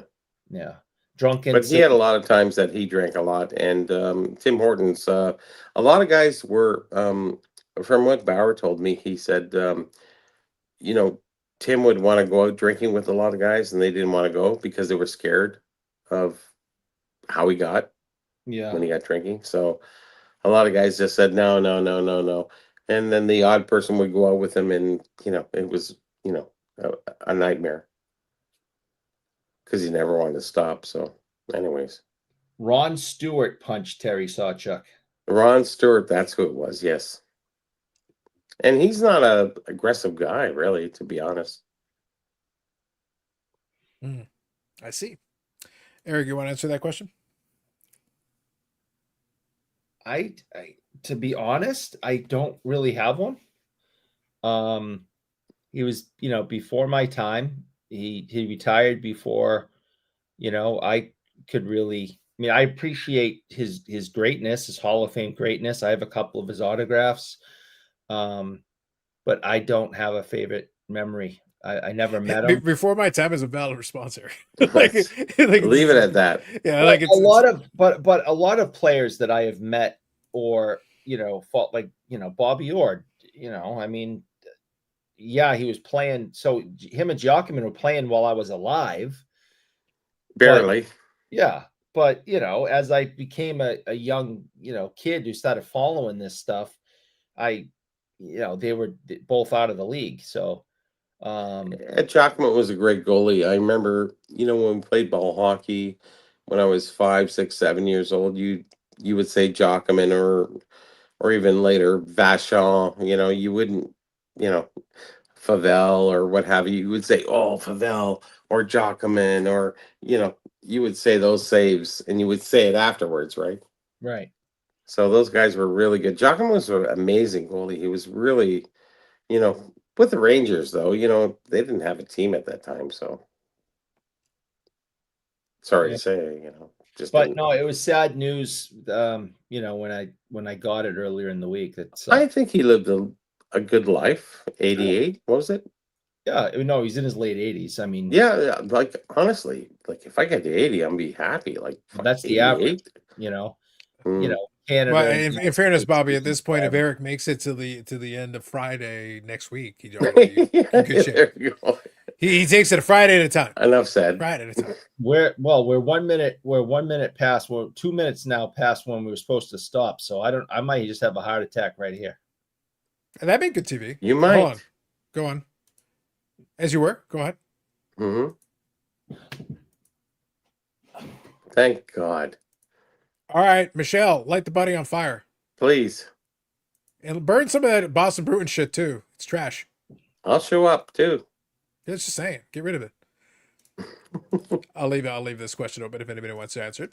Dan says, Philly Show 50th anniversary this weekend, so 75 start. Yes, for the Philly Show, yes. Wow. There were shows before that as well, but the Philly Show does have the distinction of being continuing. From 75, they have continued. That is a good run. That is pretty cool. Yeah. The shows since 1995, 96, we've seen some, Carlos, you might know a little bit about this too. We've seen the hobby come and go. We've seen a lot of different things change over the years. Where it's going from today, I don't even know. I can't even, we went through the pandemic and we went through that. I don't know where it's going from here. Is it going to keep increasing, or is it going to be card investment, or is it going to be, I don't know. It's going to be an interesting go in the next 2 or 3 years, I think. Eric is telling me he's putting all his money into NFTs. Yeah. Oh, okay. Anybody talks about NFTs, they can go fucking hell. I'm tired of that. Eric's shit. Going to hell. What do you want from me? No, that's Ziggy No talking about NFTs coming back or something. I don't know. I'm tired of that shit. Like, NFTs are fucking stupid. Anyways. Yeah. Well, they Eric, are. They're really stupid. Has spoken. Anybody who gets into that, you're stupid, and stop it. It's stupid. It is. It is. It's silly. So, Eric, you're getting rid of all your Bobby Orr NFTs? Yes. Just saying. Just thought I would pose the question. I don't know how it can make a resurgence. It was something, and then it stopped being something, and now it's something Mr. Wonderful again. And Shine could get into some NFTs. You don't know. They Shine, got $13 yes, million. of course. They got $13 million sitting around. They were playing with that. Oh, Larry, yeah, he's investing in the hobby. Okay, whatever. Lots more money. Wait until those guys O'Leary, are fools. Eric, wait until O'Leary hears about Hal fucking Gill. Oh, we're gonna be rich. You think he's gonna go into that? Goddammit. I think we should get Leary and say, "Hey, listen, Hal Gill, Eric, if we could get O'Leary, be like, hey guys, I know you got 13 million for this one, but what about Hal fucking Gill? Wait. Like $2 or $3 million each. Easy. And we can cash that check, Carlos. We got something for you. We can cash that check. Throw in an extra $50 for Eric's Lucite holder. No, I throw the Lucite. For like 14 million. The Lucite holder I'll put in for free. Well, I think that's the biggest thing behind all this is that everybody wants to pull the great Gatsby, and I don't think it's going to happen anymore. Devastating. Tough times. Sorry. So good luck to the folks that are going to attend the Philly show. Have some fun. We'll see how things go with that one. So we got a couple shows. There's a show coming up on the 28th. It's at the 360 Soccer Center, and I'll be setting up. Which city is this one? It's what do you call that? Vaughan. In Vaughan. The city above Toronto. Just Jane Street north of 407. Yes. Okay. Yep. See, Eric, the only thing I know about Vaughan is it's the city above Toronto because it had a jingle. Oh. Yeah. They used to play commercials. City above Toronto, the city of Vaughan. Well, Vaughan is pretty good. So they're gonna have, a lot of, at least 50% hockey, vintage and modern. So, well, the only thing I need to know is the directions from Eastborough because we need turn by turn directions. Otherwise, it gets very confusing. Eastborough. I'll accept directions from Westborough, Northborough. It's north of Westborough. How about that? I gotta go mountain biking soon. At 8:45. I think you should start now. Don't worry about 8:45. 8:45. Eric, that hip, you might need to get it warmed up now. Yes, I would say. Anyway, all right, folks. So Eric needs to pretend that he actually does a sport. It's exercise, glorified exercise. The Burrell is in the garage of knowledge doing his thing, and I got some wrestling to do. I think Amanda's doing her thing tonight. I don't know. She was only in here briefly, so you know what? No, you know what? You don't get a promo if you don't show up beyond one comment. You don't show up beyond one comment, you don't get a promo. That's it. Tell us, Amanda. Yeah, the only way we're acknowledging it is if there's another comment. Otherwise, then all I can do is just send Eric, and that's all. Why doesn't she piggyback on? You see? There it is. That's how you gotta press the button, the anger button, and she'll show up. The anger button. She's always listening. You just gotta hit the right anger button. And Eric, I'm all about this. Yes. Amanda, shameless plug in the comments. This is your chance. Get on it. I'm giving you 1 minute. So you call a lurker, that's right. Yeah. Rude, exactly. Yes. But otherwise, I'm going to have the wrestling. We're going to do that. So we're going to have some fun. On the wrestling channel, I actually have some pickups, but only a handful. So I'm going to combine that with a video. I'll probably take a couple of pictures of some video from it. I'm going to buy some shameless merch. I may as well. I'm going to do my wrestling show. Enjoy that. It's going to be fun. Basically a whole day in Toronto. Do the whole day. I picked up some pretty cool stuff. I picked up what was it? Jason Pekka pickles jar. Pekka. Where, Amanda? Where? We open Scooby-Doo James Bond. Where? What's she saying? Channel? On a YouTube channel? In the middle of a field? In Northborough? Where are we doing this? Where is this happening? What are you talking about? Is this happening in Marlborough? Tonight we open strongly. Eric, where's this happening? What? I don't know. Speak English, please. Just type in interwebs and you'll find Amanda. You would think at this point, after all the point we've made, like the shameless promo should be like second nature. Copy paste. Here we go. It should be. It's going to be tonight on this YouTube channel in this time slot. Come on, blah, blah, join. Blah. Join the party. Like we're trying here, man. Interwebs. Like we're trying. The guy. Yeah. Okay, Amanda. Look, Eric, did I not try? You got to admit, I tried here. I tried. I can't argue. I don't like getting on Amanda's bad side, which means disagreeing with her. Amanda's bad side. Come on. I made a valid effort. I made a valid effort here. Yeah. I made a valid effort. I'm kind of scared of her, so I don't like it when she's mad at me. Scared of Amanda? Oh, I'm terrified. Well, in fairness, I'm She's willing to liberal, for sacrifice fuck's sakes. What are you No, kidding? she's scary. I'm willing to sacrifice it. It's fine. Anyway, that's fine. We tried. We tried our best. We did what we could. And on that bombshell, that is it. Episode 257 in the books. We'll be back with a podcast episode dropping on Tuesday. I've got a couple of things in mind. We'll see how it plays out, if I'm able to do kind of what I want to do. And otherwise, the rest of the hobby mysteries can be solved in their own due time. True enough. Work on it. Bobby Burrell in the Garage of Knowledge. Eric in the Cave of Crap. It's not nice. Enjoy the rest of your weekend. Catch you later. See you next time. See you next week. Ciao, Benny. I hate name.